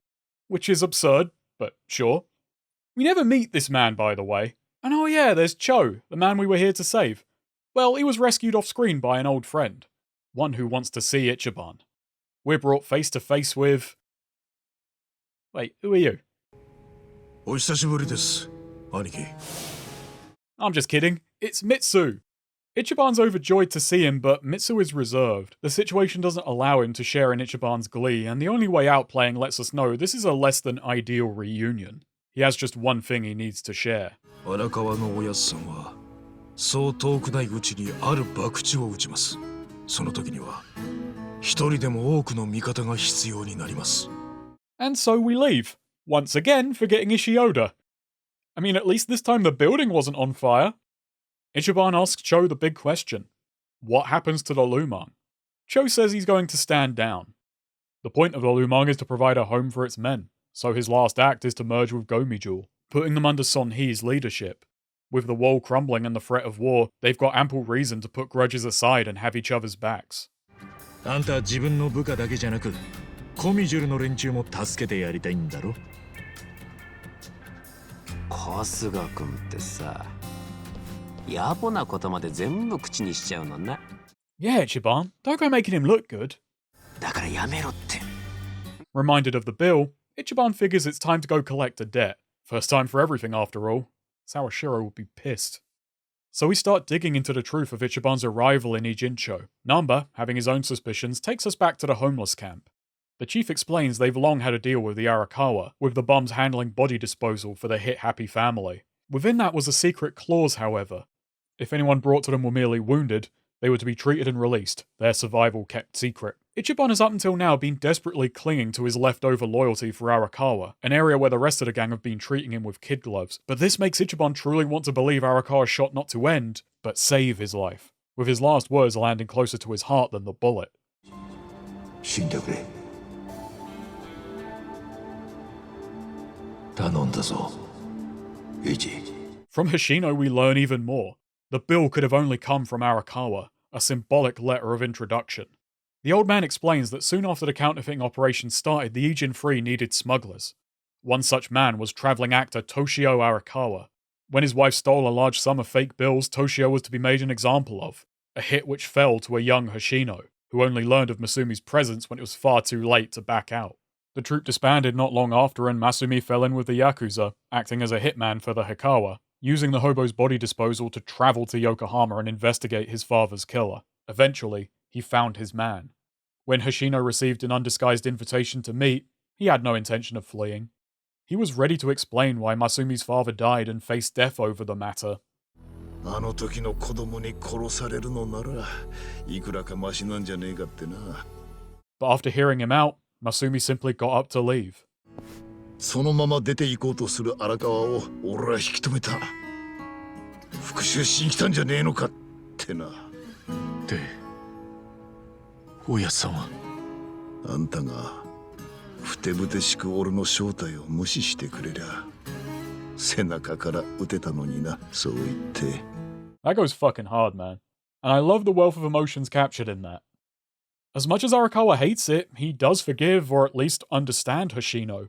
He can no longer go through with vengeance and be at peace with himself over it, a thread which will soon tie Ichiban back to him even tighter. When Arakawa started his own family, Hoshino sent over a fresh batch of defective bills, metaphorically placing his life once again in Masumi's hands. The money that his mother stole and in turn took his father's life, which Hoshino gave him so he could end his at any moment, Masumi instead uses to buy Ichiban's. As both a literal and thematic object, the game makes such ironically clean use of dirty money. Hoshino assures Ichiban Masumi couldn't have shot to kill. He shot to save. 荒川真澄にとって大切な身内だということだ。おやっさんが俺を大切な身内だと、おやっさんを信じなきゃいけねえって改めて思いました。 He wanted him to find Hoshino. A side note of this scene, it feels redundant to say a relationship in this game is heartwarming, but I forgot just how much I like the bond Ichiban develops with Hoshino as yet another father figure, as well as a friend he trusts just as much as his gang. Hoshino genuinely wonders just how deep the familial bond between Ichi and Masumi goes, and he envies how Masumi inspired such a good-hearted and loyal soldier.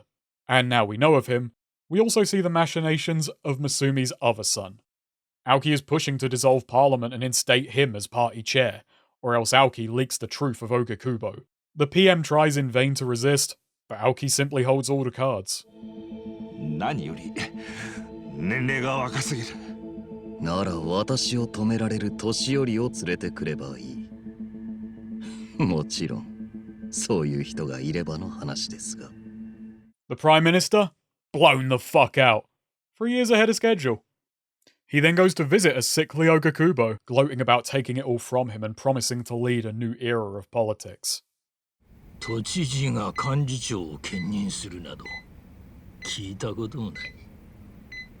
あなた方老人にとってこの先起こることは全てが前代未聞の出来事になるでしょう。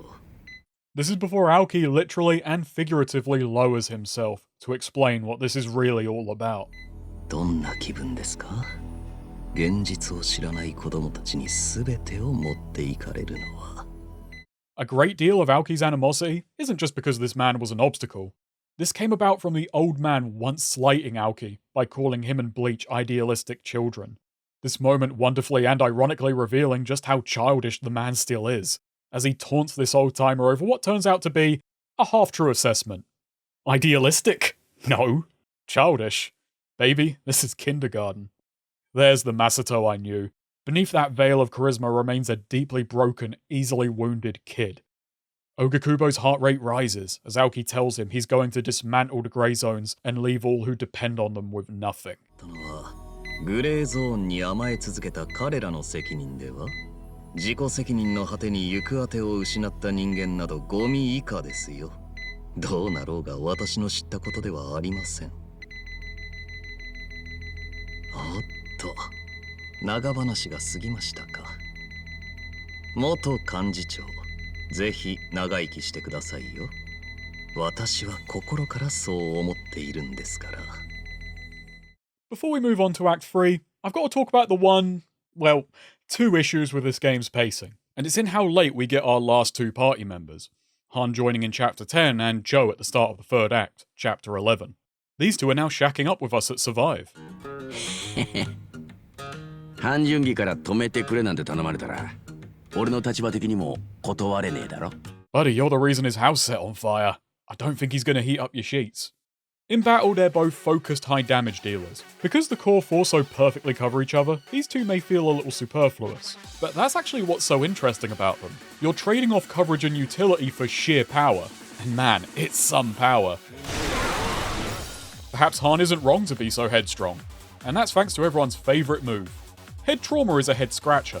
A super low MP ability which for reasons unknown has double base damage calculation, making it one of the most powerful attacks in the game. It's a dirt cheap dirt nap dealer. And Cho's good too. He's not broken, but he's good.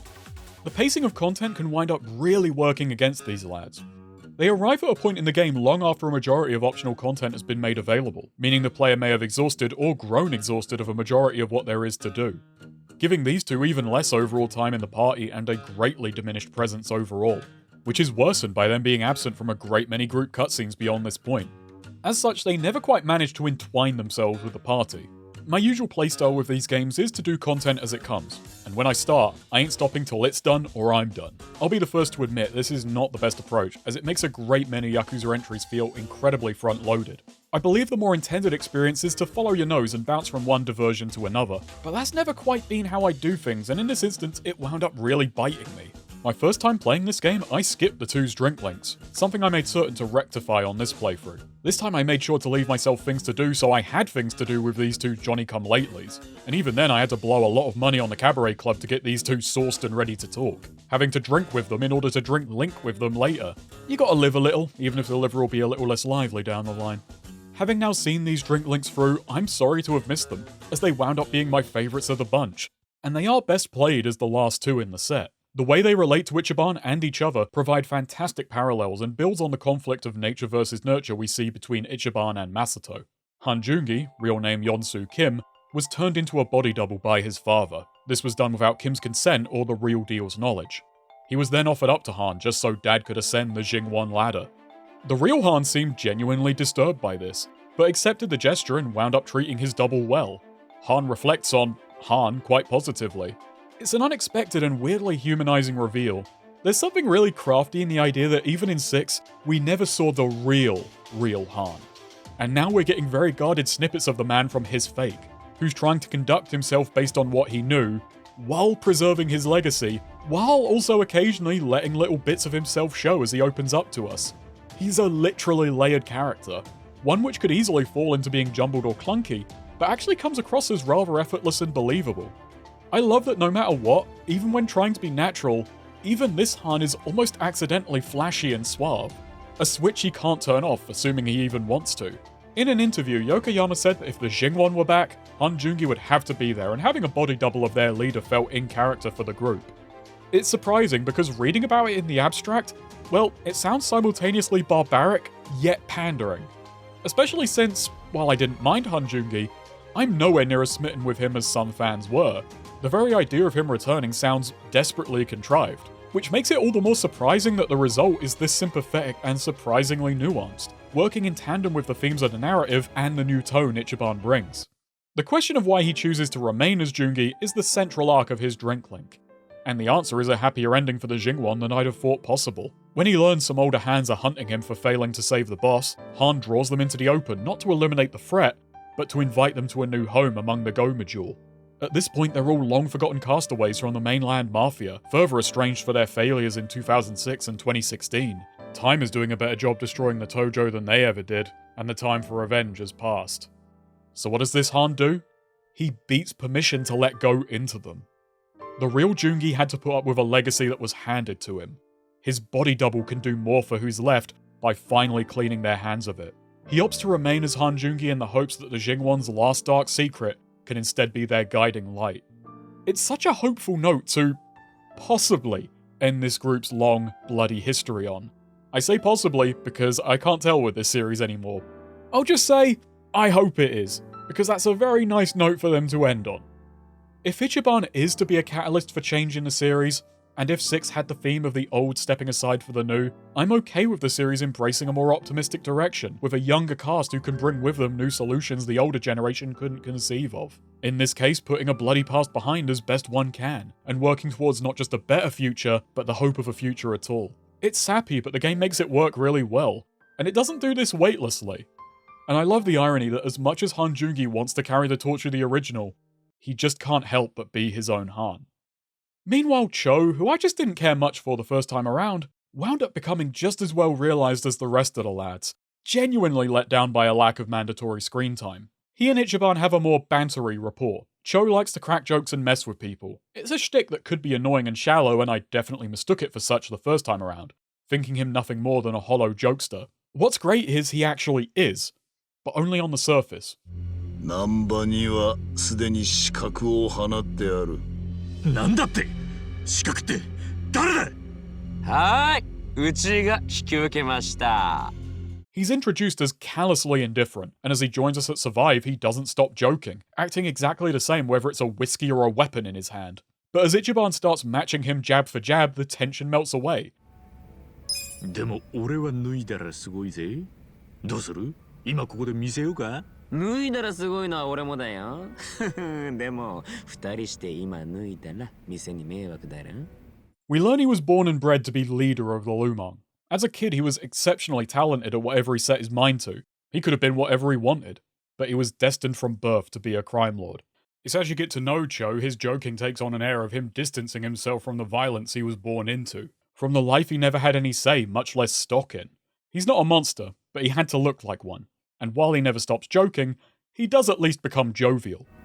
それじゃあ、お前があいつに力をつけさせちまった張本人か？ああ、なるほど。確かにそうなるね。 His drink link ends by tying up a plot point left truly unresolved by the story, confronting a now disgraced Mabuchi, who still imagines he can take Ijincho's reins with just one more push. It's the one time Cho drops his mask and is openly emotional, letting a shocked Mabuchi know just how furious he is. It's an anger born of worry and regret. いい加減にしろよ！今までお前が見逃されてたのはソンヒが俺の気持ちを汲んでくれていたからだ。俺がお前を殺したくねえっていう気持ちをな。マウシ、お前は俺を嫌いだろ。俺もお前なんか大嫌いだ。だけどよ、どんだけ嫌いでもどんだけ腐ってもやっぱりお前は俺の仲間なんだよ。俺はよ、仲間を殺したくねえんだよ。お前に死んでほしくねえんだよ。Cho was betrayed over a position which stole any chance he had at a normal life. A role he never really cared about, but had to try his best at anyway for the people who depended on him. In the end, his best friend turned on him over something he never wanted. Something only Cho could know is so empty. He'd have likely gladly handed the reins over to Mabuchi were it an option. I really like these two stories, both for doing a great job adding dimensions to these two latecomers, but also for how well they tie back into Ichiban. All three are characters whose fathers set the course of their lives for them. None chose a life of crime. It chose them and they had to make do. Now their reasons for staying in that world are gone, and for the first time in their lives, they have to decide who they're going to be. These drink links do that while at the same time giving us a preview of the conflicts ahead and how Ichiban might navigate them. Just as much as Chapter 11, these move us into the late game conflicts. Part of me wishes this stuff was in some way integrated into the main plot, but knows that it's probably for the best being optional content. All of this adds so many extra dimensions and considerations to the primary theme, but were it all mandatory, we'd wind up in a Yakuza 5 situation where the main plot becomes messy and contrived because it's unable to ignore a heartfelt tangent or thematic reincorporation. That is what I love about 5, how it looks at its central theme from every angle. A feat 7 does actually repeat, albeit much more cleanly. This is a much tighter narrative because it knows how to show restraint, and Drink Links winds up a clever way to let it have its shot and chase it too. It's probably best where it is for giving me a little something to stew on without throwing too much into the pot. Oh yeah, the final karaoke track. Well, it was written when Hori was once eating a stew and was really irritated for some reason. Yeah, I'm sure we can all relate. God, wait until next game for me to discover I've somehow undersold that track like I did Like a Butterfly. The second act of Yakuza 7, chapters 6 to 10, is maybe one of the longest unbroken chain of reveals, twists, and upsets in the series, and it's so much fun. While the openings, multiple, do a great job getting me invested in the characters and setting, giving me a supposed understanding of the world around us, this second leg tosses it into a washing machine. It's such a ballsy story to set up such a complex yet intriguing situation, and then not rest on it for any longer than it needs to make its points, tearing it down as quickly as we come to understand it. I realised I had no time to cleanly stop and talk about Yokohama itself without feeling like I was rudely interrupting the narrative. But it's time to hit the brakes and finally tour the town we just ruined.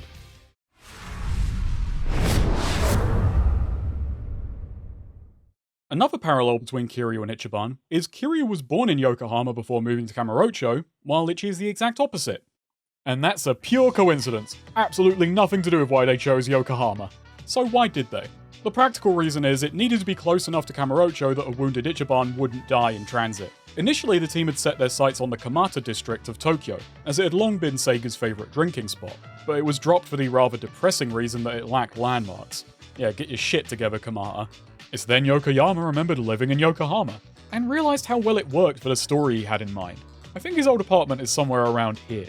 He settled on Hinodecho, Sakuragicho, and Izazakicho, resulting in a map 3 times larger than the old Kamurocho. Director Ryusuke Hori explains, "We'd wanted to create a town of contrasts, with clear differences between rich and poor, light and dark. And Yokohama is a great setting for that. You have that beautiful night view of the harbour lights spread out before you, symbolising the rich. And then you have the poor, the people who can't go there, who live in this world behind the wall of muscle." The much larger map size is only the first of many things which sets Yokohama apart. It follows an entirely new design philosophy both literally and in intent. Befitting the game's more fantastical nature, RGG broke from their approach of utterly faithful recreation. Yokoyama's Yokohama is not the town you'd see were you to visit in 2019. It's instead an amalgam of the modern town and years-old memories. A place out of time, based on the old streets and shady diners he recalled from his time there. This more impressionistic approach has another facet. Motivated by the game's heavier commentary and sympathetic depiction of red light districts, it led to RGG not pursuing any real-world tie-ins, for fear that brand deals might lead to them having to compromise the depiction of the town, or water down the message of the story. This could be part of why the licensing deal with Don Quixote wasn't renewed. It's genuinely surprising. Using real-world places and products to make the setting feel more real has been a long-standing series staple, but this time it's more rise up, less rise up. Even without the product placement, the feeling of fidelity to a real place is very much still intact, and this act of less strictly adhering to reality likely helped in compressing this much larger area into a space which remains interesting to explore. There is a not unfounded worry that the town's greater size could lead to a loss of the tight, condensed personality many prior hubs had. While there are pockets which feel superfluous, I kind of find that charming in and of itself. I know it sounds weird to be thrilled by a boring street, but in Yakuza that in itself is kinda novel, and even these seemingly redundant roads host details that make them feel lived in or meaningful to someone. Instead of being a large, featureless town, it's more like a collection of miniature districts, arranged remarkably well to act as part of a greater whole. Each has one or two unique features or landmarks to stick in your memory, and it means even before you're told, this place feels storied. There's history and life programmed into these streets. It doesn't matter that it's a bigger city, because they haven't forgotten the small details which make the place. From the welcoming liveliness of the homeless camp, the cozy bends of the bar district funneling me to survive, the energetic throng of Isazaki Road where fights seem almost unavoidable. I adore how Jinai Station bisects and signals the north-south divide of the city. From here, the roads grow more open and the buildings taller. It's less claustrophobic, but also impersonal, with Hamakita Park at the top acting as a wild frontier, boasting an abundance of rare crafting items and dangerous foes. I find that such a cute little flourish, using a park as a frontier. It's very exciting. Going back to Hori noting the divide between rich and poor, this is achieved via a north-south divide in simple but elegant fashion. As the saying goes, the higher the latitude, the stronger the attitude, with both affluence and difficulty rising the further north you go. What Yokohama achieves feels like an advancement of Yakuza 3's Ryuugyo, and especially 6's Onomichi, but expanded and built with JRPG concerns in mind. It's made up of distinct zones and each has its own vibe. At a glance, I can tell where in the city I am from the road layout, architecture, and the kind of people I see milling about. The city is tightly compressed, but it's so well laid out, with each area possessing such well-considered checkpoints and passages that it never feels artificial. It flows from spot to spot. Each area feels as big as it needs to sell its scale. Like so much of Yakuza, this city is greater than the sum of its parts. Navigation feels natural and intuitive, but distinct to each area of the city, every spot having its own rules to figure out and features to exploit in your hunt for goodies or getting out of dodge. What I especially like is how a majority of places which come to be meaningful to Ichiban and gang are all situated on the southern end of the map, and we're often reset here. This makes it homely. It ingratiates us with the grey zones mechanically, just as Ichiban feels his connection narratively, with excursions into the less welcoming north becoming more common, not to mention deeper as the story progresses. This allows the story to travel, shining spotlights on different areas as events proceed and making sure things never feel static, while never keeping us too far from a safe, welcoming place to retreat to when we want to catch our breath. Prior stories had to work within their limited spaces, and claustrophobia could be felt at times. Here, no such issue. In earlier titles, a trek across town was a small prospect, only requiring combat and maybe one kind of collectible to give such short jaunts some friction. To accommodate for the larger map, 7 has massively increased the amount of micro-content, as well as given the player unlimited sprint. It is something fun to do. You've got 3 speeds: walking, jogging, and sprinting. But women, for whatever reason, can only walk or sprint, and if you jog, they go. So you can force them to repeatedly bump into you, or else launch them like missiles. Look at her go. And well, that's the least of many things to do. The content is thinner, but the increased density of things to do in transit staves off tedium and lends meaning to exploration. This micro-content comes in many flavours. The first collectible is actually a repurposed series staple. You now need to track down and activate taxi stats. Unlike prior cities where prior protagonists had prior knowledge of the town, this little change tasks you with figuring out Yokohama in tandem with Ichiban. The player first needs to get the lay of the land on foot, making the taxi function as both a relief and a reward. If you're of a weird mindset where quick travel feels a bit of a cheat, having earned it first goes a long way into hushing those mind goblins. I mentioned party chats a while back. These are so much fun to stumble into. They not only build on the party, they add immediate character to the city and draw your eyes to its details without shoving them down your throat. They are remarkably charming little skits which allow characters to talk about anything, and I do mean anything, and solidify how explosive this group's chemistry is. What's so remarkable about Kamurocho is that by now, each and every street has at least one memorable event taking place on it over years of stories and substories. If these streets could talk, they'd probably never shut up. I'd love a map of Kamurocho listing every event, main or otherwise, by road. I think it would take an age to fill up. Another thing party chats achieve is getting a jumpstart on this process, creating a ton of little memories which are tied to certain areas. These are good by themselves, but naturally, they also build bond to progress drink links. And we don't just drink with friends, we now also dine with them. I'd say eateries no longer offer experience, but I'd be lying. EXP has been replaced with dining experiences. Table talks are further skits alongside party chats, where you get a bit of food trivia, party food preferences, and occasional food quizzes. These really take off when Cho joins the party. More than any old completion bonus, party chats and table talks had me looking high and low for that next tasty morsel of character detail, which is much easier given the party can now swallow the menu whole. We no longer need damage to fix or stomachs to be empty. By the time you're done with party chats and table talks, the characters all feel so fully realised. And probably just plain full from all the food I forced down them. Gonna have to walk some of that off, which only leads to more chats. 結構歩いたな。最近ちょっと痩せようかと思ってたからちょうどいいぜ。The placement of shops and restaurants has taken on a far more gamey design. Following JRPG logic, they're now treated the same way inns would be in a fantasy setting, spaced much further apart. This is intended to give travel more considerations and consequences, as the player has to go longer without access to healing. Though given the low difficulty, this rarely if ever landed for me outside of one exception, which required a lot of imagination on my part. This further sets Yokohama apart from prior towns. It's less bustling and convenient, and this makes it so that returning to Kamurocho does feel like going to the big city.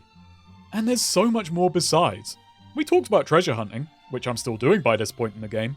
Well, there's also hidden containers and secondary currencies hidden away to give purpose to nooks and crannies, and then there's bespoke enemies and honkonks, so you can deal with some crooks and nannies. Each area has unique Sujimon to hunt, further adding character to each locale via its local characters. I will say one annoying part of travel is that since the Sujimon live in Ijincho, their eyesight hasn't been cooked by the neon glare of Kamurocho, and as such these buggers can see you and trigger fights from miles away. It's a concession for the much larger map, but I can't pretend it isn't frustrating. Overall, while much of this is filler content, it feels measured, and fulfills the purpose of giving you a lot of little things to do while traversing this much larger map.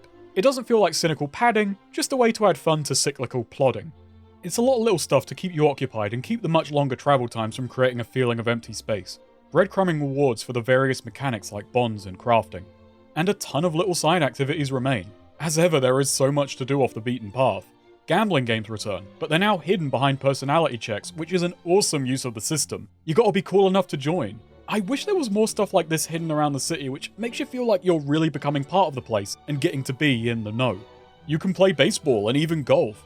Darts are now a party activity, with your party acting as the difficulty selection, which is a really cute touch, and again, this raises your bond level. Something fascinating about RGG is how much their departments overlap. Everyone knows at least a little of what everyone else is doing. I can't help but feel this developmental synergy is why the games possess such an interwoven nature, with every element feeding all others. There is another facet to this. In 2017, Ryosuke Hori talked about his feelings that to be competitive, console games require 3 things: spectacle, challenges, and volume. This is to compete with modern shorter attention spans which mobile games naturally feed on. Saying, with apps, you can try it for a bit, be, nah, bored now, let's do this, and straight away try something else. But with a game you can't switch off quickly, because it's made on the assumption that you'll continue for a certain amount of time. You've got a problem, and that's why there has to be a way of switching channels, as it were, within the same game. A lot of praise is heaped on Yakuza for its breadth of offerings, for its play spots. For me, what's been so gripping about Yakuza's side content is how it's always worked as part of a large tapestry, in how it bolsters the main scenario in ways both mechanical and narrative, as well as its broader power of adding depth to the setting and excitement to exploration. Each Yakuza game is a Rubik's Cube for the players to puzzle out. There are so many games where I can beat dudes up. There are games where beating dudes up is more mechanically involved and exhilarating. But only in Yakuza can I be doing it to get some gambling money, to win big at blackjack, to buy some crafting materials, to get those made into a new weapon, to then go and beat up even tougher dudes. To me, that's the thrill. All of these elements working as part of one big harmonious system. And on top of that, they're often fun by themselves. The last thing which ties this all together is the part-time hero system. Now, I'm not all that fond of part-time hero, but I wouldn't give it a big fat 0. It's a less troubling version of Troubler and a complete recontextualization of the completion menu. Just like the plot of Yakuza 0, a little framing goes a long way. This simple change did make completion goals a lot more compulsive by framing it as an in-universe game of sorts. And it feeding personality points is a nice and sensible reward. It's that little bit of extrinsic motivation to sweeten the deal. There was a funny moment when Part-Time Hero unlocked mid-party chat, meaning I was suddenly flooded with tons of completion rewards. Yeah, sorry Adachi. I can't hear you over Ichiban having a sudden personality influx. I think he watched American Psycho last night. Just as Troubler gave us mini-missions, stuff that would be too small scale for a sub-story but takes a bit more storytelling than a random encounter, the two part-time hero categories are support and rescue missions. Supports are fetch quests and hidden object hunts, while rescues are mini-bosses and, more annoyingly, takedown requests, which is hunting down specific enemy types. So if you wanted to add grind to your grind, go grind away, hero boy. Go run in circles for half an hour to barely take down half of the kind of guy you want. I'll admit to throwing in the towel here. I'm a hero, not a street sweeper. While support missions are more or less fluff, I do think the menus are valuable. There are a ton of random items in 7, and by encouraging you to gather a mix of common, rare, and utterly unique items, it lets the player in on these things even existing, which prompts curiosity to go figure out where to find them. It's an ever-cycling game-long treasure hunt, and I find that really useful. Part-Time Hero's greatest strength is in how it guides the player by giving them questions. Tracking down missing people leads you to really scrutinizing the map and finding hidden passages. Meanwhile, the man who can't stop shitting led me to every restroom on the map. And in doing so, I stumbled onto several other discoveries along the way. I was led by the nose, and not just because my objectives stank. It's thanks to him I found the restroom casino and really flushed my money down the toilet. While the part of me who hates checklists doesn't enjoy engaging with Part-Time Hero, it's an undeniably elegant checklist. Well contextualized and makes itself feel necessary for the larger scope of the game. It also doesn't call you every 5 seconds, which is a pretty big bonus. Though I will confess, I did pussy out finding all the cats again. The second time I was asked. And while we're being a part-time hero, we should probably stop and talk about who we're being a hero for. The men, women, and utter weirdos of Yokohama.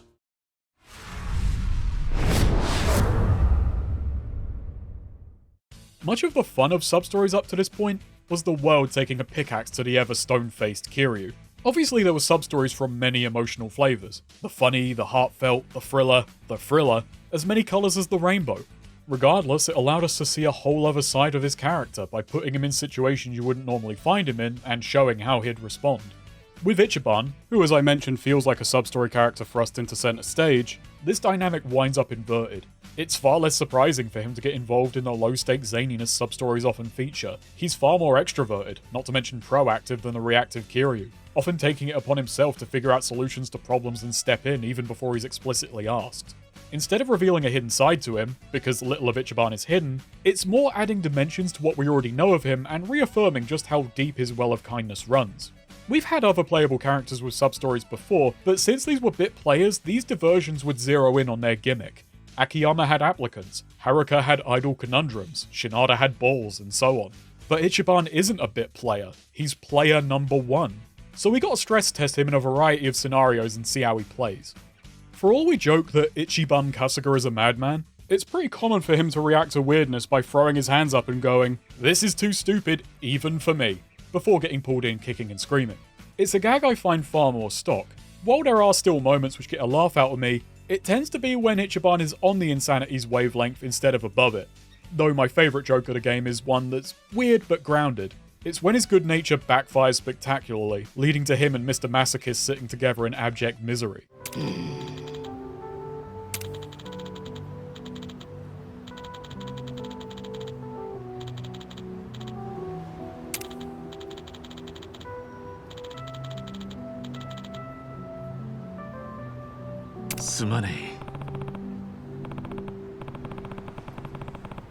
But the humour overall is just a lot less to my tastes. Kiryu acting as the Frank Drebin to his world's insanity, while being blind to his own brand of absurdist stoicism, that's far more up my alley as far as jokes go. Ichiban is this absurd mix where in some ways he is more outlandish than Kiryu, But taken on the whole, he's also more of a normal guy, and this means the general insanity of the world has had to increase to accommodate. I'm not going to pretend some weird shit didn't happen in old Yakuza, but because it was more grounded, these tears in the fabric of reality ripped a whole lot louder. I'm not exactly fond of this change, but I do get it. There have been several hundred sub-stories by now. You have to up the ante to keep coming up with fresh ideas. My issue is that it's seeped into the main scenario, but that's more of an issue for later games. And don't get me wrong, insanity is far from all that's on the menu. There is still a wide spread of sub-story types exploring many different emotions, and there's enough grounded, character-focused stories which warm my heart and really reaffirm just why I like Ichiban. Another thing I dislike, however, is they all have Ichiban by his lonesome. Only story-mandated sub-stories feature other party members. Now, I understand that drink links, party chats, and table talks more than fill the void here, and this does actually help the game's sense of taking place over a longer time frame by showing downtime away from the group. But I would have liked to see other characters step in occasionally to offer insights and see how they might handle these less intense situations. I'd have loved to see Adachi help the old batter, or investigate the apparent masked killer terrorizing Koreatown. It would have been great to see Nanba's begging skills aiding Megumi's quest to collect money for her sick brother, Saeko's nightlife expertise helping an aging dominatrix and Mr. Masochist. Sho could have added extra flavour to this story about a young cook trying to prepare himself to inherit his father's restaurant, and I can see Han getting really into doing a traffic census. They didn't have to be everywhere, but the benefit of sub-stories is exploring characters in these lower stakes situations. Ichiban is fun enough to hold these stories up, but I feel like a great many character moments were just left on the table. I understand why they didn't do it. Given how skittish one of these lot is in particular, it would require time-gating sub-stories, which is often seen as massively inconvenient. Hang on a damn minute. You already time-gate sub-stories. Sure, it's a tiny amount, but it's not like they're outright opposed to it. I may be in a minority, but I'm willing to sacrifice convenience if it allows for more opportunities. Seeing as some of my favourite sub-stories from 4 and 5 were the group ones, I can't help but find it a missed opportunity no matter how sensible the decision was. And while this is really funny, it does then take me out of it when they just appear during the mandatory ending fight. Especially when it means some poor overzealous dad is suddenly getting ganked by the Ichigang, who materialize out of thin air to punish this guy for the crime of being a bit overprotective of his son.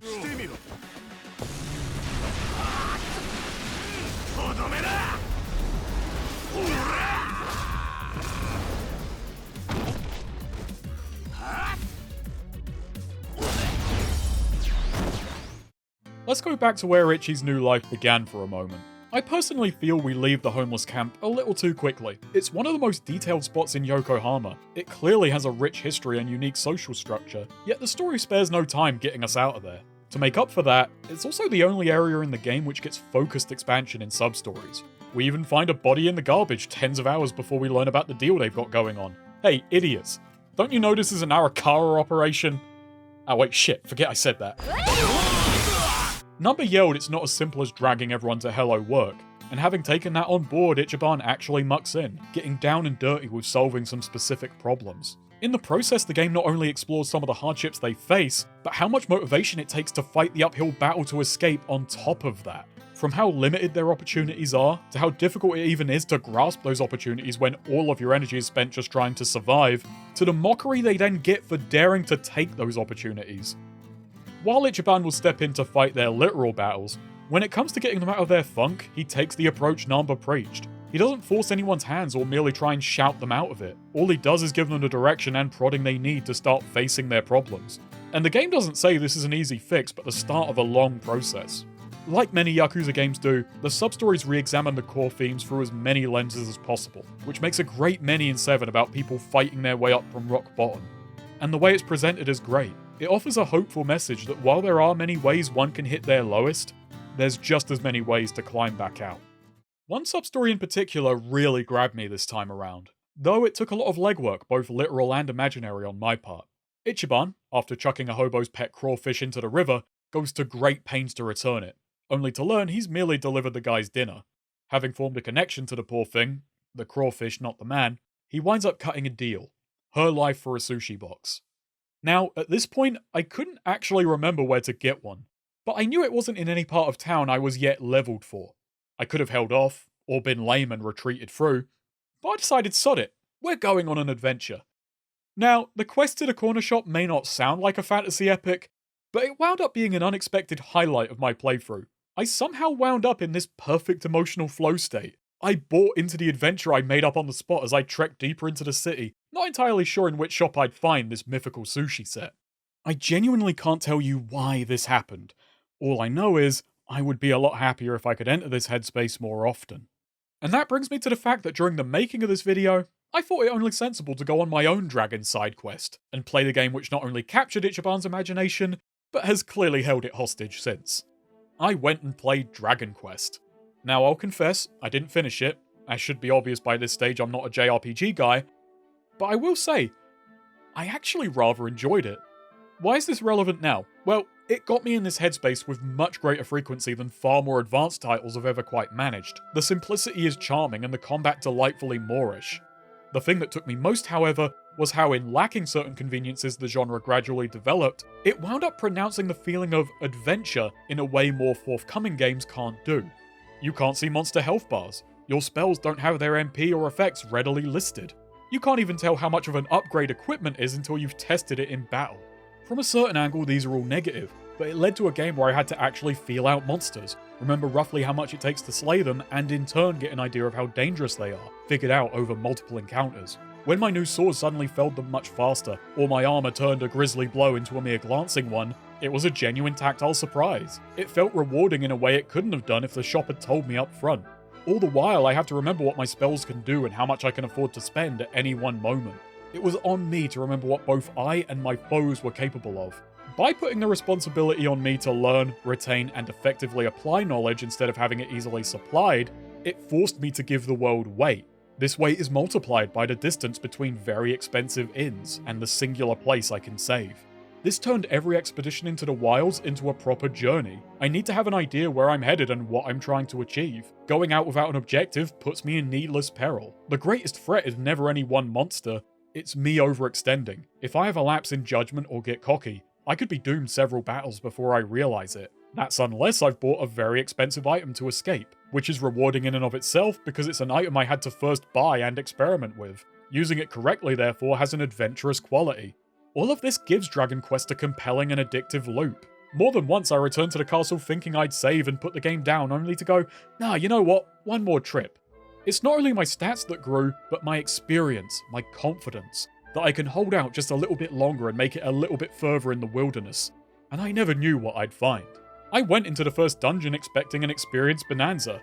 Instead, all I found were directions. Something I hadn't actually realized I needed yet, assuming I'd get them in more grandiose fashion. The surprise was memorable. The directions, however, were vague. It was left to me to remember, or remember to write them down. And it was on my shoulders to actually make sense of these directions using my own accrued knowledge of the world. What I got from this game was a great sense of trust. I wound up adoring this design. I've called it simple, but pure may be a better word. Later additions to the genre did advance the mechanics, but they wound up diluting this purity.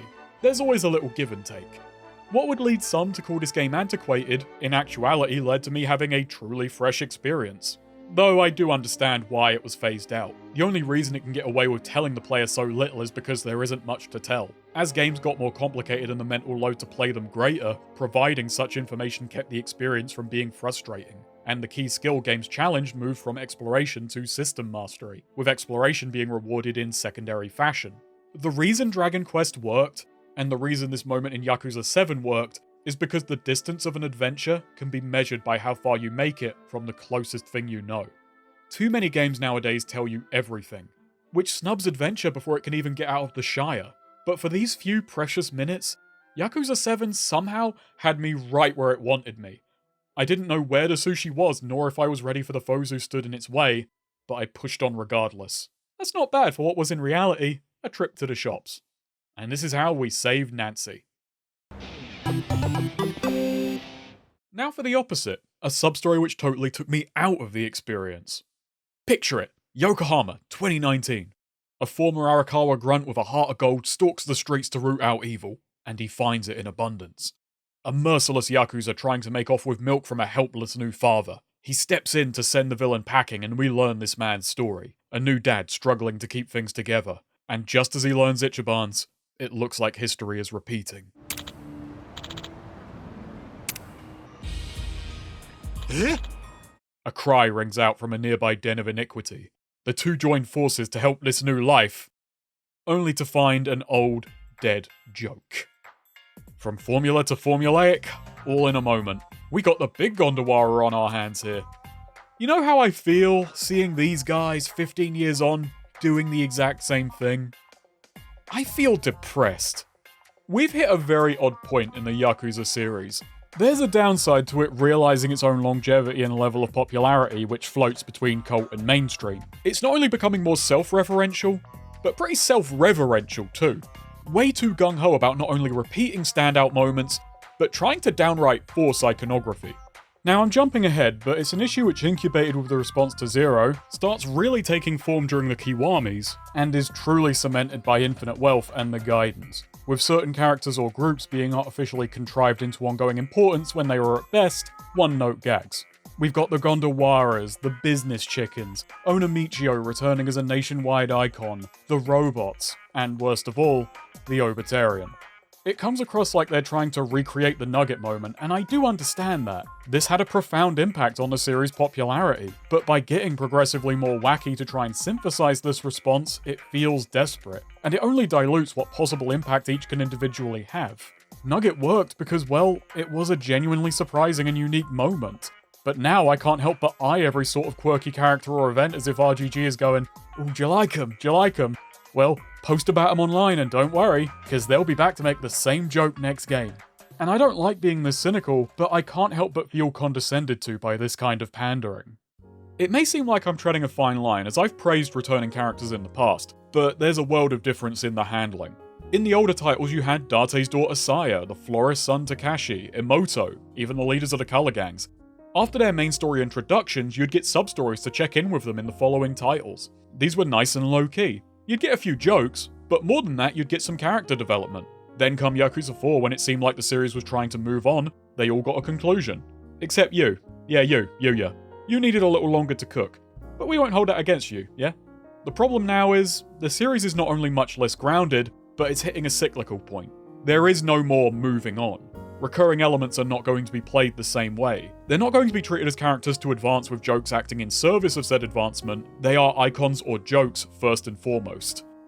Or, Lau Kalong. Yeah, turns out he isn't dead either. When I say no more moving on, I suppose I also mean from this mortal coil.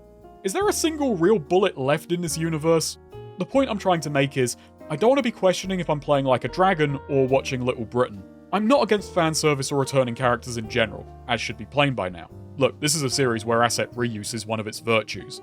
But jokes aren't assets. If you think you can just plonk them in again with no new twist or subversion, you're just going to make people start resenting any and all returning elements, even though not all asset reuse is rendered equal. I'm with the crowd who dislike the Oba-san, though I'll cut her some slack for being useful back in the and her 80s. I genuinely wonder if people in Japan really like Etsuko, or else no one does, but someone at RGG finds the scorn she inspires funny. And if that's the case, I do respect it. And the thing is, it's not like RGG has forgotten how to do this in the way I like. In one sub-story, we find Kiryu Jin, a full 10 years since his last appearance in Yakuza 3. The Korean star is now washed up, liquored up, and people have had it up to here with him. After beating sobriety into the guy, he explains how it all fell apart, digging into the dirt of the entertainment industry with even more gusto than 5 allowed itself. After stopping a sleazy producer from forcing himself on his manager, the two were blacklisted from the biz, and Kiryu Jin fell to alcohol to cope with his fading star. It's only after running into a fan, her not quite realizing it's the same man from her favourite film, our Winter Sonata, "Oh hey, I watched that. It was a medium movie to sit through." Well, it's only after this does he realise what his work meant to people, and with the help of an honest celebrity journalist, don't get too unrealistic now, he decides to tidy up his image and make a serious go at stardom again. It's sappy, but I really like this sub-story. I like tracking characters from one entry to the next, but to track something, it has to be moving. I love that this is how the illusion is broken. He hit rock bottom so hard his facade shattered, turning him into something more than a simple joke about vainglorious celebrities and annoying fans. There's one of the exciting possibilities in how long this series has been going. Kiryu Jin had been a joke for what, 13 years? Now all of a sudden he's a person with depth, achieved via a thoughtful tie to the through line of starting over from scratch. Returning characters can breathe life into a series. Repeating jokes kills interest quicker than anything else. The selection of substories with bespoke mechanics is, once again, pretty thin. Besides Mr. Masochist, which is arguably a joke that could have worked in real time, none really make use of the new format in an interesting way. The Michi Minefield is a hidden object hunt, Traffic Sensor Sensei is a counting puzzle, Bubble Bubble Toil and troubles us with a stealth section, with an admittedly amusing scenario, even if the gameplay is trivial. I don't begrudge this too much, but I feel like this game lacks one or two big-ticket substories which bring something big and unexpected to the table. I mean, there is a monkey and an excavator, which is arguably both, but as you can see, I'm hard to please. The reason I bring this up is because the older games allowed the substories to be capable of mechanical surprise. They tried to mix up the formula in some way on occasion. This is valuable not just for keeping things memorable, but keeping the idea of exploration enticing. Sure, 90% of substories, while entertaining, are going to play out the same way, but what if this next one doesn't? This has been replaced by substories which act as tutorials for side activities, which isn't a bad thing by itself, but I am finding it's a way in which the games are standardizing, and in doing so, making themselves less capable of surprise. Now I know all human experiences can be boiled down to walking somewhere and mashing A at someone until a perfunctory battle happens, unless there happens to be a minigame bolted on.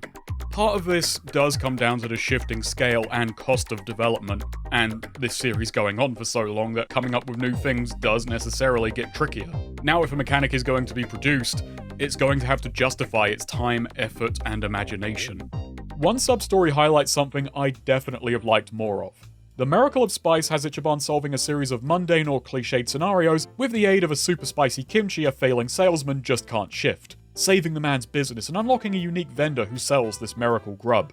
I quite like this substory. It repeatedly got me laughing, actually leveraging its more rigid presentation to make punchlines hit harder. Plus, it's the level of insanity I like seeing Ichiban operating at.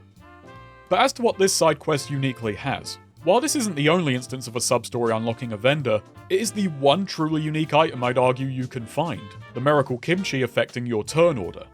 Now, more than poundmates and violating child labour laws, this is the kind of extrinsic reward I want out of substories. Genuinely new gimmicks and tools I can take with me into the main game. We do open up the pawn shop via a substory, helping the owner process his wife's passing and carry her torch rather than burn down everything they built together. So this isn't a unique shot by the series standards, but the circumstances surrounding it are. It's a small way to show Ichiban having a positive effect on the world around him. But that's really it. There are still a handful of substories left, and I'm not lying when I say they're a handful. We'll come back to them when the time is, while not right, appropriate? Okay, they're never appropriate either, but look, if you know, you know. We've got a brother from another mother we should probably smother to deal with.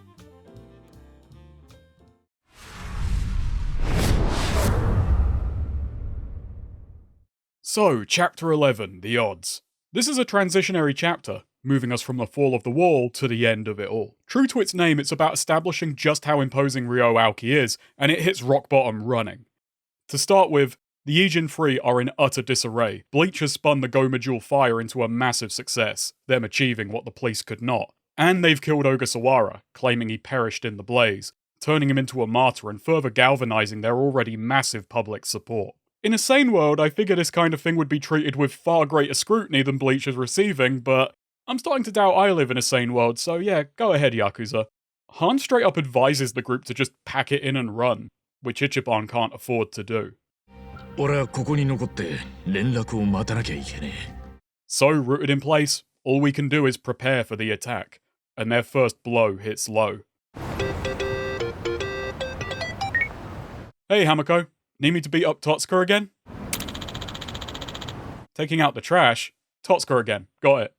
Hey, part-time hero. Actually no, it turns out her doors are closing. Ichiban is handed a flyer for the Ijincho Revitalization Shelter, a Bleach-run facility with the apparent goal of helping people in the grey zones, offering training for more above-board employment as well as visas. Hamako can just feel herself turning around on Aoki. He even happens to be in town attending Ogasawara's funeral despite his full plate. 青木さんはどんなに忙しくっても仲間のためならスケジュールを縫って駆けつけてくれる情の熱い人なんだ。それをお前らは大して知りもしないでつべこべ言うんじゃないよ。Oh, you have no idea. Rushing to the funeral, what we find is a delightfully sickening farce. Ryo Aoki delivers an entirely self-serving speech about how much Ogasawara wished to see Yokohama reborn. and how it now falls to the man he doted on most to carry out his dream. That's right, now it's your Yume Kume. The snivelling little prick is Aoki's pick for office in Yokohama. 次の選挙。私は久米君をこの選挙区で男にする。 And he may be shutting the soap lands, but the man can put on the waterworks. Everyone is buying it. The crowd outside enthusiastic to carry Ogasawara's torch, not realizing the man himself was just burnt by it. Any hope of getting an audience with Aoki seems impossible, but Saeko and Adachi put their heads together and we track him to a hidden parking lot. あんたら関西の人ってか。せやったらなんや。つまり、近江だな。 Ichiban, you may be right, but you can't just accuse every Osakan of being Omi. 動くな。おいおい、ずいぶん物騒なもん出すな。火借りてえだけなんだが。くそー、はめやがったな。まあええわ。バレてもうたならこのまま弾くだけ。安全装置外れてねえぞ。He may need a pill to do it, but the man's still solid snake. For a moment it looks like we've lost him, but Aoki swings back around, immediately putting on the charm, and it's offensive. Luckily Ichi lands a tiny nick in the armor, and Masato tells him to come to Otohime land alone. The Ichiban strongly advises against going, especially alone. But naturally Ichiban won't have it. He can't miss this chance, and he would never betray the young master's trust. For all his differences with Kiryu, stubbornness is one area where Ryu and Ryu go together.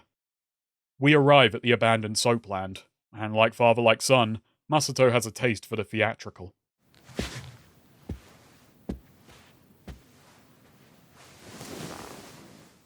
Oh, no need to sit down. I already recognized you. That was low of me. こんなところで生まれたんだな、お前は。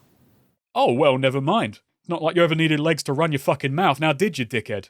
This scene starts so strong. I love how as Masato recounts his childhood, he sinks into his seat. But it's as he starts talking about all he's accomplished, Ryo Aoki emerges, spreading his weight around.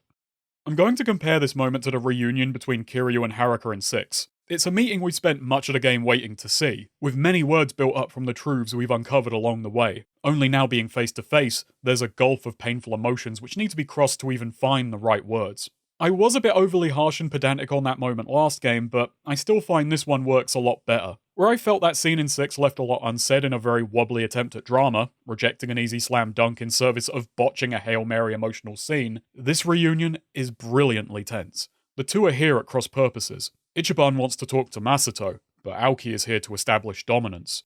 The words left unsaid are clearly motivated by the two circling each other. Ichiban trying to avoid the emotional minefield Aoki has laid out for him, but even then he's unable to hide his melancholy. He still wants what's best for Masato, but the problem is, Aoki believes he has it, and all he wants to do is show off how powerful he's grown to Ichiban. But when Ichi can only look at him with sadness, it's the first thing which actually, if only for a moment, gives him any pause. How dare this peon he used to be able to push around still pretend to care? どうした?おめでとうございますの一言も言ってくれないのか?素直に言えないんですよね。 I gave the face acting in Yakuza 6 some shit. 7 I find puts it and body acting to better use. It's more often used in service of accenting exchanges, as opposed to being the supporting pillars of certain scenes, and it works especially well with Aoki. Those little moments where Ichiban pries at Masato's mask just by being himself. Ichiban asks, pleading in his eyes, if Masato is even happy as a politician. His answer is it's a good life, not requiring violence to assert control. Which is a rather telling answer for two reasons. One, that's not the first metric I'd go to when weighing up the quality of my own life, which is banging by Aoki's standards. Two, is the sheer amount of violence.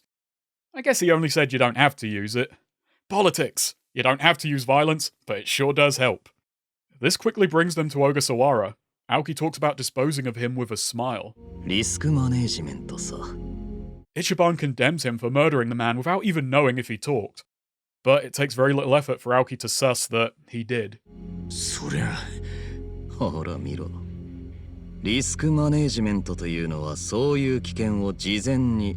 でも一緒にブリーチジャパンを立ち上げた仲間なんでしょう。Ichiban continuing to argue puts Aoki on the counterattack, saying it's like father, like son. Oh, so you see it too.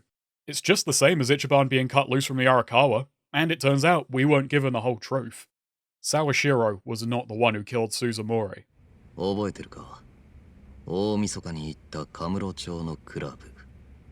ええ。若の彼女さんの誕生日で。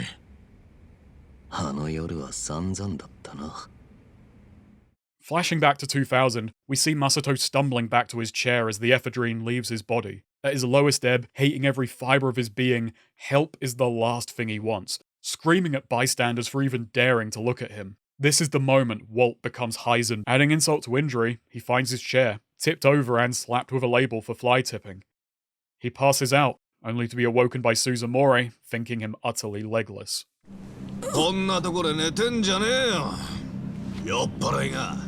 Masato is too far gone. He can't help but antagonize the guy. But it's as he's dragged away to be beaten, his survival instincts kick in.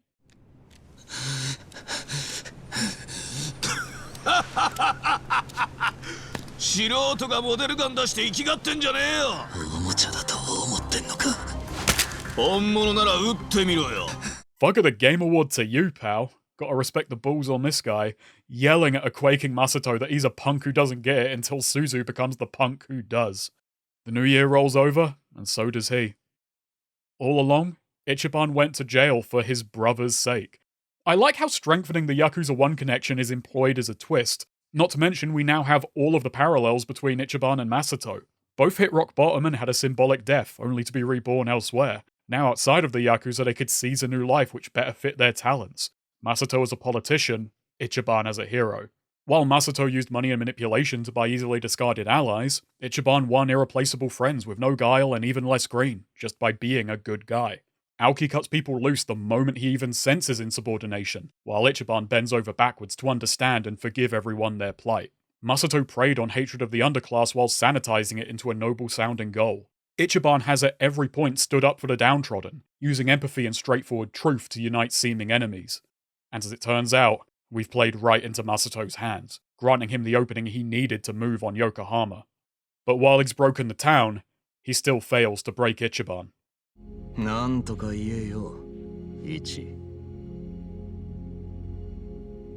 それでも、俺は荒川のおやっさんを信じてます。 It's not even face acting alone. Sometimes it's just clever use of angles to create strong Kuleshov moments. Without a look, you can see just how Masato hates he can't get Ichi to bend, no matter how much he rubs Masumi's apparent betrayal in the guy's face. It's a wonderfully tense standoff, and with everything out of the way, it's finally time to negotiate. Masato is here with a condition. He'll let Ichiban live if he never approaches him or Dad again. So Ichiban, mistaking this for a fair meeting, presents his own condition. Pull Kume out. The man clearly doesn't belong in politics. And Aoki wholeheartedly agrees. We've known all along Kume was a tool. What we didn't know was just how much that meant. His only value is improving Aoki's. 青木亮の推薦は何の実力もない若者をトップ当選させるだけの力があるのだと理解するだろう。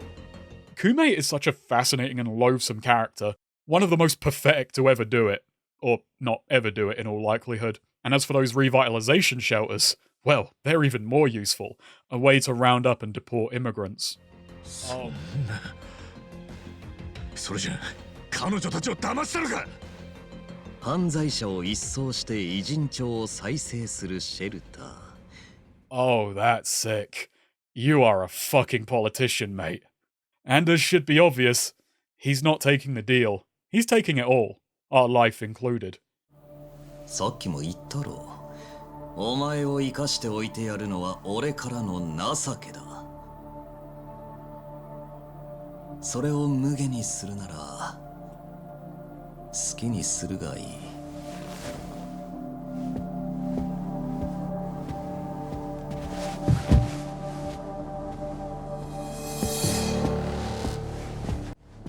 Yo, Joe.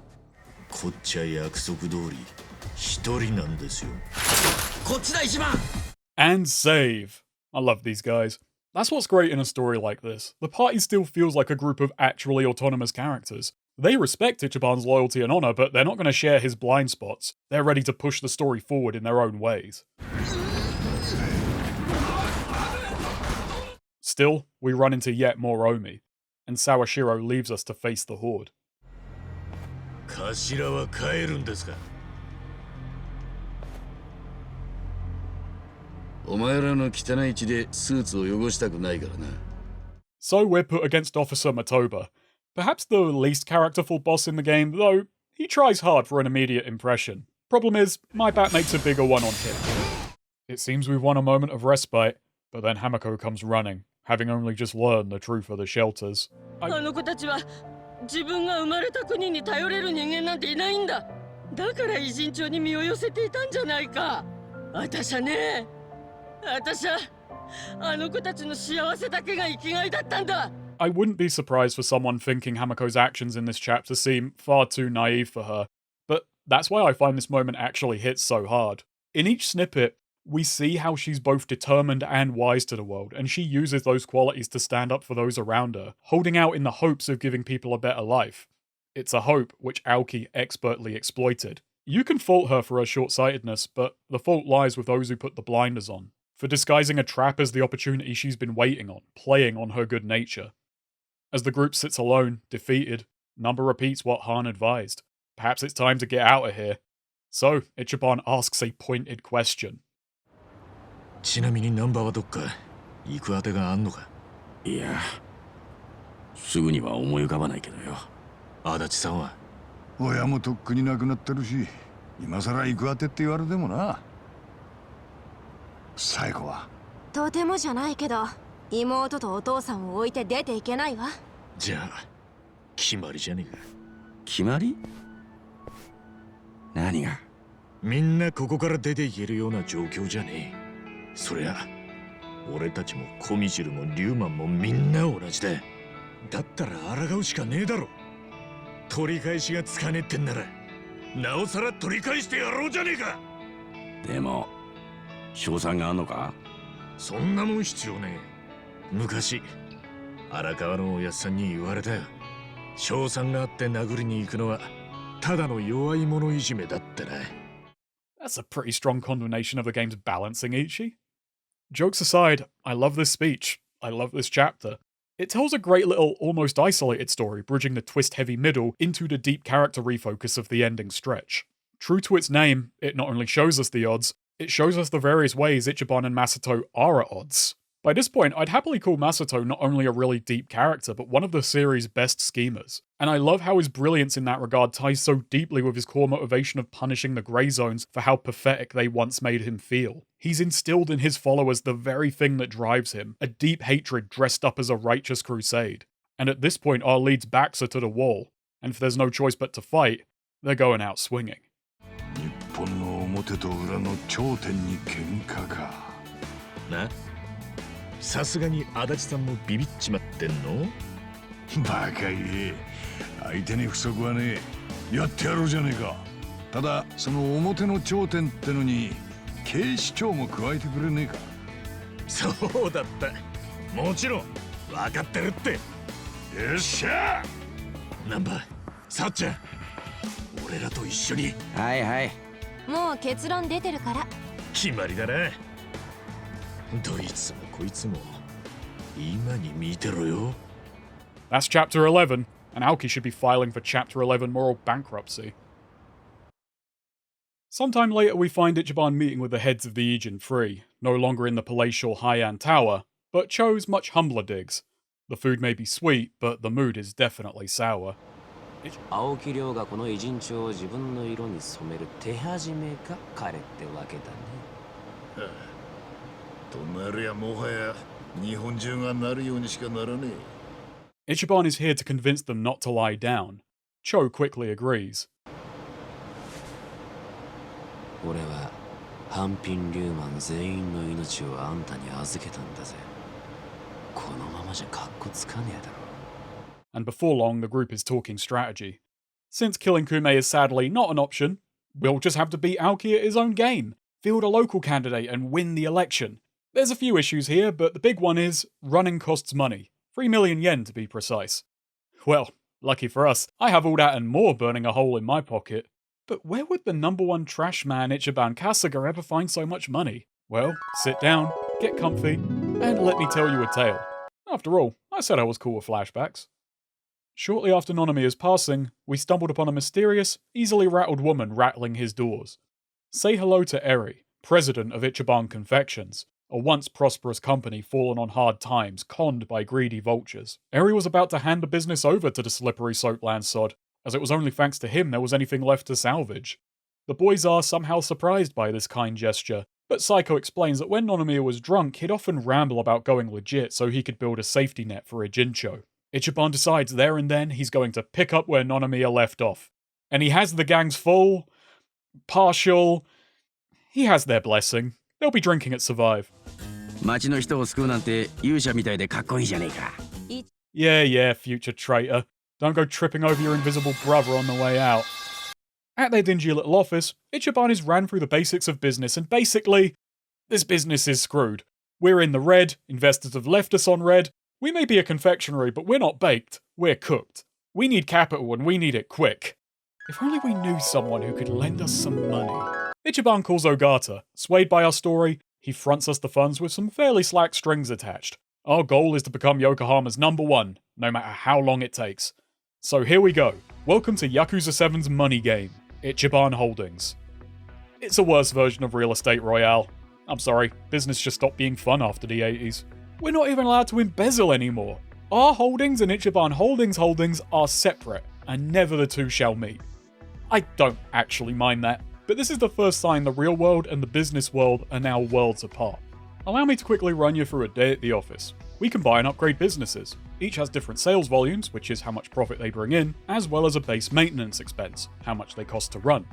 Each business also possesses free requirements and just as many slots into which you can place employees. Upgrading volume increases requirements, while upgrading requirements fulfills them. Employees have preferred industries, as well as differing specializations in each area. They've each got a base salary which scales with promotions, raising their level caps.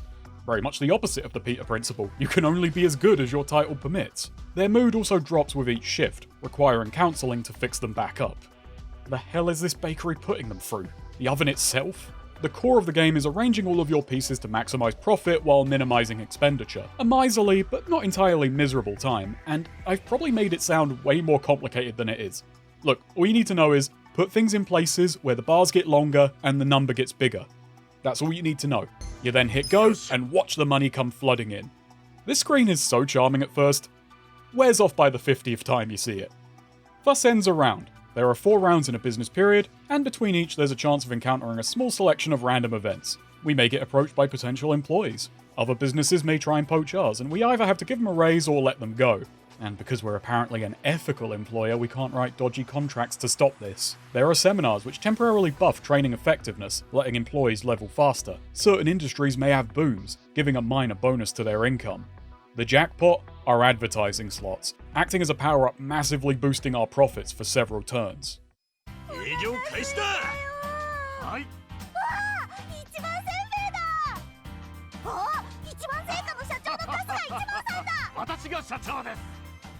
That's the best part of the mode, by the way. I like to imagine Sawashiro catching this on telly and getting so angry he starts lopping fingers off.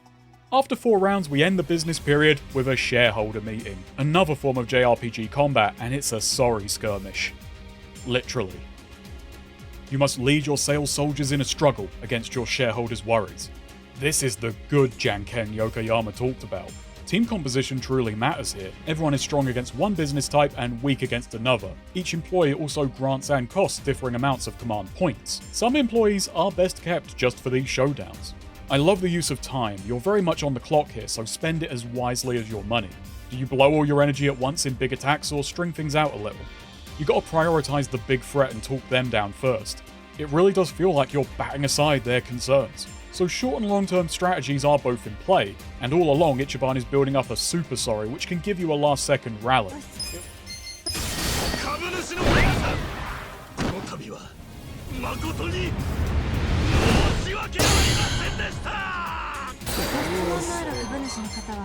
It wasn't until very late in the game the 2-minute time limit stopped feeling oppressive, and after each of these apology-laden altercations, Ichiban finally gets his own bit of spending money, his wage growing with the business. This is the easiest intended way of getting a ton of money in the game. It's as we hit certain levels of income, and especially after successful shareholder meetings, our share price and rank increases. We're occasionally given soft time limits to reach certain ranks by Nick, and beating those grants some money as we go into the next tier. So if you're playing well, momentum just tends to build faster and faster. If this mode's easy, it will just get easier. If you're struggling, it's not going to get harder, but it's just going to stay much the same. So this mode isn't bad, but as I've said, I do like it a lot less than the Real Estate Royale. Sure, having to leave the office and wait for business to be concluded was a drag, but the rhythm connected you to the city. It encouraged you to go out and have fun. Actually having to hunt down businesses to buy added more meaning to the map. It was an extra layer of exploration. There are many buildings you will never look at in Yakuza, which is a shame as even the ones you need never interact with are distinct. This made it so the player had a reason to actually scan all this unique modelling and texture work. Is this an improvement? Well, okay, I'm sure most would agree it is. But now we're stuck in the office for long stretches. There's a reason the word grind is in grind set. You're grinding yourself down. Humans aren't meant to be ground down. I'll say it, this is premium podcast gaming right here. Just whack on whatever you want to listen to and just zone out until it's done. The core of it is, much like the combat, a maths problem. Huh, maybe all those stupid business guys were right to be reading The Art of War. Anyway, it's not an especially hard one, which makes this victory not especially hard won. Owing to the game's structure, I feel like I only needed to solve the problem once at the start, and then I just coasted until it was time to clock off. I'll bet some of you, especially those listening to this at work, are nodding your heads going, yep, sounds like work. The only friction I ever had was early on, where I had to weigh up taking a loan to meet Ogata's first, and really only intimidating deadline, crossing it not even really in the nick of time. This worked out, but I at least felt like I was skating on thin ice for a moment. And from there on out, there were never any stakes or drama ever again. Because after this, all I did was rejigger, slowly replacing parts of my empire. Less profitable businesses got the cut, and less powerful peons got the axe. All the while building a larger reserve of cash which only made things easier. Ad slots are only ever something you might have to pass on once. Afterwards, you'll always have enough of a war chest to take them whenever offered, as there's no risk to doing so. It will always pay off. It's a pure money multiplier. It doesn't take long before there's no threat, and with that, there's no sense of escalation. The game just settles into a dull routine. So now I've given you the overview, let's zoom in here and there. It's as my empire grew I had a thought. Man, managing men is meandering. This is a menu game. It's all about leafing through lists and allocating your resources for maximum gain, and I often felt the game could stand to gain by making things more convenient.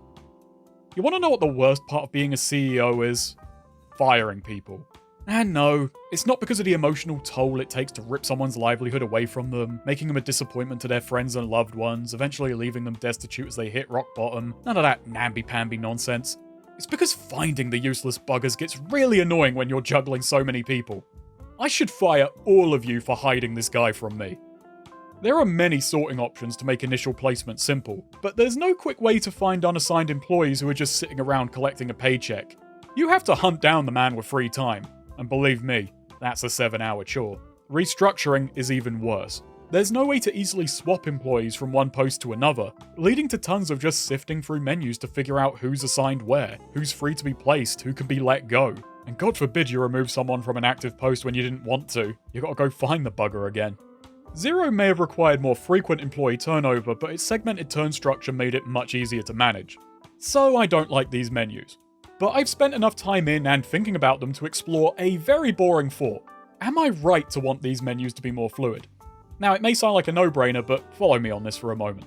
The challenge of Ichiban Holdings is carrying out the role of a corporate president. The idea of one anyway. Heavily simplified. These menus are in effect the gameplay. If I'm asking for tools to easily filter redundant employees or quickly and easily assign the right people to the best posts, am I really asking for better gameplay? Or is this equivalent to wanting an instant win button during the battles? I mean, surely this has to be the difficulty curve, but as my resources grow, so does the job of managing them. Am I deciding I don't like a thing and rather than engage with it as a meaningful choice, it would just be better if it could be skipped entirely? Also, I can go back to watching this.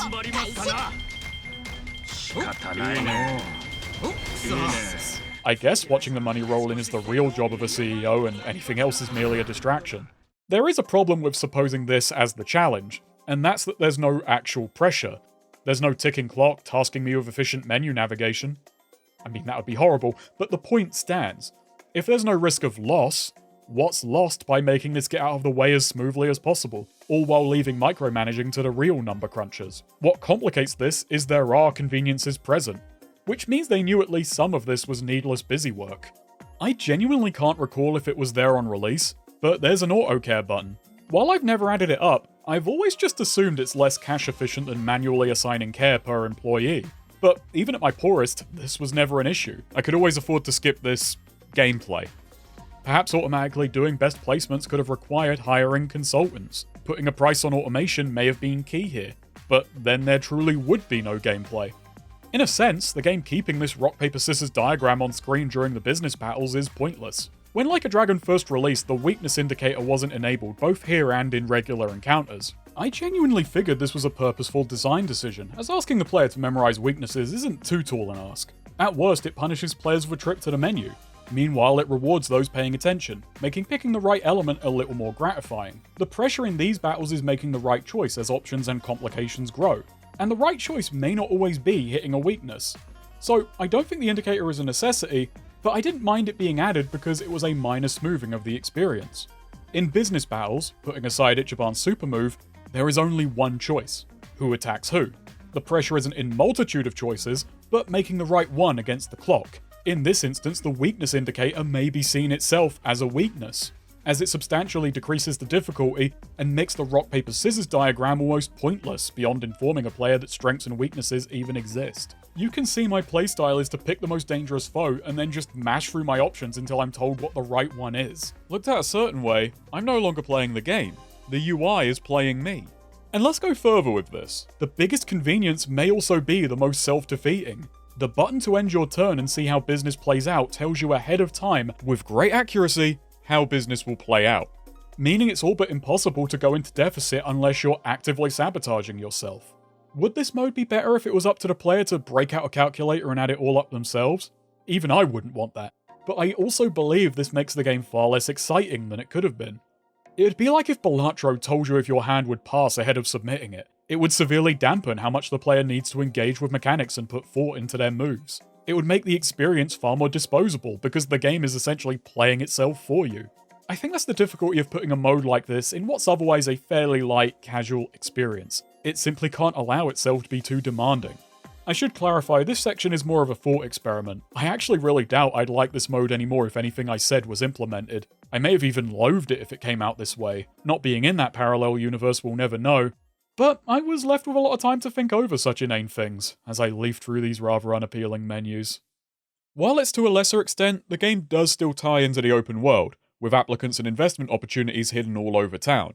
So you know where I'm going first, right?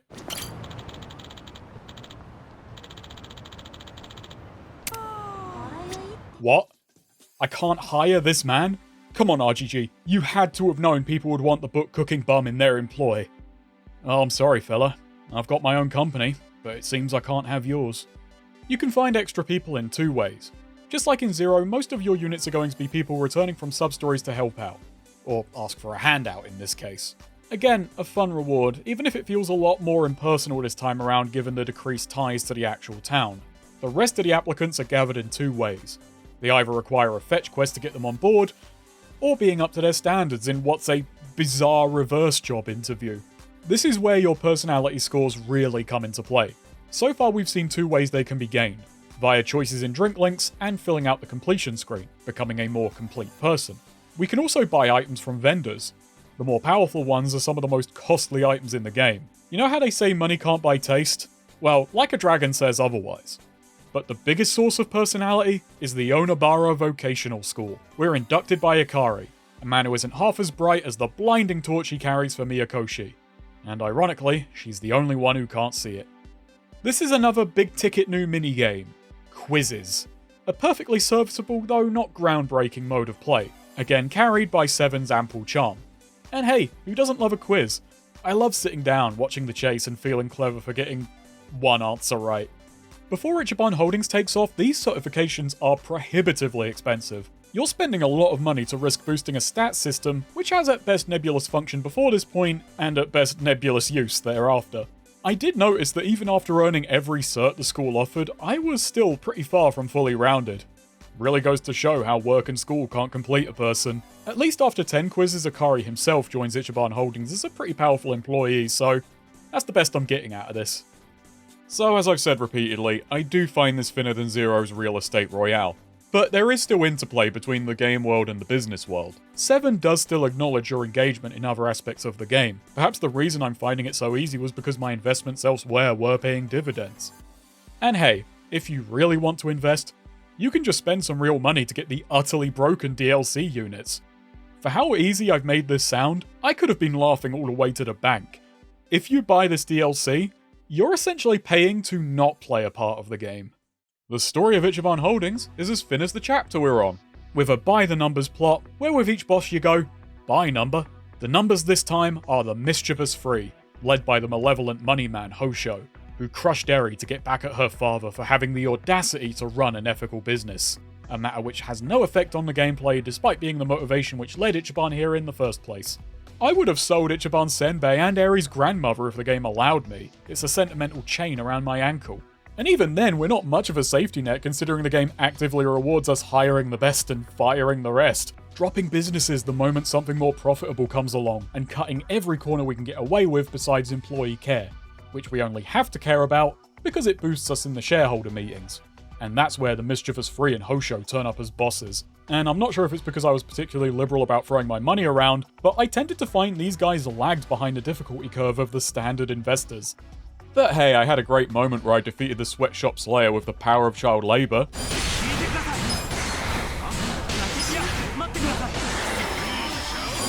So, good stuff. I'm sorry, I'm still banging this drum. This is way less interesting than the Real Estate Royale bosses challenging us to minigames about town.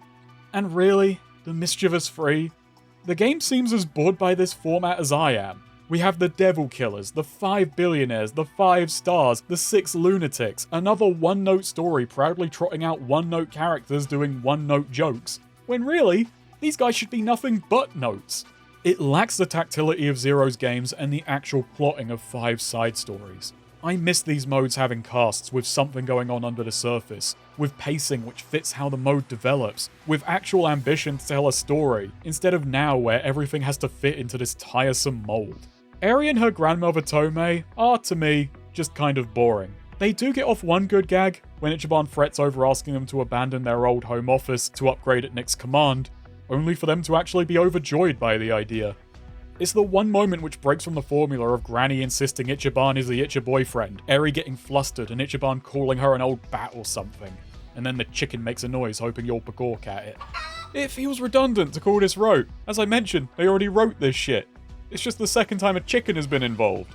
Eri does at least join us as the one and only optional party member, and that's rather exciting. She also has a unique approach to bond levels, with it rising as your share rank does. Less drink links, more linked in. And we also get some powerful attacks out of the deal. And Ichiban Holdings doesn't totally hold out on us. The same way Ichiban has been placed in Yokohama by Arakawa gets a parallel in Nick helping Ichiban to further his own interests behind enemy lines. We are once again helping someone else up from rock bottom, and the story pays lip service to the idea of helping the downtrodden, even if it isn't putting its vast reserves of money where its mouth is. The charm of this mode is really more in the grand tapestry of the game. How we started out scraping change from under vending machines to changing the very fabric of this town. Going from rock bottom to upper crust. It's just that what lies in the middle is a middling management minigame. Anyway, we topple Hosho, Eri gets to deck him one, and Nick turns up to pretend this was about something. And that's how I can generate 3 million yen in less than 10 minutes. Well, that's nice and all, Ichiban, but did you have to explain the vocational school? Well, old man, with age comes wisdom, but with money comes shortcuts. So I'll drop the cash off tonight. But then the call comes in. Arakawa is about to make his move, and we're needed. The news is broken to the group. 待てよ一番。なんだよ急に大阪に行くって。Ichi is itching to get to Osaka to help. It's cute how he's almost reverted to a kid at just the idea of seeing Arakawa again. お前向こうで素性を知れたらやべえだろ。よく考えろよ。でも助けがいるっておやつさんが言ってんだ。Most of the group are hesitant, but they know there's no point in arguing. いいね。俺大阪にはまだ行ったことないんだよね。We deliver the money to Hoshino. Yeah, enjoy it, mate. This is meant to be a nest egg, and not just because I earned it with child labour and a literal chicken. Upon receiving the news we're leaving town, we learn Hoshino has heard rumblings. Masaru Watase is getting out of the joint, and this will be his first meeting with Arakawa, who from Watase's perspective may as well appeared out of thin air and claimed his spot. One wrong move from our old man could spell disaster. Hoshino tells Ichi he too needs to be cautious.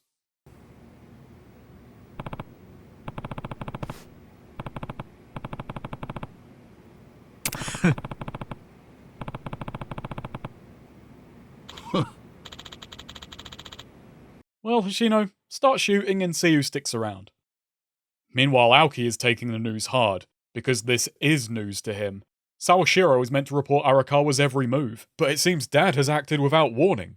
もし事前に連絡もなく渡瀬を消した後も報告もないようだったら、それは俺への裏切りだ。絶対に許さん。親父が若を裏切るなんてことは。いや、裏切りだ。ヤクザが力を震えるのはあくまで俺のか。He suspects Dad is planning to kill Watase and take the reins of the Omi for himself, as the chairman is terminally ill. Okay, so the game never goes into who is the current Omi chairman, but I really like to believe Tsubasa is still alive, just hanging on out of sheer spite. Sawashiro, 俺と親父、お前はどっちに？俺は親父から若のことを託された人間です。 Nice little two-faced answer there, Joe. So we're in Osaka and the gang is having a grand old time. Well, all except for Ichi. The man is restless, irritable, downright dying to see the boss. Luckily, a drunken Adachi has an idea. そんなにカリカリするくらいならさっさと本部に行っちまえよ。 He may actually die seeing the boss. Well, if we're planning to break into another base, we'd better do some prep. So off we go to Donkey No. I don't like these robots. Luckily, this one leads us into something I kinda do. Welcome to the Sotenbori Battle Arena, my favourite optional dungeon in the game, being about as close as 7 gets to a coliseum. It's 30 floors of battles, which aren't too tough, but do come with optional challenges to claim rare and powerful items. Though given the nature of the game, these optional challenges are closer to a secondary level check. Do you lose, do you win, or do you win easily? If easily, get prizes to further lower the difficulty. It does at least demand more of the player in a way which adds genuine intensity, but only if you enter it at exactly the right level. It just has very limp means of ensuring that. This is a very conspicuous opportunity to grind, but considering what's ahead, it pretty much had to be. The game has led you to water and you better drink deep, or else the only pool in your future is your own blood. Depending on how you look at it, this may not even count as optional content. This aside, welcome back to Osaka, and it's Sotenboring. There's some fun party chats, but aside from that, what do we got? We got golf. I don't like golf. It makes me want to hit people. So let's just get to Omi HQ. And, well, hitting people's gonna have to wait. This is a stealth operation. It's better and worse than the one in Yakuza 6. Better in that it's a stealth section with some actual stealth. Worse, well, actually, arguably improved, by being even more ramshackle than last time. Remember, the Omi are only out for Kasuga. So these civvies and, the ghost of Korean's past, well, they get a pass. It says we approach the dragon chamber where Arakawa awaits, Ichiban is spotted and just kinda gives up. 春日です。春日一番。おい、アドリブしろよ。もう遅え。仕方ねえだろ。We make short work of the grunts, but then it happens.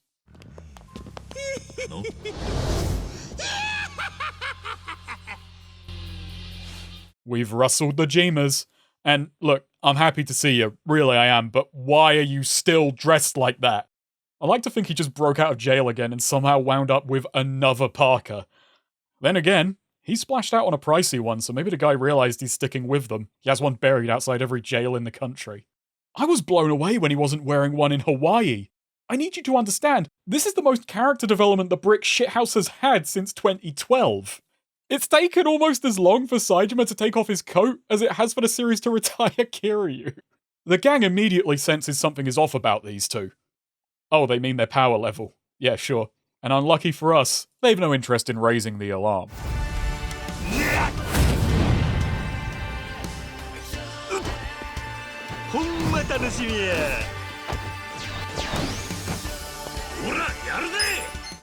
Welcome to a life-changing fight.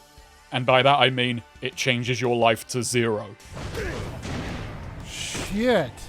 An infamous difficulty spike, one that goes right up your ass. I'd say I dodged it this time, knowing what I was in for, but this is where my hard mode aspirations were cut short, so I still got the experience. Call me Phineas Gage because I should have known better, yet the spike still blew up in my face. I mostly find power scaling completely asinine, but here, it works. As far as difficulty spikes go, this may be one of the most narratively appropriate I've ever seen, and it's awesome. Everyone loves how hype it is to face former player characters, it's always an exciting moment. This one achieves that and more by showing that at this point, the crew are mere mortals trespassing in the domain of legends. Surviving this boss is an act of constant healing, buffing, and debuffing. It's the first real scramble in the game, enforcing that from here on, the Ichiban have to really rely on each other to have a shot at getting by. There's a little mini-arc through this chapter of Ichiban thinking this is too much for them and he has to go it alone. 道中お気をつけて。ほらイケメン、勝手に見送ろうとしてんじゃないっての。 And they've shut him down at every turn, the game declaring this man is not allowed to be a Kiryu. And if he came here alone, he wouldn't have made himself a dragon. He'd have been dragged out by his ankles. He needs them. Another aspect to this fight, just speaking from a weird fan angle, isn't this kinda heartwarming? Not just because it finally gets my blood rate up, I mean seeing these two finally getting to fight side by side. For all I complained about fan service earlier, I find RGG is pretty reserved and tasteful in this regard. By that I mean keeping time between certain characters brief to add impact and often tragedy. Here are the two Jimas finally getting to work together, and we see what a terrifying pair the two can be. If you're an OLAD, this is an area where you're really missing out. Also for any OLADs and anyone new to the series, that one actually isn't Ichiban's imagination. Majima can just do that. This power scaling is then much less elegantly reinforced, ending the fight showing the gang struggling to stand while Majima and Saejima haven't even worked up a sweat. Although again, in the context of the series, I think longtime fans were happier that the only thing Ichiban could hope to win is the old cast's approval. And even that's tenuous. It's a sliver of respect for at least not dying on impact. There would have been riots if the Ichiban actually stood a chance against these two, and it winds up leaving them with plenty of room to grow.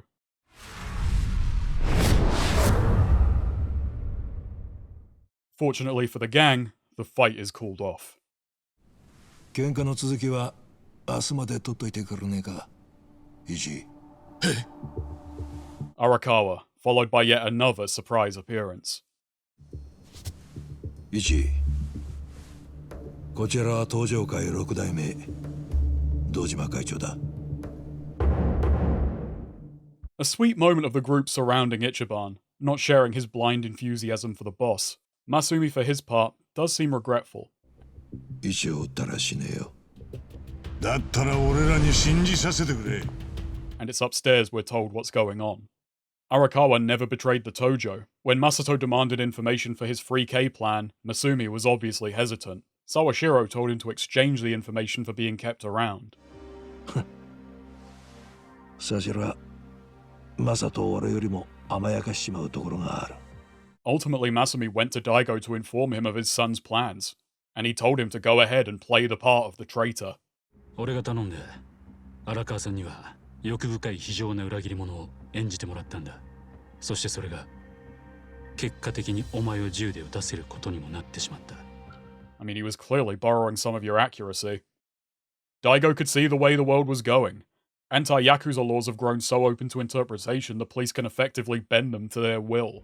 いずれ大門を掲げることはむしろ連中の奴隷であることの証ってことになる。 The arrest of Watase, now Omi captain, was all caused because of an underling resisting police harassment. This was the writing on the wall for Daigo, so he decided it's better for the Yakuza to die free than live as slaves, seeing this as a way to hasten a merciful death. He allowed the 3K plan to happen, and has been in hiding ever since. Tomorrow marks not only Watase's release, but also Daigo's. 日本の二大極道組織、近江連合と東上会を解散させる。 And that's why we're here. We're the backup when these two tell hundreds of thousands of men, whose job is to be good at violence, that the gig is over. Tomorrow is going to be the retirement party of a lifetime. They've anticipated how this will go, and the 6th chairman has laid out every detail. Oh yeah, this will be good. So the next day the gang returned to Omi headquarters. We definitely stick out like a sore thumb. Tendo challenges our presence but is told to stand down by Arakawa. 今日は頭の出所祝いに時刻から駆けつけてくれたんだ。Now, come on, Ijincho isn't that bad. 今日は何が起きるんや？楽しみにさせてもらうで。期待していいぜ。何しろ近江連合がひっくり返るような騒ぎが起きるんだ。何？ I love that. That's the shit Kiryu couldn't pull. Watase pulls into HQ, and the crowd bows. Great use of camera angles with foreshadowing so slight, I only caught it on replay. The officers part. No idea what's about to happen. わずかな人数で私たち関西近江連合が立ち上げられたのは100年以上前になります。創世紀には敵対する組織との抗争も引き起こし、多くの人命が失われた歴史もあります。地域住民の皆様におかれては、我々に対して恐怖感、威圧感を抱かれた方々も多く、誠に申し訳ございませんでした。What a play, Watase. Man, you're full of those. 関西近江連合を解散いたします。The discomfort quickly turns to anger, only worsened when Daigo joins him on stage. 東上会6代目堂島大吾だ。東上会も近江連合と同じく本日をもって正式に解散する。俺と渡瀬さんは互いに今回の組織解散の見届け人だ。 At this point, it's mere moments before violence breaks out, stoked by Watase daring the crowd to defy him. Tendo, knowing where the action is, flips to our side. His winning smile wins me over, and Ichiban hypes this up as the most exciting moment of his life. It's time for him to finally step out of the shadows. It's a message aimed at the audience, trying to hype them up for what is really a scene which loses all energy the moment it falls on the shoulders of the gameplay to sustain it.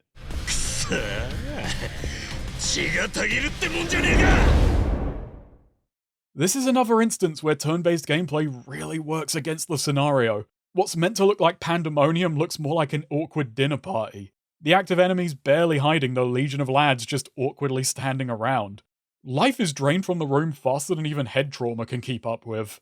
This encounter needed some kind of gimmick, or else far more active backgrounds, because right now, Ichiban's imagination is lacking. Yeah, this is more like it. This is the good chaos. Is it sad I'd have rather just had a cutscene? It's so funny to me that the Yakuza's last moment, for reasons only known to a small handful are in on, is joined by a bum, a boozehound, and a barmaid who just so happen to be there. Oh, and that's not all. We're also joined by a ghost.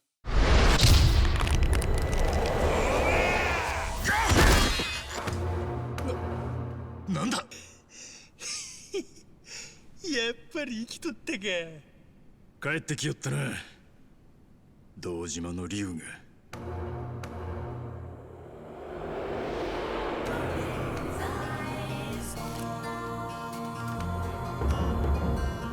What? Watase and Kiryu act cryptic, and we get another round of really dull combat where we just have to sit with that. The stragglers are mopped up and the VIPs make their exit, Kiryu turning and giving the new blood his approval. Little contrived, but sure, I'll take it. The scene does end on a high note, at least. Ichiban, too tired to move, genuinely overjoyed to be reunited and useful to his father figure. It's a really upbeat moment, our first bit of hope in so long.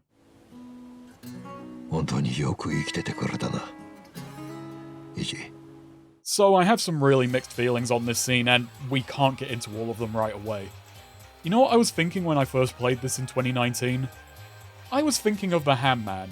I had just replayed Yakuza 4 for the video, and the game was still fresh in my mind, especially the messages it decided to leave on, which the rest of the series quickly left in the past. Namely, the idea Kamurocho and the Tojo are the lead's responsibility, that their lives must be spent ensuring its legacy and preservation.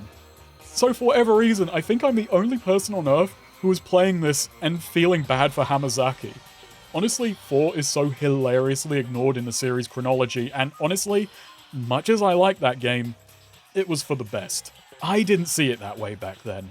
And just like with Kamurocho falling to the Omi, I hated this moment. I saw it as the latest and greatest of Daigo Dojima's failures, throwing in the towel and giving up when the going got tough. and invalidating an entire series worth of struggle in the process. All the while doing it in the stupidest, most tone-deaf, self-defeating way possible. I love the resulting power vacuum this leads to, but of course that would happen. You didn't explain anything to these people. But for reasons both my own and because of what's happened since, I no longer see it that way. I've reevaluated my feelings on Daigo a ton since then. When I first played this, I had somehow done that ignoring all the politics, politicking, and theming, and just saw this in a literal fan mindset. How dare you throw out the things I like? And no, I refuse to understand why. I was just as mad as the crowd we beat down to allow this to happen. It's now I understand this is the culmination of years worth of build-up, inspired by the real-life diminishing role of the Yakuza in Japanese society just as much as the events of the game. This shit actually happened the other day. Like a Dragon may be a soap opera, but reality is truly stranger than fiction. And in the series itself, we've seen the clan's power, prestige, and purpose wane. Yakuza 6 showing them at their most pointless, a once proud entity now thoroughly devoid of humanity. What Daigo is doing here is preserving the Tojo's legacy by letting it go out on its own terms. To explain to these men why it has to end would not only sap the scene of energy, it would make the Tojo's finale weak instead of defiant, and likely done nothing to change what happened next regardless. This has also led to an arc which is still ongoing in the series today, the dissolution of the Yakuza. In concept, I find this a really interesting idea, but the execution has been rocky to say the least. I know how weird this must sound. I very much like all of the motivations and mechanics behind this twist, even though I don't much like the twist itself. I like how Masumi's role as a traitor is revealed to be a gambit, as the game has handled suspicion of him very well throughout. Daigo's move to let the Yakuza die free rather than live as slaves is a nice ironic capstone to his tenure as chairman, a role placed on him by Kiryu where he had very little real control over such a duplicitous organization. And in the immediate plot, this is our first proper move against Masato. まあ、青木は自分の手柄に思わせたつもりだったろうが、真実は我々がそれに乗ってやったまでということだ。As well as that, it's the first thing which establishes that winning this time is going to require a new approach, a new mindset, a shedding of the old ways. And on top of that, it is a genuinely shocking swerve. And I suppose that's part of my problem. It's such a big shift for the series and it hits you out of nowhere. It gives you no time to sit with it. And yes, this chapter is titled The End of the Yakuza, but you know what I'm getting at. Playing as Ichiban during this moment, while we're still heavily involved, almost feels like we're being sat at the children's table while the adults do the talking. For something with such huge ramifications for the series, which feel like the culmination of years of build-up, it plays like a drive-by, and not an entirely accurate one. It's dizzying and breathless when really it feels like it needs room to breathe. And perhaps we're meant to share in the shock, much like with Kamurocho. Not to mention, it's also overshadowed by so much else happening in this story. It's like, okay folks, that's it. It's the end of Yakuza. We'll be right back with Like a Dragon. So we go from a scene that I'm not sure I like, to one I'm certain I love. Ichiban and Masumi reconnecting at the Yokohama promenade. The night is already over, and Ichiban can't hide his sadness Masumi has to go early, and Masumi himself doesn't want to.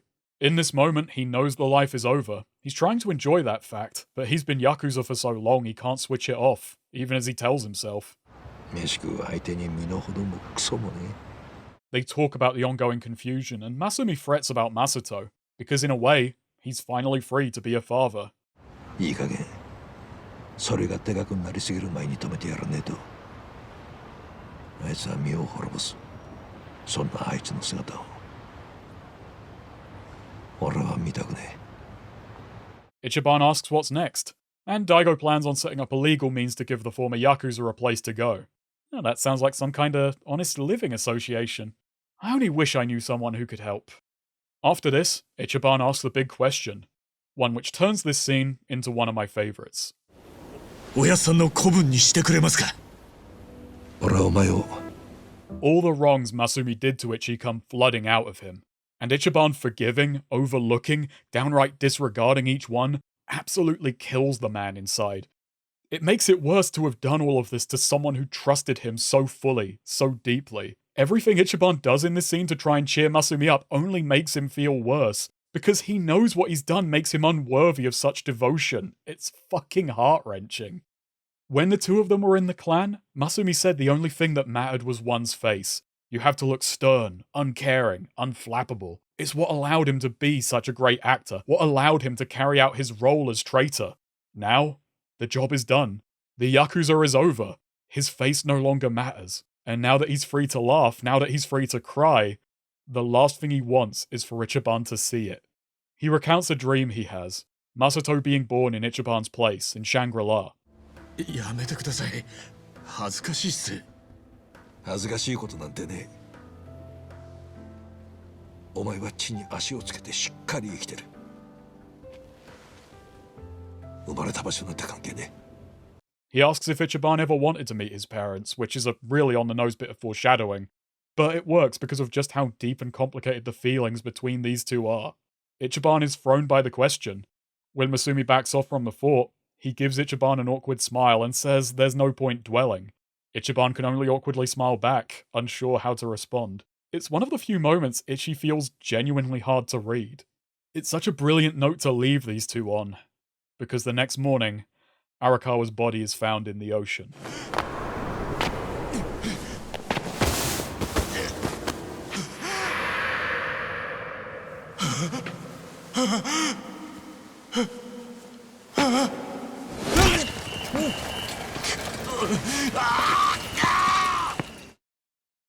The parallels back to Kazuma are obvious. His own opportunity to apologize was brief, and even then his last moments were more spent ensuring the survival of the Tojo than expressing guilt over the people he used in service of them. I do think Kazuma cared about Kiryu and Nishiki, but first and foremost, he was a man of the clan. Part of this is, again, Yakuza 1 had a very different style, an economy of time where the plot had to move quick. So this scene is as much about efficiency as it is giving us insight into Kazuma. How impenetrable a figure he was led to Kiryu reckoning over his feelings on the man for years to come. Not to mention, back then, fighting for the sake of the clan was taken for granted as an honourable act by the series. Part of why Kiryu's slow, all-too-late realisation over what really matters in life feels so organic is because the series itself had to make the same connection. It's only as the years went by and Like a Dragon developed its skepticism towards these archetypes and institutions did it start seeing this scene in a different light, which is why we're here now. Because Masumi is not Kazuma, he just plays the role of him in Like a Dragon, and he's a damn fine actor. And in his final moments, he's free to be himself, a man with a lifetime of regret, pain, and loss, both given and received. The Tojo destroyed his life, and he had every reason to react in kind, but in the end he didn't do it out of hate, but compassion. And in the process, he did what Kazuma never could. He got his kids out of the life. Kind of.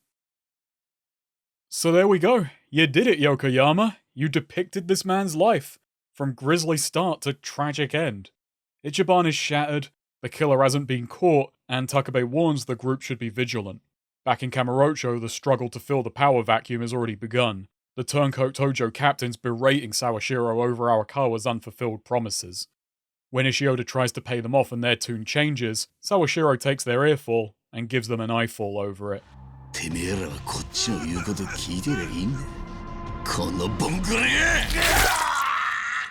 Saying he doesn't need their help to establish the Tokyo-Omi alliance.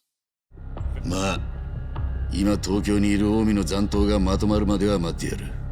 それまでせいぜい母ちゃんの血でも吸っとくんだな。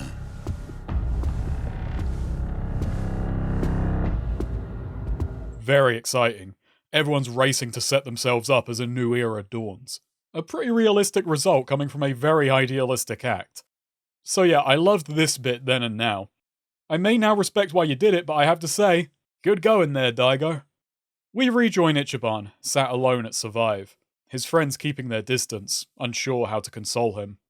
Hoshino calls, telling him to come to Heian Tower. そいつは体に毒だ。どうだ、平安楼で会わないか。俺と荒川さんが最後に会った場所だ。荒川さんが食べたのと同じ料理をご馳走してやる。でも、今は。いいから来い。At Heian, Hoshino makes a serious go of comforting Ichi. Being the last thing he has as a father figure, he says Masumi was at peace last night, finally getting to try Peking duck, having waited all this time to finally have it. A bittersweet resolution to this little narrative thread. Hoshino says the only one who could have ordered the hit was Aoki himself, and he wants us to get even. The Seiryu itself is ready to throw its weight behind Ichi, but after a moment's thought, Ichiban knows revenge is the last thing the boss would want. To seek it would spit in the face of all he hoped to accomplish. それを貫くため、おやっさんが辛抱し続けた日々に報いるには、人一人の弾取って解決なんてしちゃいけねえ。He's suddenly reinvigorated. He's going to carry the old man's torch, and with it, make Masato see the light. Hoshino is genuinely swayed. いいんじゃねえか。お前の好きにやれ。俺が少し出しゃばりすぎちまったようだ。This just leaves how they're going to get to the young master, and the only way to him is through Kume, which is difficult enough. His new security detail is thick, and I don't just mean they're from Osaka. Hey Kume, this one's for you. Wow, he must be more captivating than I thought. Speaking of, the gang's attention is grabbed by Aoki. What's startling to them is how it seems his father's death hasn't even irked him. He's already spinning it and the dissolution to benefit his image. It's then Hoshino returns with our money and an idea.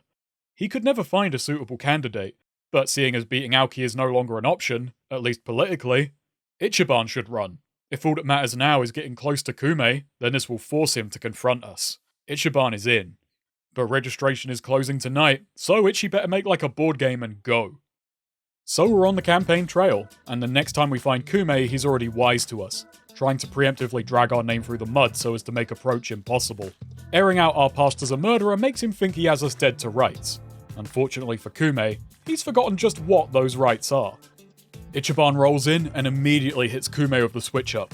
The law says he's allowed to run, Bleach proposes utter adherence to the law, so should I be allowed to run or not, Kume? The man can only squirm. He's immediately cornered. This is the core argument between Ichiban and Kume, and more broadly the denizens of the Grey Zone and their detractors, and arguably, the game itself. Ichiban sees the loopholes in the law as a concession to how people aren't always perfect. The law has to have some slack as it depends on a person's ability to reasonably gauge malicious intent. To Bleach, the law is a sacred, binding text, or at least they claim so, and all the Grey Zones allow is people to abuse that which is sacrosanct, an opening for rot to spread amongst society. Kume is kinda like Chuck McGill if he got into semen retention, which is ironic because all he can do is meekly ejaculate. The conflict is obvious, the black and white letter of the law versus the spirit, and the statement about this even more so. Attempting to strictly follow the letter of the law, as Kume purports to do, is not only a fool's errand, it makes you a homunculus, an artificial approximation of a human devoid of empathy, understanding, or, riz. Earlier on, Adachi called him a victim of Bleach, and I think that is the most sympathy for the prick you'll get out of me, as I agree with this perspective. Because instead of facing the world and improving himself, he retreated into a group which told him his flaws were virtues to be celebrated. And they told him this because it made him easy to exploit. Why work on yourself when you can work for us? Fitting Ichiban's core damage type, this moment is incredibly blunt. A political rally is a convenient way to more or less yell your central theme from the van tops. So I think it's about time to give it the spotlight. As ever in this gangster drama, we have the usual suspects. Honor, brotherhood, fatherhood, revenge, duplicity. Joining the stable this time are, as we've seen, rock bottom, change, growth, nature versus nurture, and returning from 5 in a fancy new guise are masks and identities. That's a ton going on, yet they're all working together in tandem and backing up the central theme, which if you remember is encapsulated in the Japanese subtitle, The Whereabouts of Light and Dark. Yokohama revealed the driving force of the game as this: the dualities of front and back, hypocrisy and justice, the superficiality and the truth of Japanese society. This may seem like an absurdly long list of absurdly lofty goals for the series, but when you think about it, it's an apparent contradiction that Like a Dragon has always trafficked in. The heroic criminal and the corrupt cop, the sleazebag who oozes kindness versus the composed conniver, who only ever appears straight-laced to string you up. Many of the games have examined the characters in these terms, their fronts versus their backs, their masks and their true face. The difference now is applying these contrasts on a societal scale, and really digging into what they say about people, making for the most critical and overtly political game of the series thus far. In its own way, this title is just as blunt as Yakuza 5's unyielding Yume. How many times have the game and I had to mention black and white, light and dark, and make relentless use of contrast? The reason Like a Dragon doesn't get the Yakuza 5 treatment is that it's a lot more shrewd in its subject matter. Not to mention, much harder to sum up in a single word or phrase. It's not just black and white, it's the whereabouts, the in-betweens, the grey zones. And there are layers within both. Black and white refers to both contrasting archetypes, which it uses to illustrate the in-betweens, as well as strict adherence to rules. Meanwhile, grey zones are simultaneously literal, legal, and metaphorical. By having the theme be so broad and all-encompassing, the game effectively states the world operates in shades of grey. Reality, therefore, cannot be black and white. Just for a few examples, Ichiban's life was saved by a grey area in a criminal code. Where black and white rules at Hello Work tipexed him, a grey zone was there to make sure he wasn't erased. Hamako's exploitation of a letting loophole is the reason he and Nanba found a roof over their heads, and that's what finally allowed him to sign on at Hello Work on the dotted line, in black and white. He had to go through so much grey to get there. And that's only the start. The entire Great Wall of Muscle is founded on an incredibly grey area. It's an insanely corrupt measure, but Okakubo appears genuine in his intent. It laid on a moral foundation, but from a legalistic perspective, this is just as bad as the Yamato Mark II. The moment which made Daigo decide that the game was over came about from anti-Yakuza measures which are built on weaponizing vague organized crime laws. This isn't just black and white, it's every shade in between. And before you've even hit play, this theme is present. Literally. The start menu theme, Darkness in Light, and the main menu theme, Light in Darkness, are inversions of each other. Similar, but opposite.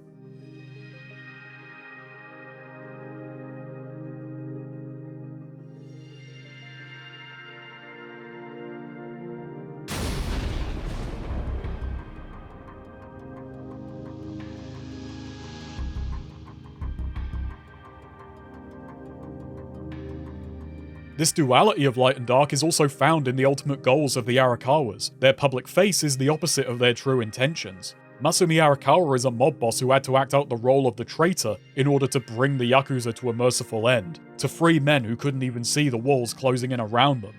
Those walls belong to Masato. Under the guise of Ryo Aoki, he talks a big game of bleaching the grey zones and stomping out crime, but his real play is subjugating the Yakuza, bending them to his will.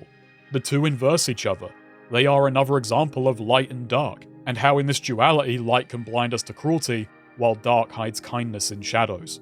A conflict we've seen play out in this series so many times before, even earlier this game with the nursing home scam. A really humanizing detail is how even characters we're meant to root for have stances they're black and white on until the moment they're challenged, at which point they learn the situation is far more grey than they've ever had to consider. Even Ichiban realizes more than once the world isn't as simple as he'd like it to be. The difference between him and Kume is Ichiban is capable of accepting this and incorporating it into his worldview, as opposed to Kume who gets angrier and demand the world simplify itself to accommodate him. While there is so much more to it, keeping this scene in mind, one of my ultimate reads of the game is this: humans aren't robots and the law is not our programming. The law can only be perfect when it's imperfect, because we wrote it. Grey zones of all forms will always exist.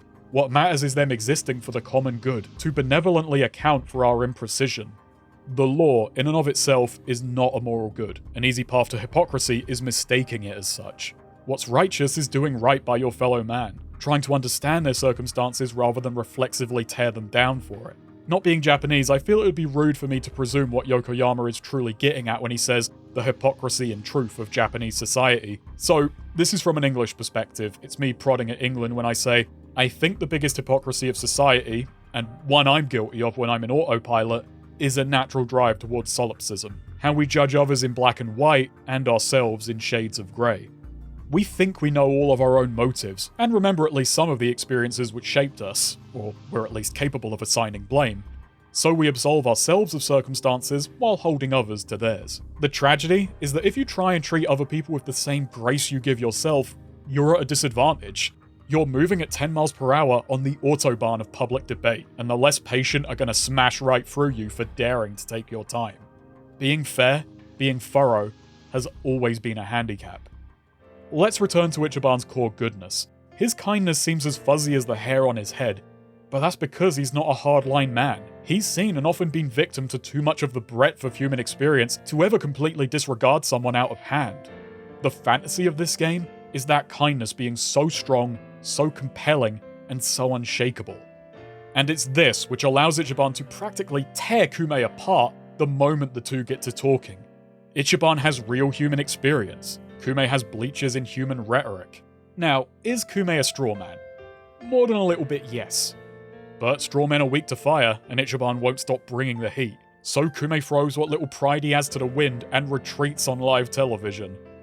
And this does nothing to hurt Aoki's numbers. 極道という異例の春日候補は早速 SNS を中心に話題となっております。役に立たない奴らばかりだ。クメといい、お前といい。And it's in his office we find him berating Sawashiro, a far cry from the defiance he showed to the officers. He seems genuinely hurt by Aoki's disappointment in him. お前が荒川組でそれなりの地位についたのは決して実力じゃない。周りが俺の顔色を伺ってお前を持ち上げただけだ。お前は昔から金魚の糞みてえに俺の後をついてきただけだからな。If Sawashiro wishes to be chairman of the reformed Omi, he'll have to carry out a hit. Back in Ijincho, we're still hunting Kume. Having learned he's making a speech in front of Janai Station, we're off to go see the loco commotion. Make some noise, and we're inches away from having him, before Han gets word the Seiryu are under attack. At their HQ, we find a massacre. A wounded Takabe tells us the Omi are headed for the chairman, and we arrive all too late.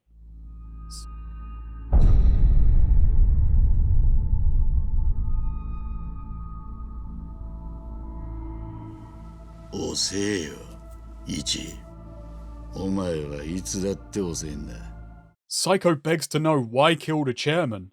Well, killing Ichiban would have been Joe's preference, but he's too public. Taking away his support was just the next best option.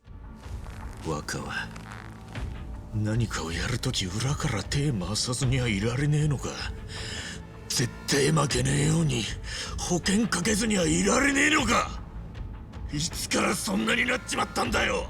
Sorry to say, but you were there, bud. Still, this is a great moment. Ichiban has the full measure of Masato, and that actually seems to get under Sawashiro's skin, even if only a little. どうなってんだあったら。荒川のおやつさんを殺したのもあんたなのか。さあな、もうどうでもいいだろそんなこと。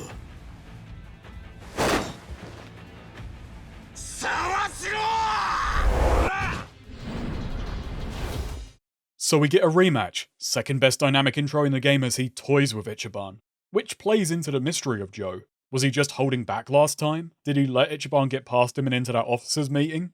Did he hope he would die there, or was that all part of the plan? His gigantic level leap and the much greater danger he presents in this fight is a great way to reinforce his ambiguity as a character mechanically. Ichiban further muddies the waters by saying getting his hands on a weapon just powers him up this much, so you can read him a bunch of different ways.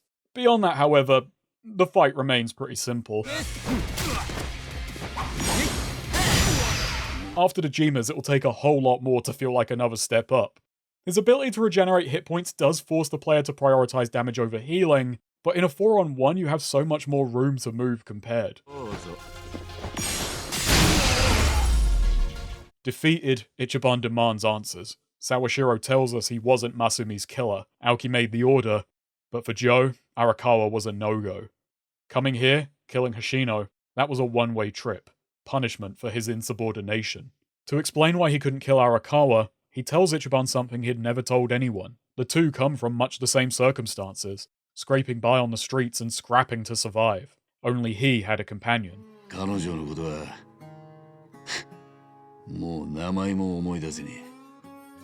Finding out all too late he'd gotten her pregnant, he just hoped the problem would go away. And when it arrived, he made sure it would, convincing her to dump it in the coin lockers. But when the guilt got to her, she rushed back, returning to find Arakawa busting the locker open and taking their son, taking Masato. Joe was overjoyed. Problem solved. It was only years later, now alone, he spotted Arakawa, out and about with his boy. It was shortly after that Joe signed up with the family, saying if there was anyone he'd throw his lot in with, it would have been Arakawa. それがおやっさんから杯をもらった理由か。違いますよね。 I've told the story pretty bluntly because that's how Joe presents it. That's what's so fascinating about this reveal to me. This story, his actions, are repugnant, but he presents them so matter-of-factly, so casually, never sugarcoating his worst moments nor acting like his best ones even begin to tip the scales. He doesn't even pull back the curtains, He rips them down, and yet even then the man remains a total mystery by never expressing any opinion of what he did. What would, for any other character, be a moment to ask for forgiveness or condemnation or even a lame "we're not so different," which I'm sure Sawashiro would sooner bury himself alive than say to Ichi, Sawashiro just sees as something which happened. He dumps it on Ichiban, on the player, and our opinion is worth less than shit to him. We also see in this flashback a rather tragic sight. While Masato was surrounded by people who loved him, none were equipped to deal with his problems. He was, in his head anyway, crippled from birth by the Tojo, then brought up amongst them, raised by able-bodied criminals who prize strength above all else. Earlier I joked about not measuring how good a life is by the amount of violence it takes to get by, but that is the world Masato was raised in. By his only yardstick for strength, he came up very short. When he expressed frustration over his condition, all Masumi could do was avert his gaze. His role as a stony-faced Yakuza prevented him from reassuring the boy, and that's assuming his guilt would even allow him to broach the subject.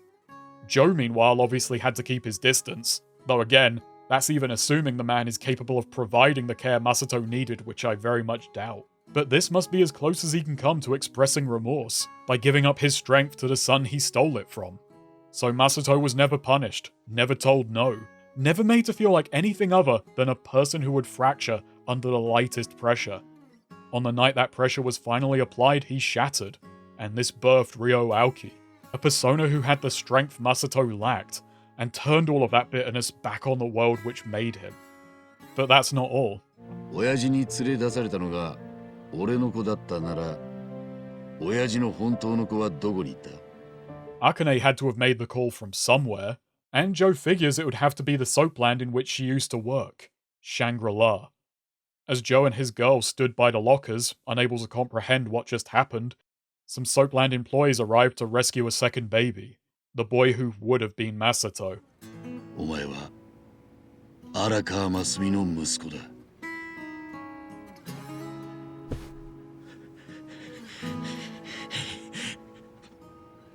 バカ言え、そんなわけが。This is a huge reveal, but keeping the lens on Joe for a moment. If he truly hated Ichiban, why tell him this? Especially without joking or rubbing it in his face. Is this him showing that deep down he feels some shred of connection to Ichiban? Or is it him stunning Ichi into silence so he can attempt a half-hearted escape? Something the rest of the gang isn't so shaken up they can't easily stop. 本当ならこの手でぶっ殺してやりてえとこだが、まっとうに罪を償え。まっとうにか。今まで俺の人生にそんなことは考えたことなかったよ。I don't know what's going through your mind. And I mean that in praise of the writing. As Joe is taken away, the last thing we learn is who called in the tip. The man himself. いつも無茶なことばかり言いやがるんだ。あんたは。頭。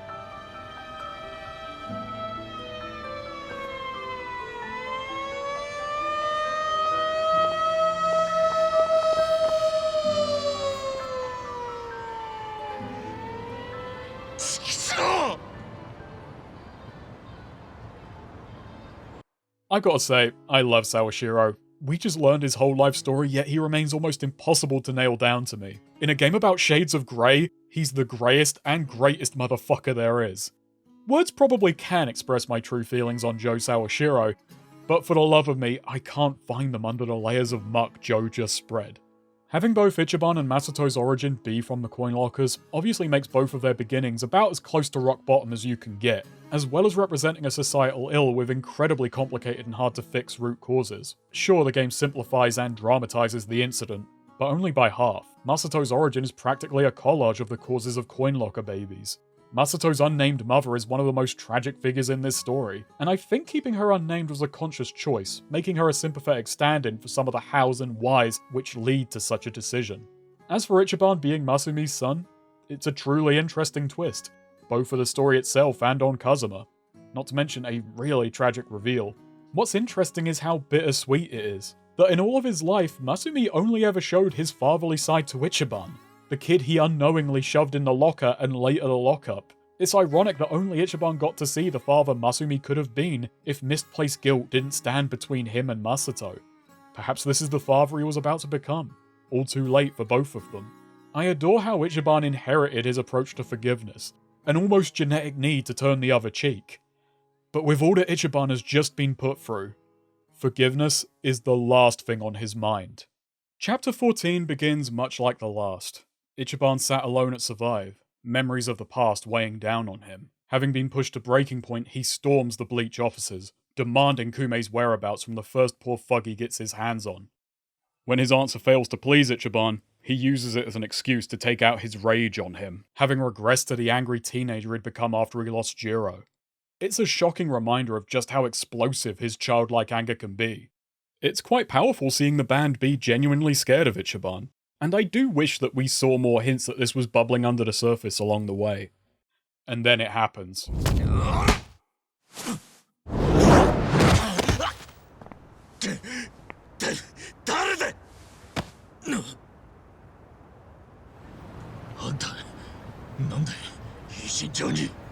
Good question, Ichiban. A better question than you could possibly know. The man knows Aoki's next move, and he was going to tell us until he saw what we were about to do. But there's still time. Meet him tonight at Geomijul. He then turns to Han for a very weird standoff. He says he saw this man die. Han explains that he replaced him, and one day, another will replace him. Han Joon-Gi is eternal. Which would be impressive if Kiryu seemed any less so.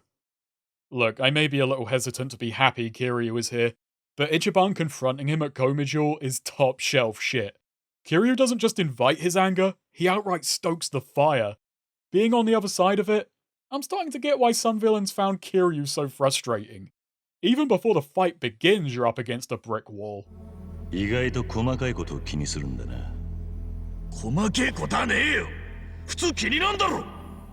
Ichiban is given a choice. Learn about Kiryu or Aoki's next move. Ichiban chooses right, but that's only the first part of the test. お前とお前の仲間たちがその情報を渡すに値する相手かどうか確かめさせてもらいて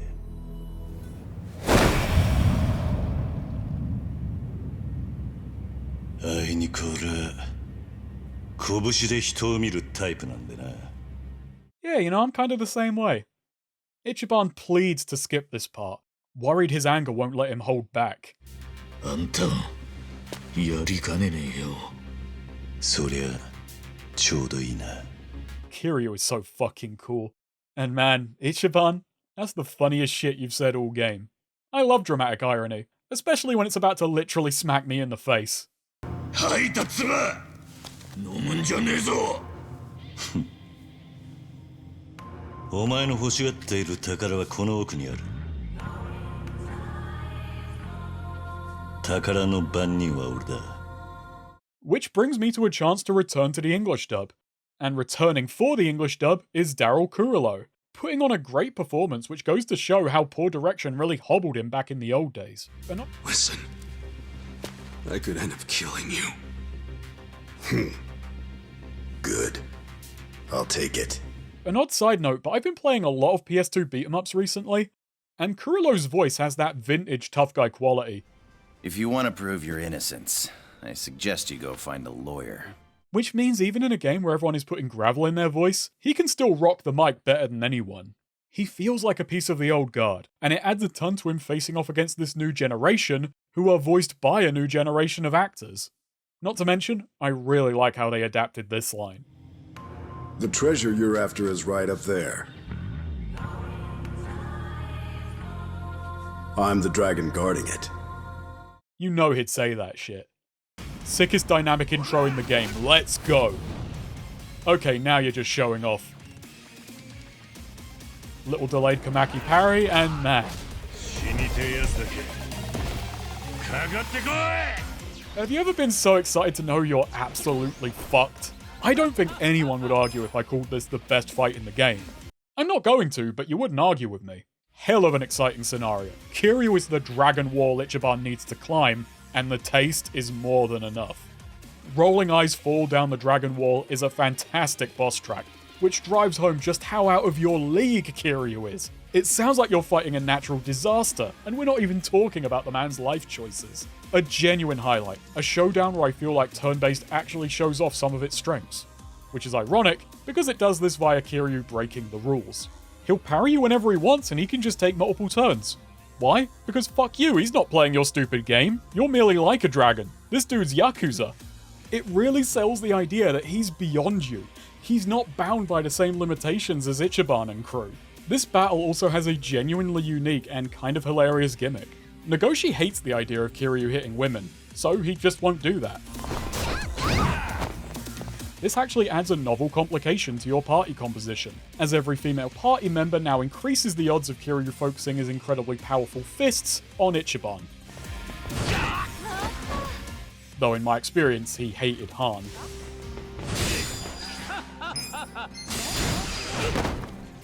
He really, really hated Han.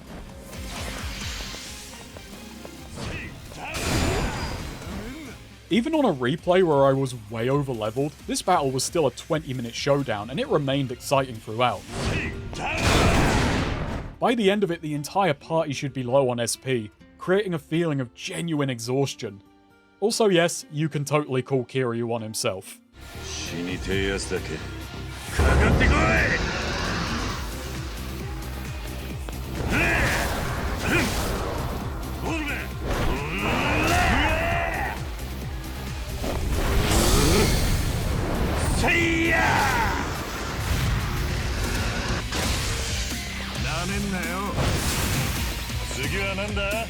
And naturally, this is another fight where all that you're winning is the winner's blessing. Ichiban is pushed to his limits, and one last blow from Kiryu sends him over the edge.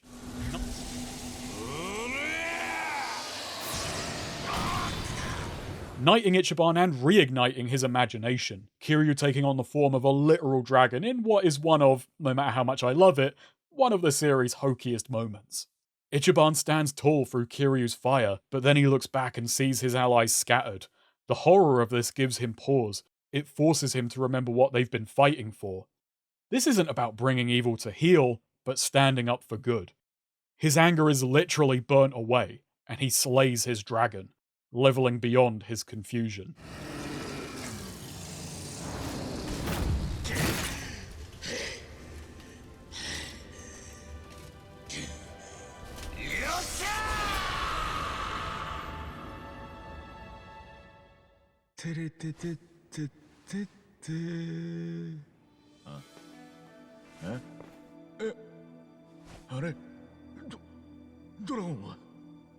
Kiryu approaches. He allowed Ichiban to vent his anger to show him just how futile an approach it was.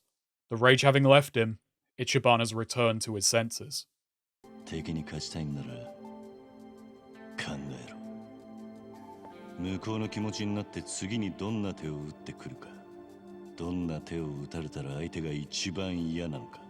That's pretty rich for Kiryu to say when his enemy's biggest fear was him. It didn't take much thought to be you, Kiryu, and it's going to take more brain cells than you got left to be someone else. Okay, so let's rewind. After all that excitement, you may be wondering just what my issue with Kiryu is. Well, we can get into that as well as the rest of my feelings on the Assembly Hall brawl. The big thing is this. It hasn't even been one game since this guy was meant to walk off into the sunset. The ongoing retirement of Kiryu, which started in Yakuza 4, Successor of the Legend, continues today against Ichiban, the real successor of the legend who debuted 4 games later, in a chapter called Passing the Torch, where come next game, Ichiban is going to hand it right back. It's a good thing that game's called Infinite Wealth, because this shit's rich. It's especially bad because 6 was so emphatic about it. The guy looked into the camera and said he would disappear. I didn't much like that ending, but what I like even less is backing down from it. This goes back to my frustration with Kashiwagi, Lao Kalong, even Han to an extent, and it's an issue which has only gotten worse in the years since. If this series can't stick to its guns, not to mention the people they kill, why should I believe in anything that I'm told? Actually no, it's worse than that. Can I even believe what I see? If I can't trust witnessing a character dying as proof they're dead, can I grant weight to anything that happens? I may as well withhold my feelings indefinitely. I'd be a fool to trust you. And I really don't want to feel that way about this series. I want to be wrapped up in it. I want this shit to mean something. I do give this series the benefit of the doubt, but doubt always remains. It builds emotional distance, and I've found myself taking a step or two back. This isn't fan service, it's fan disservice. It insults your audience's investment in your stories. Kiryu reappearing one game after his retirement has the same chilling effect, because it makes developments feel utterly weightless. There's another aspect to these scenes which wasn't an issue on release, but is today. The semi-self-contained nature of these titles is done. It's over. You may have noticed I've been far more liberal about referencing future games in this video, something I've strained to avoid before now to best tackle each game as they came. This is because it's impossible to feel how I felt about Like a Dragon in 2020 in 2025. When Yokohama said he wanted Ichiban to be a catalyst for change, he meant it, and the nature of that change goes way beyond the man himself. Later entries have worked backwards, heaping additional lore and context on what Kiryu was doing here and why, and it feels like an unnecessary fixer job. Sequels are now far more sequential. No spoilers when I say the recent Pirate Yakuza even ended with a to be continued screen instead of the traditional fin. Very fishy. I'm ultimately ambivalent about this, but I am worried the series is tossing away one of its greatest strengths, how each title worked as part of a whole, while also standing pretty much alone. Links between stories have always been present, but they were never the point. Chronology was subtle. The state of the world advanced in ways which were clever but not need to know. They were bonuses for the attentive player and informed by the state of the real world. Character developments were similarly understated, playing out like the natural passage of time. Surprise was high as each and every entry was more or less its own adventure. Each game does still manage to tie up its own plot. I think we're in the danger zone when this stops being the case and we get a multi-game main plot arc. My worry now is that at any moment we could be told that what we were seeing wasn't what was really going on. Something Gaiden and Infinite Wealth do with multiple scenes in this game to weird, arguably needless effect. And I say that as a guy who likes Gaiden and loves Infinite Wealth, because that game is Yakuza 5 2.0, warts and all. The series has changed from building off of prior entries to building on top of them, when I honestly just preferred forward motion and exploring new possibilities. If fans don't totally agree with a plot beat, are RGG just going to start going back and lathering it with additional details until it works? I would much rather the series just roll with the punches and focus on moving forwards rather than looking back. Cause honestly, I'm worried the series is starting to get a little stuck in its own past and lose its confidence and energy.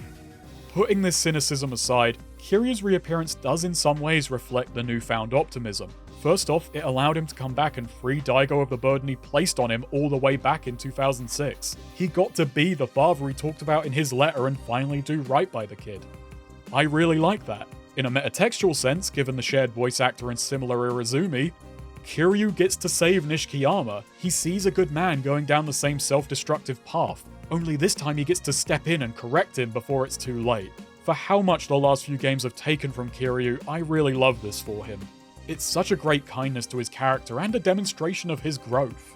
I still find this fight an incredibly contrived affair, but on a subtextual level and in terms of sheer excitement, there is so much going for it. And part of me can't help but read this as trying to take some of the sting away from how the Song of Life ended. A little encore allowing Kiryu to end on a less bittersweet note. But we know this isn't his end, because the series has changed, just as much as it stayed the same. So I suppose the torch is passed? I didn't feel like a handoff was necessary, but there we go.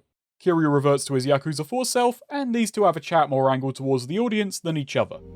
俺と拳を交えて何を感じた？そりゃ、マジで強えって本物だと思った。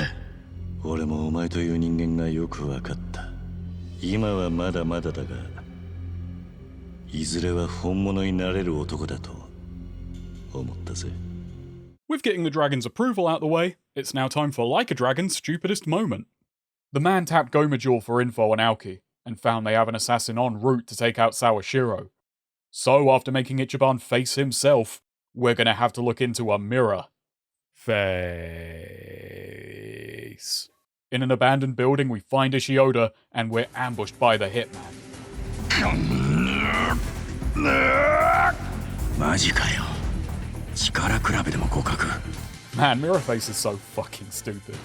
Okay, look, I've stuck up for a lot of moments in the series that people have derided. I often feel the complaints come from overly literal, asinine, and/or tedious readings of events, where any amount of suspension of disbelief or being able to read subtext or nuance will more than cover what the game is going for.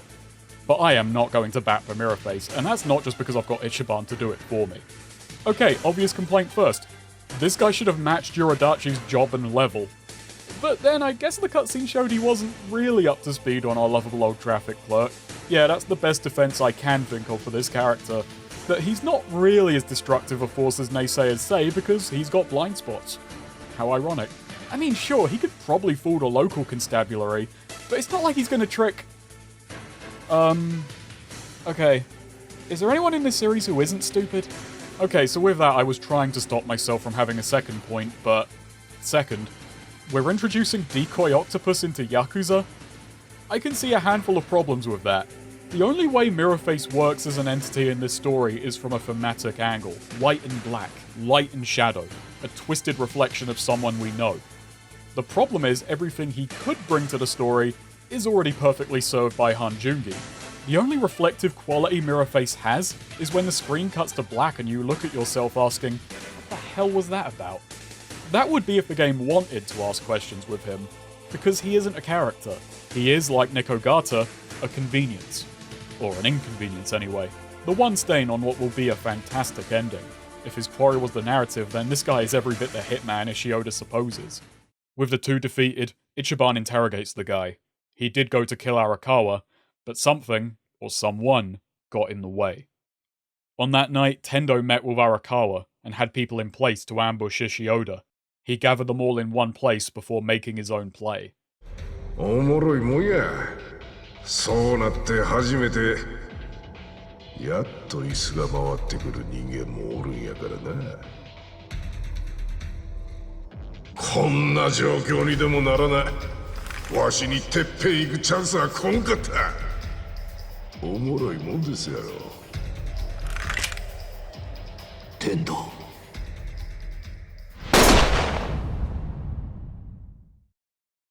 The group is perplexed, and it seems just as predictable. ほな、もうポチッといったれ。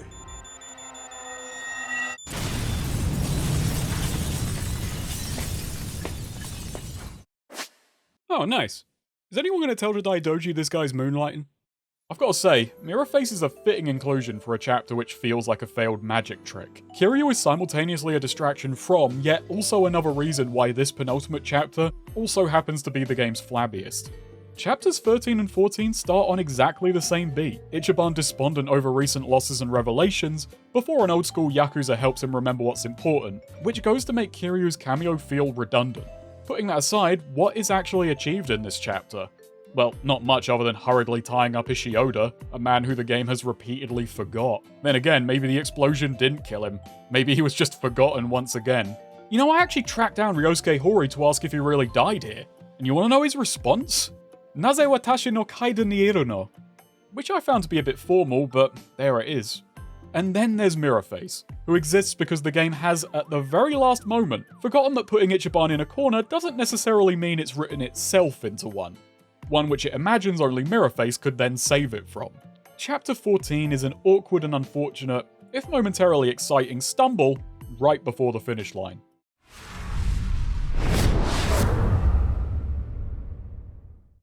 And so we arrive at the final chapter, opening on a CLP van rolling lazily through Yokohama, the streets lined with Bleach bastards. A message of endorsement plays over the grey zones they seek to destroy, as well as the wreckage they've already created. In Kamurocho, at the end of Nakamichi Street, Aoki prepares for a speech. There's a moment here which really sits with me. 今までの私は妖怪じみた他の先生方に囲まれながら自分が権力を手に入れることに必死だった。そのためにはまあ多少ずるいこともした。 Even if slathered in justification, this is the first time Masato reveals any capacity for guilt. He says this to his assistant, a true believer who immediately vindicates Aoki, saying that no matter what, he must have been justified if he had a noble goal, uncaring if not outright blind to this undermining Bleach's entire message. And Aoki is stunned. He just got what he's always wanted from people. Adulation, unconditional love and respect. Whatever guilt he had is immediately assuaged. He has exactly what he needs to keep going. It's an interesting moment both because we see there is humanity in him, a capacity to admit wrongdoing, but he's now in a position where he'll have his worst aspects easily reinforced. He's already destroyed everyone who could tell him no.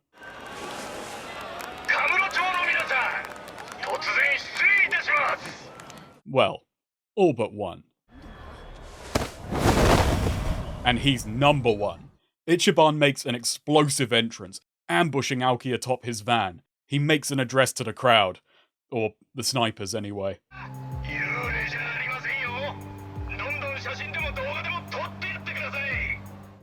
Look at this fucker pout. Aw, you sad I didn't die in your little boom? Knowing he can't back away, Ichiban pulls him in. あんたは沢城の頭におやっさんを殺すよう指示を出した。その指示をしてる声を録音したデータがミレニアムタワーの荒川組事務所にあると頭から聞きました。明日俺らは投票が終わるまでにそいつをいただきに参上します。あんた破滅することになりますね。若。Aoki says it's a bluff. Ichiban keeps his cool. He knows Masato won't be able to let this go. He leaves him with some parting words and returns to the gang. おやっさんは最後まで若のことをずっと気にかけてました。沢城の頭も同じです。And from there, we do get an unfortunately clumsy little sequence. The gang convenes with Nick at Earth Angel to hide out. Ichiban lets us in on the plot. Obviously, there's no recording, but Aoki's paranoia won't let him leave it alone. He'll have the whole family tearing that office apart until he has to come see to matters personally. I love this course of action. This is something Kiryu could never have conceived of. In fact, this is the kind of scheme that later entries in his saga were using against him, banking on his predictability. Kiryu was a reactive character. He never fought for change, but to maintain the status quo, to return the Yakuza to a form of glory which, thanks to Zero, we know he never experienced. He's a dragon and he fights what he sees as right. The only issue is, it's something that's never sat right with the world. Ichiban is proactive, he fights for change. True to the Ryuugyo on his back, it's better to pursue the dragon than make it there and stagnate, using his own reputation as a bad liar and his familiarity with Masato to set a trap. It's awesome how the finale begins by setting Ichiban and Kiryu so far apart. So what's clumsy? Well, after this, I think someone realized they could cram in another cameo. So despite calling this place a hideout, I guess Earth Angel just isn't hideout-y enough. Because Adachi says we should go actually hide out at a much better place called New Serena. Well, sounds swanky and wanky, so let's go. And it's there that Date says hello. Gambareo. Kasuga Ichiban. It was lovely to see you, Date. It was, pleasantly perfunctory. And it's then we're dumped into the customary finale free roam. One last chance to tie up any loose ends. And I've got a couple. There are multiple reasons why in the minigame lineup I've left Dragon Kart for last. It's because in many ways it's the antithesis to our first side activity, Conquest. One was resigned to the southern end of the map, the other sits at the northern tip. One was the poor struggling against one another to survive. The other is a playground for the rich to compete merely for the sake of competition. One is great fun. The other is Dragon Kart. Sorry, bit dramatic, but I couldn't help myself. It is a smart use of the greater space offered by Yokohama and really flexes just how much grander in scale and plain smooth they can make their side content now. The issue is, what Dragon Fighter's latest escapade has in scale and arguably style, it more than loses in substance. Ichiban is drawn in by far the most Ichiban aspect of Dragon Kart. This is no mere go-kart track, this is a go-kart track with weapons. This is Dragon Kart's unique selling point, and to be frank, Fighter is overselling it. Over the course of the 15 or so races you need to take part in to win all the cups and defeat the rival racers, I had maybe 3 engagements. Not to brag about being too good at Baby's first kart racer, but honestly I may have had a better time were I worse at the game. All that being good means is that just as much as my competition, I can easily outpace the fun part of Dragon Kart. There are only 2 tracks with bottlenecks which force racers into tight quarters. The rest are too open. Their layout's too wide and too full of straightaways, which allow for the racers to too easily scatter. Only the first lap has any real degree of interaction between participants, and interaction is where all the action is. Taking and maintaining the lead is easy, and at the head of the pack there's very little to do. The small arsenal of not terribly inventive weapons offer only a handful of defensive options, but none are as good as the boost, which is too useful both offensively and defensively. There's no enjoyable insanity or unfairness to the weapons, they're all overtuned to not be all that threatening. None are able to turn the tide in a moment. I think a kart racer needs that element of unfairness to keep it an actual conflict between karters, and none of this is helped by the AI being incredibly passive, which just makes passing them all the easier. There is a bit of fun in learning pickup locations and how to best thread boost pickups between boost pads while hitting the most rings for bonus items in this mode's own script shop. But it goes to show how easy the mode is that doing this is me occupying my mind while drifting, sometimes literally, to the finish line. The kart physics can be called, at best, unobtrusive. Not exciting, not fun, not rewarding to master, there's just nothing to it. It's a bit annoying how they can snag the sidewalk, which proved a greater foe than my fellow speed freaks ever quite managed. It's an ultimately shallow game. Going from pocket circuit to city streets is an advancement in size, and size alone. It lacks the addictive loop and rewarding victories of the game it spawned out of. The upgrade menu even depresses me a little. There's no tuning to figure out the puzzle of a race, just the puzzle of how long at the office I'm going to need to max everything out. In lacking Mario Kart's mix of unfairness and mechanical skill, this winds up being a mode with no character, no vibe, no excitement. It's at best a way of showing off what RGG can now achieve, though really, what it shows is how less can often be more. In story terms, it's not much better. Fighter has nothing to do other than say at the end, "By the way, I'm Pocket Circuit Fighter," which, cool man. I'm glad to see you're doing well, but frankly I preferred you when you had Inner Turmoil. That aside, it's Ichiban defeating a cast of kooky characters one by one, and by eating his dust, they learn the true meaning of competition. Why, if this lowly peon can go from prole to pole position, I too must try harder. This brings me to why I've left it so late. Another parallel with Conquest is how they're both hamstrung by story. Conquest is stuck to the starting zone, meanwhile after a mid-game opening, Dragon Kart breaks down until the final chapter. After clearing most of the races, your penultimate rival is hospitalized until you can make it to Kamurocho. If done early, this can be tens of hours away, and his release from hospital isn't even announced. I missed this entirely on my first playthrough. Which, to be clear, isn't missing much. I'm mostly thinking about this in plot terms. I just enjoy the thought that while Tendo tears down the Arakawa office, I'm out here tearing up the streets. And that's Dragon Kart. I'm sorry to say, but if I was ranking the minigames in Like a Dragon, this one would not make a podium finish. At the end of his sub-stories, Kiryu had to face off against the Amon clan. Well, Ichiban has an even more terrifying foe. The Wamon clan. Women. There are 6 women to seduce. While this can be done early on, these women have pretty high standards. Actually, that's not quite right. It's more accurate to say they have high requirements. Each of them have 3 objectives to fulfill to open up their romance substories. First is a bespoke requirement tied to which aspect of the game they represent. Romancing Sumire takes maxing out the romance workshop. Cucking Ikari takes more brainpower than I'd have expected, getting all the Onabara certs. Ririka has us try out the job lot of the job center, and somehow this makes us look desirable instead of work shy. Iraha needs to hear 40 party chats before some pillow talk. Eri has us climb to the top of the business world before she'll climb atop us, and Saeko needs us to drink Link to Oblivion, which is the first sign we ought to be worried. These broads stand in for how broad the game is. 4 out of 6 of them also have a favourite flower. First we give them 1 bouquet, then 5, then 10. And rather than looking like a crazy person, we look like a very thoughtful crazy person. While this can be done by growing flowers and having Kashiwagi craft bouquets, the game lets you skip this. At Hamakita Park are what I call the give-up carts, or the shops of surrender, where for extortionate fees, you can just pay your way past several in-game crafting systems. It seems in this world money can buy both taste and love. It's just sold at a pretty steep markup. Lastly, each girl has a personality requirement. Now at this stage of the game, I still hadn't maxed out all of the stats, yet I had exhausted all the best sources of personality. I started scraping at the bottom of the barrel looking for any last drops of personality I can find. Is desperation a personality trait women like? I've heard they love it. I always consider it a loss when I need to break out a guide for a game because I want these to be my experience, and I consider my stumbles part of the adventure. But I gave up. I sensed a grind ahead and not the kind Ichiban was after. On TrueAchievements.com, I found a method called the Sotenbori Sprint. There's a route through the town rich with item drops, with good odds of personality boosters turning up, not to mention 1 or 2 honk honks, because prostitutes raise your social stats, among other things.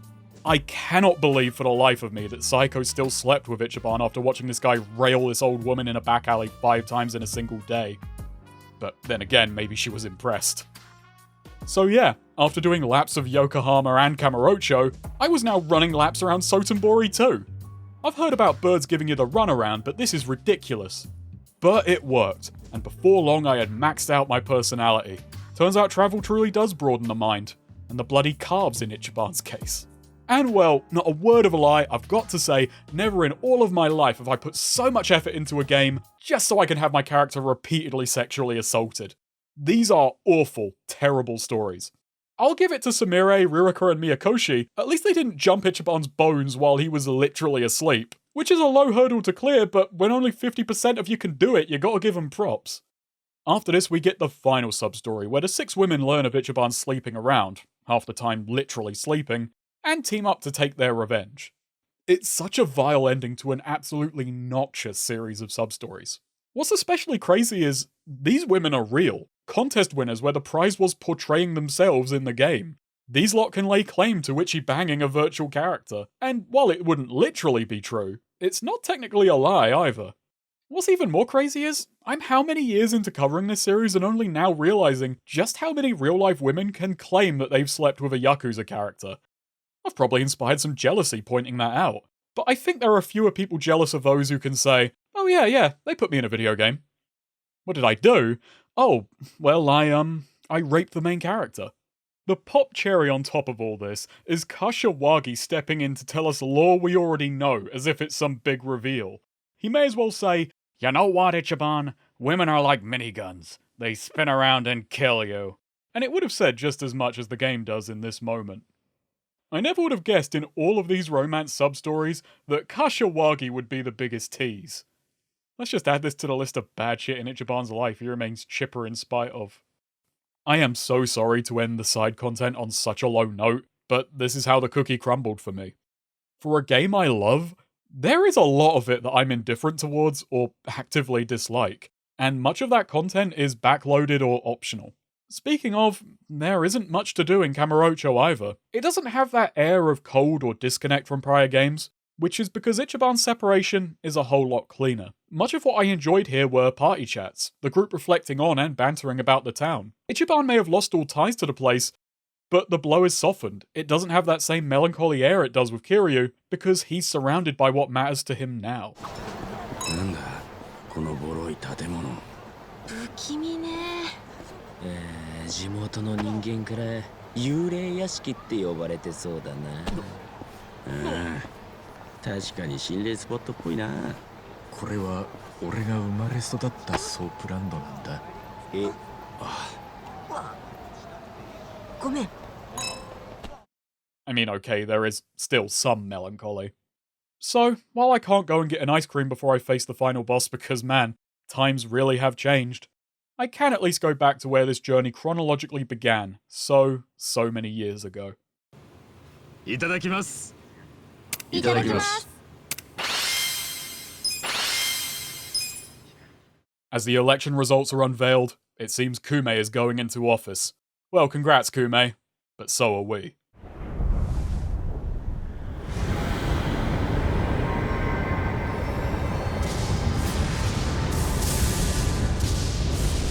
That's awesome. Yossha! I am happy to say this dungeon's a winner. I mean, gameplay-wise, yeah, I'm still not into this, but everything else about it is so cool, I can't help but get swept up in it.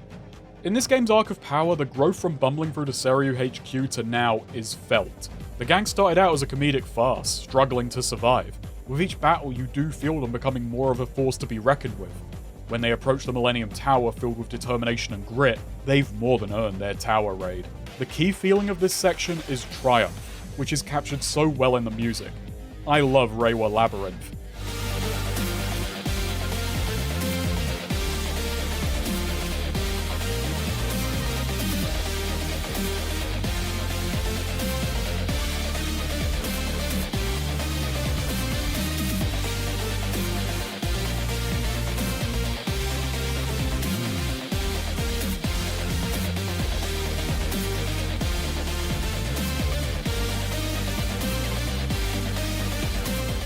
There's so much less trepidation in this track than what we've been hearing up until now. The constantly rising action matches Ichiban's own relentless ascent through the tower. This time there's no sidetracks, no wacky scenarios which throw off the group's plans. They're in control here, and it's an unbroken straight shot right to the Arakawa office. Running in parallel with that is how the Millennium Tower is an example of asset reuse done spectacularly well. Much of it follows the same path Kiryu took in Yakuza 6 with some deviations, demonstrating how all along the path Ichiban follows is similar but distinct. It wasn't just the intro. Like a Dragon is a very loose retelling of Yakuza 1. The very broad strokes are the same, but the tone, the mood, the context, the outcome, and the messages are vastly different. So the game went, so the last dungeon goes.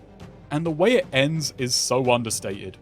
We come across a familiar room, the one where Kiryu's last tower battle came to an abrupt and bloody close. Kiryu's methods were no longer working. They led him into a deadly trap. This time, the roles are reversed. Ichiban may not make it to the roof, but his approach is the one the modern world needs.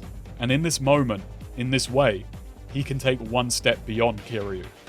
This is, to me, a far better symbolic passing of the torch. We've surpassed one dragon, but there's another left to slay. Arakawa rolling in. Such a sick entrance. In the office, Tendo awaits. No data, but he's found the drink at least. Yo, 探し物は見つかったかい？天道。そないなもんあったところで何の証拠にもならんで。それでもあの人にとっちゃあっちゃならねえもんだ。だからあんたまで借り出されたんだろ。ご苦労なこった。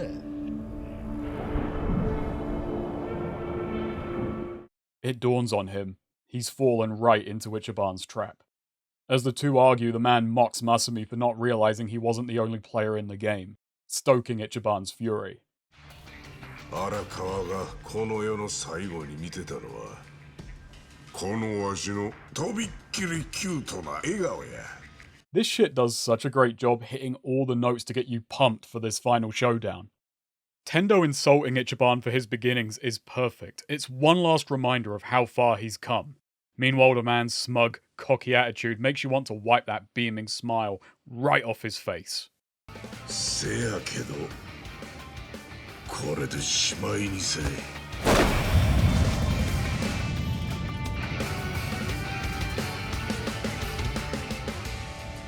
最後にてっぺんとんのはこのわしやで。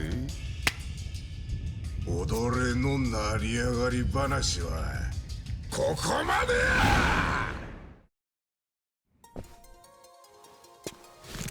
こいつを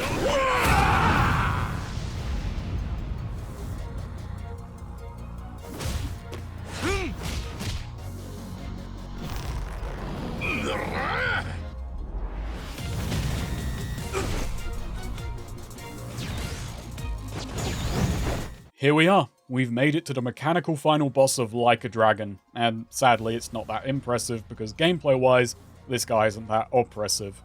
It's one guy, without much crowd control potential, and his trick of occasionally taking more than one turn isn't quite as surprising the second time around. His combos are a bit tricky to pick up the block timings for, though again, not all that impressive. There's no new spin they can put on the gameplay to set Tendo apart, besides testing if you've learned to use Ichiban's peerless resolve, allowing you to tank his heavily telegraphed one-hit kill.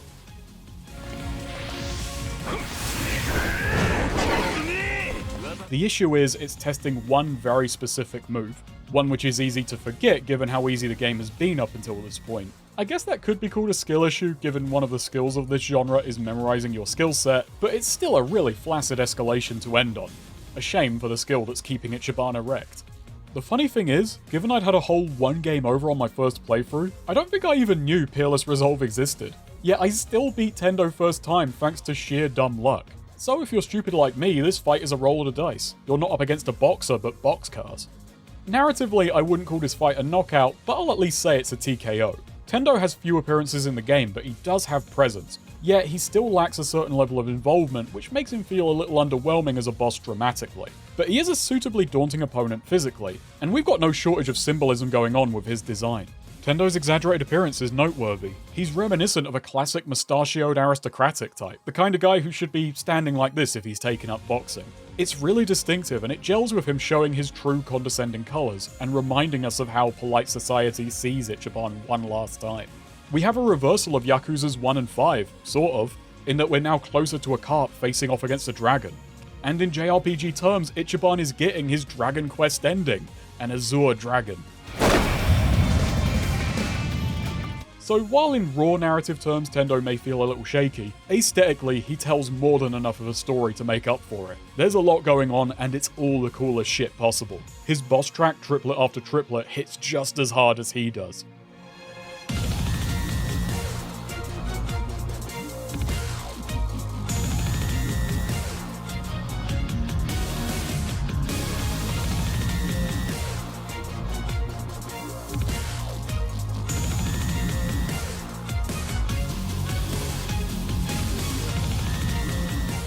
It's a relatively slow-paced track, which really makes it feel like you're only going to win if you can go the distance. Ichiban's simps are practically drowning, they're only on the fringes of this song, having small bursts of energy when the instruments relent for a moment, making Ichiban and the player out to be mere specks when set against the titanic Tendo, and it makes me want to sink his aspirations all the more.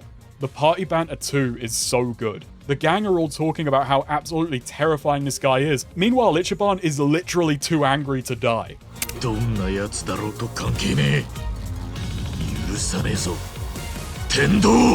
Ichiban is simply too determined to be afraid of who he's up against.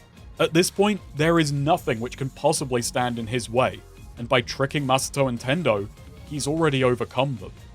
This is why it's a shame that Peerless Resolve doesn't quite hit for me. Ichiban's life story is the entire world conspiring to keep him at rock bottom, yet he just refuses to stay there. He's getting back up, and you know what? He's bringing some friends along for the ride. The final boss spotlight in this as a literal mechanic is so cool. It's just a shame that it feels so roundabout.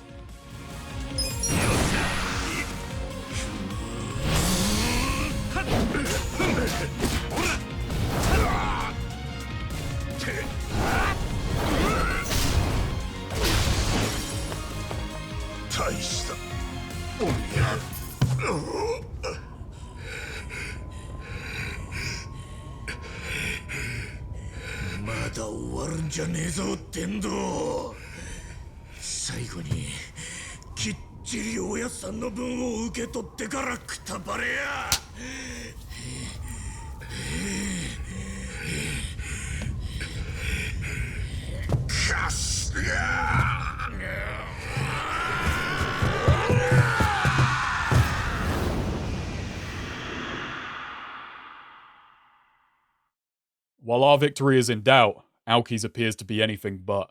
A historic sweep for the CLP. The man is on top of the world, unaware it's all about to come crumbling down.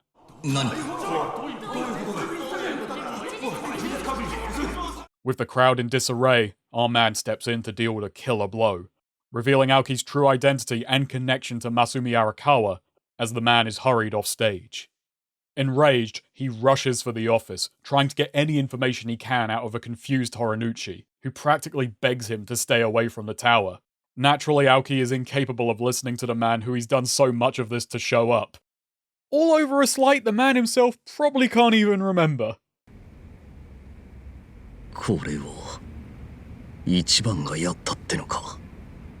He's number one, Chief. And down for the count. It seems matters have been tendoed to, and with that, Aoki drops his guard.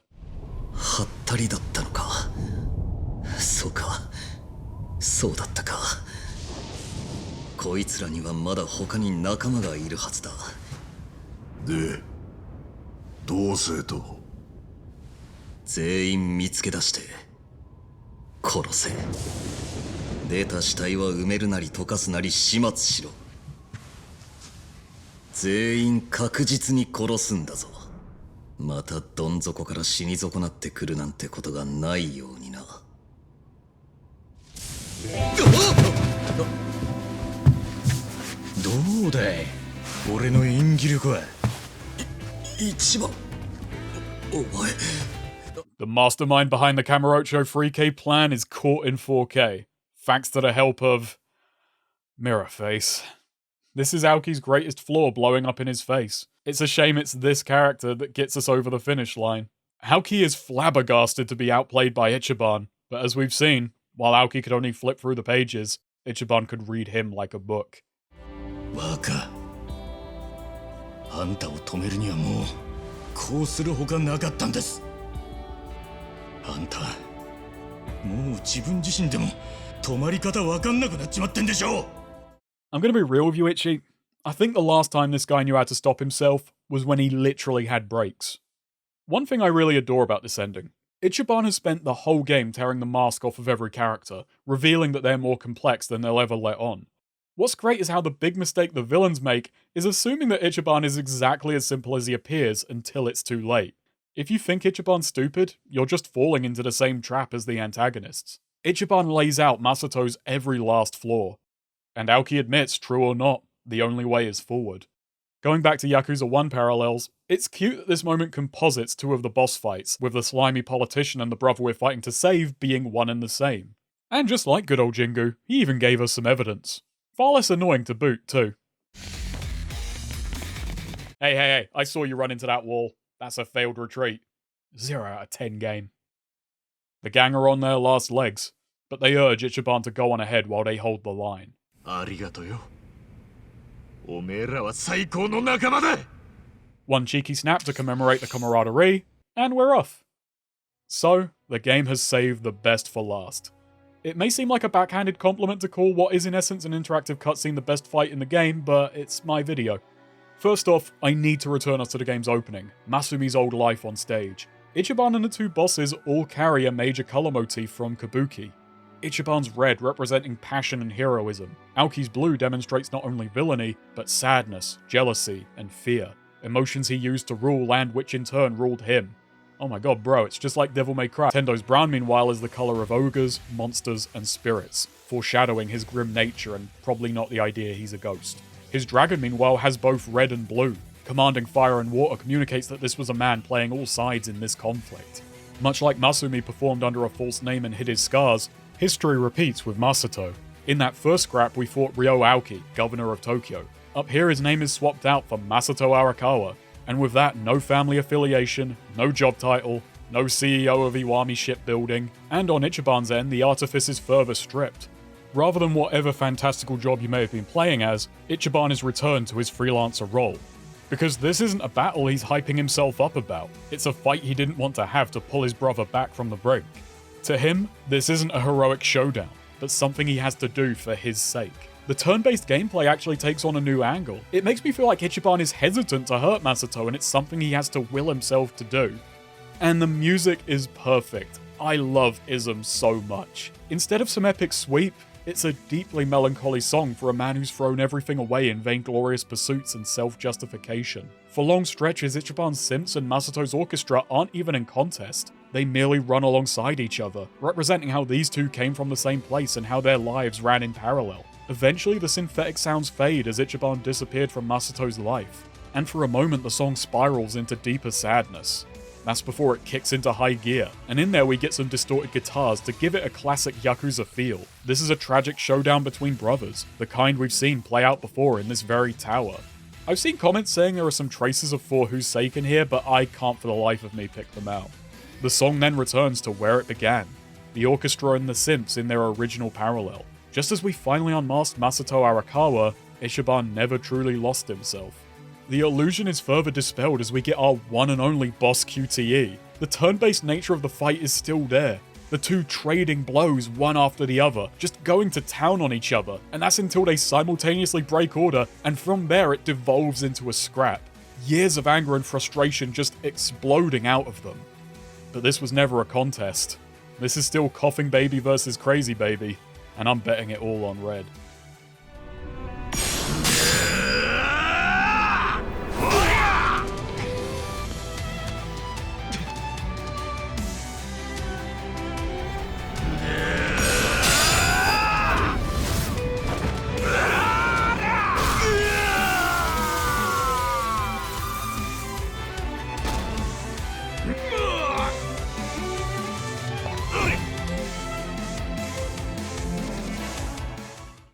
With one final punch, Masato is done.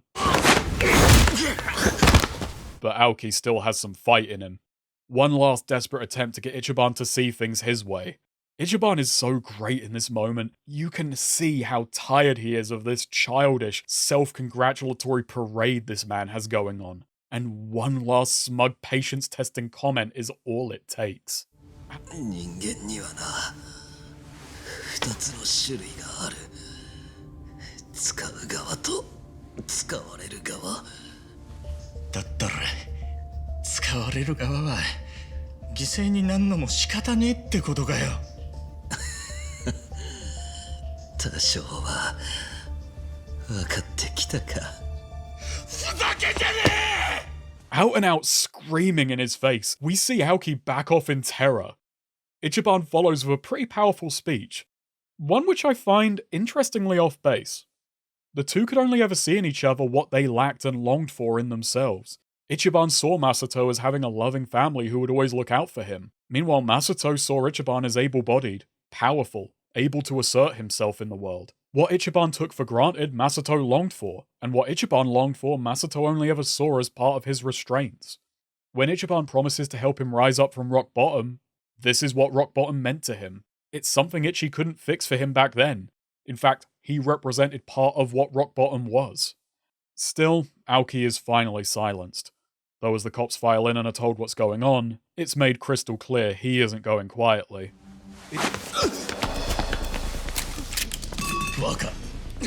Ichiban's tone 180s as he pleads with Masato not to get himself killed, but he doesn't care.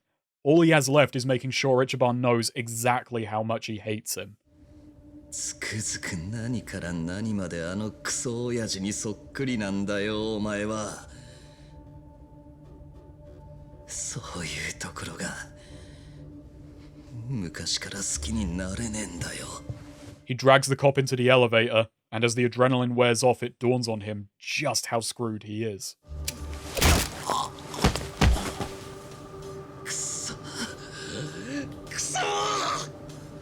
The will having left him, he stumbles down Nakamichi. Where hours ago he made a speech to an adoring crowd, the massed bystanders are shocked to see the real Aoki.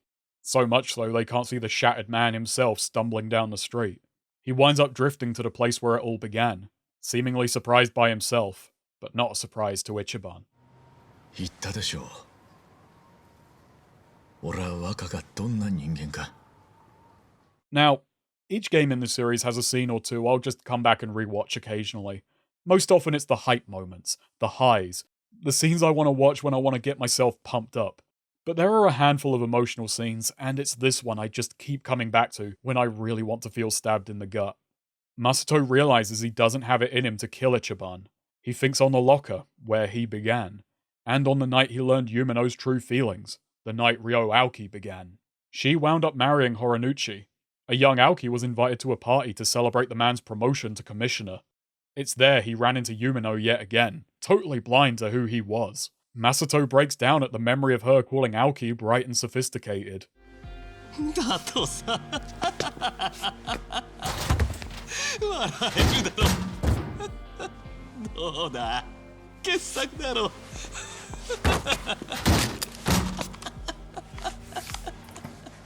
若 所詮そんなもんだったんだ He's lost it all over again. But there's one thing, and one person in this world, he still holds power over. I'm kind of aware my talking over cutscenes in this game is, in a way, unavoidably making them worse. So, I'm gonna let this one play, and then spend way longer talking about it. まあ俺自身弱くて醜い自分が嫌で必死にもがいた結果がそうなったんだろうけどな。それは違いますよ、若。おやさん、荒川の親父と沢城の頭だけはずっと本当のあんたのことだけ見てたんですよ。俺もそうです。無所出て最初に青木亮って人間を見たとき、それが荒川雅人だってすぐ分かりました。間違えるはずがない。大事な人なんですから。またお得意の家族愛でも語るのか。ちげえ、そんなんじゃねえ。あんたがどんなに悪いことしても、なんで最後まで荒川のおやっさんも沢城の頭も俺も放っておけないのか。そりゃな、理屈じゃねえ、心の根っこの部分で繋がっちまってるからなんだよ。好きとか嫌いとかそんな割り切れた感情じゃねえ。誰も本当の俺を見てねえだとふざけんなよ。みんな放っておけねえんだよ。放っておいたことなんて一度もねえんだよ、あんたのことよ。おやっさんや沢城の頭の気持ち、いい加減分かれよ、このバカ野郎が。一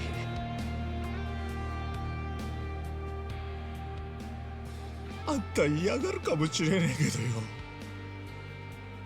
やっぱり若と俺は兄弟なんすよ。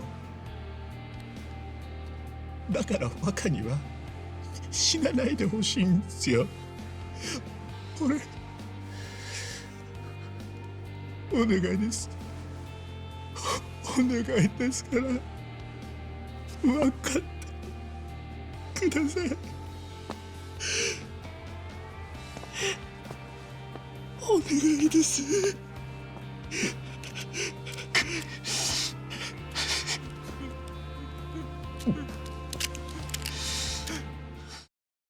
Ichiban did what Kiryu couldn't way back when. He talked his brother down from the ledge.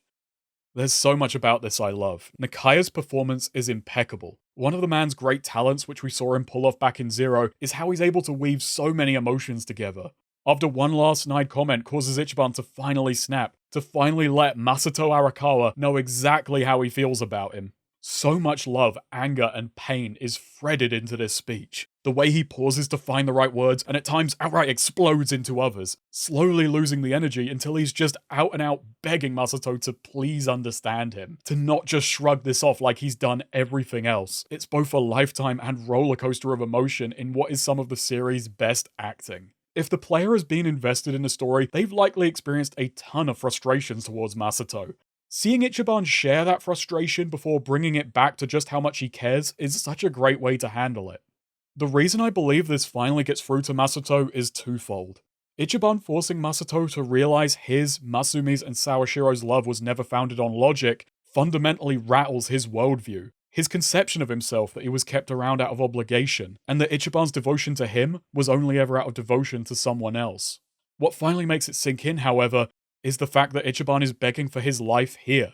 At any point before now, Masato could file away anything Ichiban did as somehow self-serving. Before, when Sawashiro and Masumi tried to save him from himself and drag him from his evil path, he thought they were acting against him, not for him. He can't think that way now. Ichiban has nothing to gain by begging for him to live. If all Ichi cared about was winning, he'd be up in the Millennium Tower making a statement. But he's here. There's no conceivable ulterior motive, there's no angle, there's no play, there's no logic. And all that leaves is love. Masato can't rationalize his way past it. It's the classic tragedy, and it lands so perfectly. The man had what he wanted all along, but he had to hit rock bottom to see the light.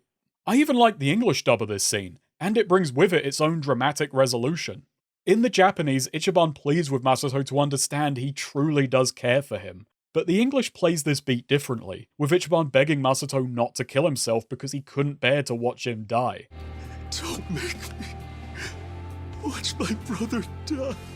This could be the first time anyone has actually asked anything of Masato. All his life he's had people waiting on him hand and foot, which only solidified his self-image of being weak and useless. This makes it an especially poignant thing to ask. Ichiban begging him to live in this way shows that he never saw him as a burden to be put up with, but as a person with innate value. He never needed power and dominion to have worth. Seriously, I come back to the English dub from time to time because it's such a powerful take on this moment, and it lines up perfectly with both characters. Like much of the English dub, there are parts of the scene I find a bit much. All you had to do was ask! But Tang takes the edge out of his voice exactly where he needs to for his emotions to cut deepest. It's a fantastic performance for a really demanding scene. I know I wind up just saying, I love this, I like this, what I like here is... I probably say it a bit too much, but I love this scene so much, and I feel like I've undersold just how much it hits me. Masato puts the gun away and calls his secretary. He's about to make an order, but then he thinks better of it. For the first time in his life, he chooses to trust in another's judgment. He looks at Ichiban with a smile finally free of guile, a deserved pride for taking his first real step as Masato Arakawa. And then it happens.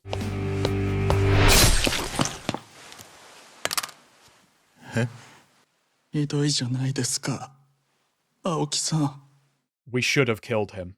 青木さんの正義は漂白された真っ白なものだと信じてたのに。でもまだ間に合う。本当の正義は勝つんです。 Kume takes his leave as Masato collapses, dying in Ichiban's arms after giving him some last words, with a look of real contentment on his face. Ichiban steels himself, hoists him, and makes the same run Masumi made all those years ago. That's our ending, and it's one that really does me in. Aoki's actions catching up to him the moment he's about to turn over a new leaf, just as he's about to face true justice, but one of his misguided true believers snatches that away. He takes a moment filled with shades of grey and makes it a black and white one. It's one of Like a Dragon's absolutely perfect scenes, the culmination of a game's worth of themes, character relationships, and bookends all crashing together at once and sweeping Aoki away with them. Over the credits we get Ichiban by Shonen no Kaze, who if you'll remember did Born to be Wild for Kurohyo, as well as Bubble and Kurenai for Yakuza 0. So hey, holy shit, we're getting the licensed tracks now. Cool. Ichiban makes me wish these games still had intro videos like the PS3 era. It's a good credit song, if a bit of tonal whiplash after that ending by being as celebratory and upbeat as it is. Also because this track is welcoming Ichiban to the series. Credit to AU19 for the translation as the chorus goes, taking flight, heated as hell. For whom we celebrate, welcome Ichiban. Go forth and lead a wonderful life. Sounds a lot cooler when sung in Japanese and not said out loud by an idiot. And you know what? After all this shit, that's exactly what Ichiban deserves.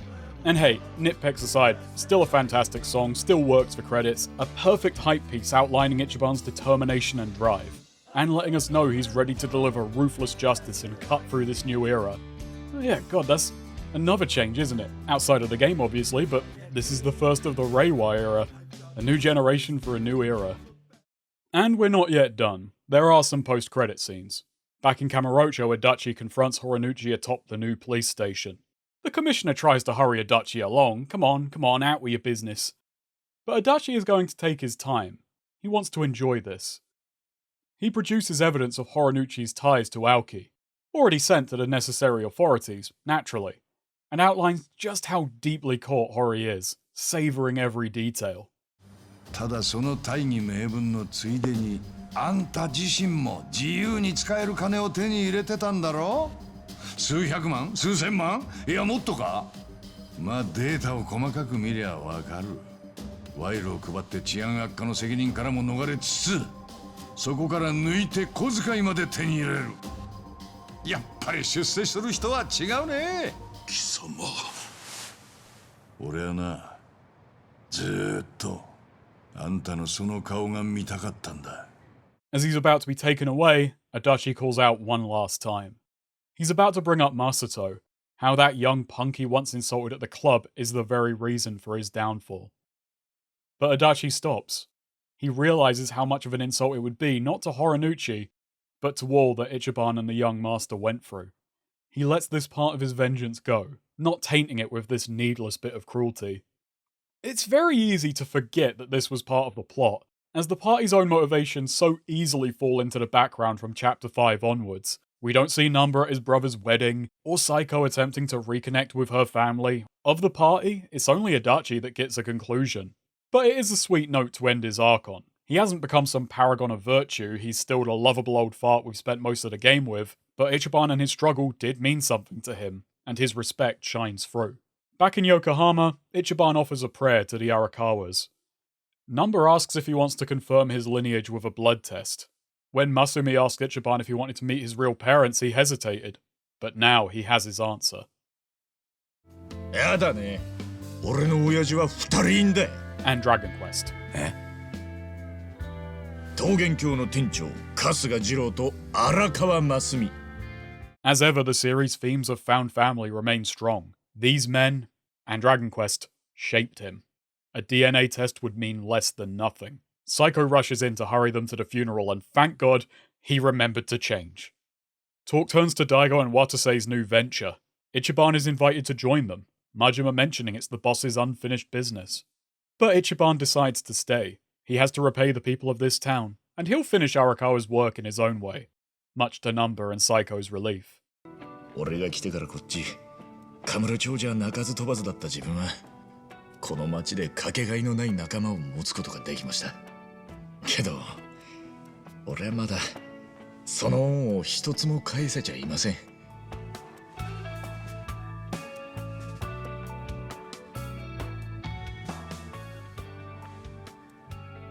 おやっさん。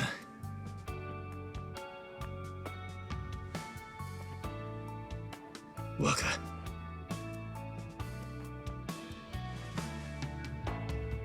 Out on the street, he finds himself surrounded by all the friends and allies he'd made along the way, all worried he was going to skip town.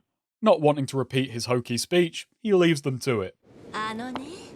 They all laugh and joke, hoping they're the reason he's decided to stick around.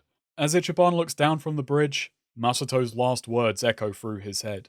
What's powerful is, when looked at a certain way, Ichiban ends the game right back at rock bottom, and I don't mean that purely literally. Back at the start, he expressed terror at the thought of losing his life and family and having to start over from scratch. Now, he's changed the face of Kamurocho, Sotenbori, and his new home of Yokohama. He's played a part in destroying the institution he committed his life to, as well as its lifelong rival. He's lost every tie he had.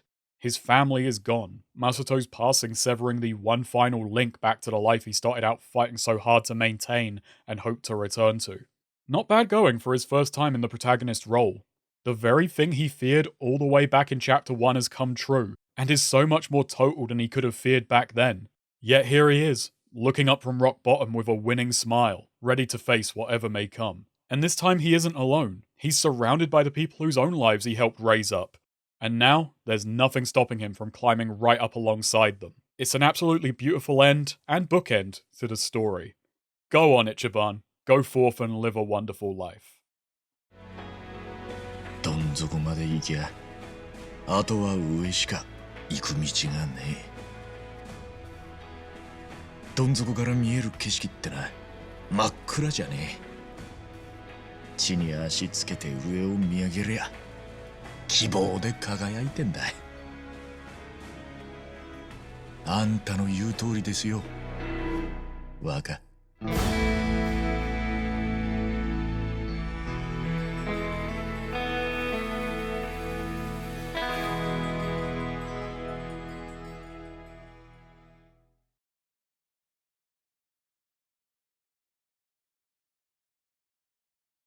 I love Yakuza 7. Story-wise, this sits among the series' greats. The plotting is smooth, the twists are thrilling, and the intrigue is relentless. The theming has the all-encompassing nature of 5, but with a much slicker and thoughtful edge, which is all the more impressive given the much heavier subject matter. The ambition just leaks from every pore. Ichiban makes an amazing debut. He immediately shows us what the series can explore beyond Kiryu. I hope I haven't put people off with the constant allusions back to the old dragon, but I can't help but find it fascinating how inverting this character resulted in such a rich one, and I find those connections endlessly fascinating to delve into and pull apart. If there's one last tie between the two I want to end on, it's this, and yeah, this will sound sappy. Let me boil down how I look at the two. Kiryu is the impossible ideal. He's the man I know I could never be. When I'm playing as Ichiban, I wind up viewing Ichiban as the man I'm failing to live up to. Kind, accepting, charismatic, a joy to be around. As silly as it is, there's no small part of me that wishes I had the confidence to strive to be more like Ichiban. The series has always found light in darkness. It's something I've always prized about it. Its optimism feels so genuine because it doesn't sugarcoat how rough life can be.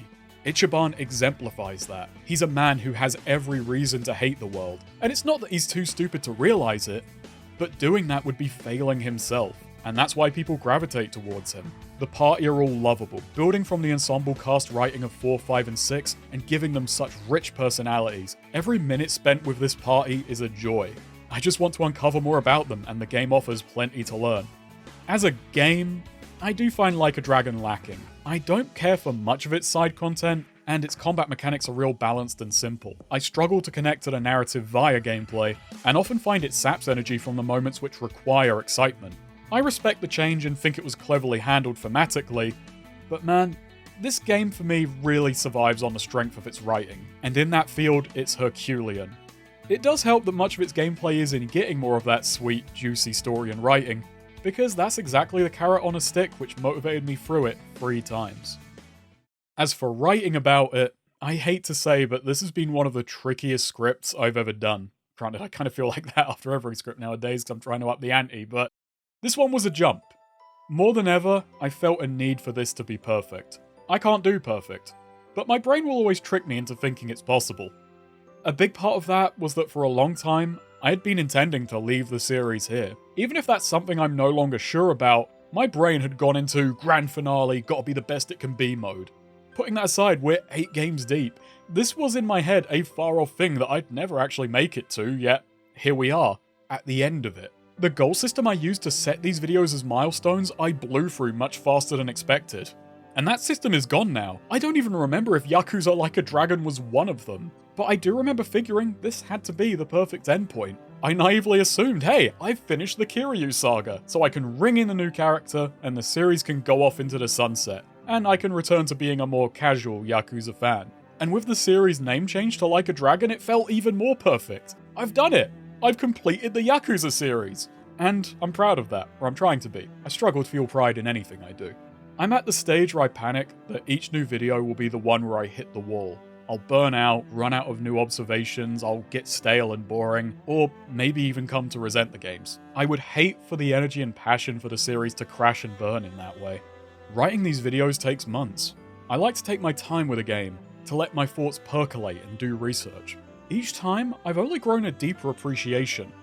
But the worry never leaves, it only grows stronger. It has also meant at this point that I have fallen very far behind with the series. Part of the reason I haven't done Judgment is a mix of my worries and that inability to keep up. I've just never found time to play it all the way through, and spending months of the year thinking about Yakuza, covering spin-offs started to feel like a risk.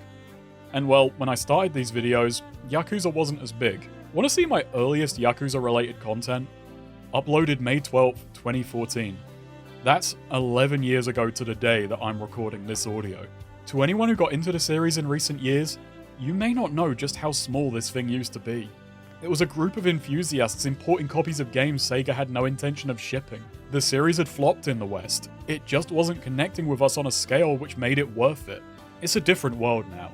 They took a punt on 5, that did well enough to get a 0, and that came out at exactly the right time to explode in popularity. On this, the series' 20th anniversary, that game will be re-released, which... fine, can't wait to watch the cutscenes on YouTube. On a brighter note though, the series is now safe, popular, and much as I still love it, it's a very different scene than when I started.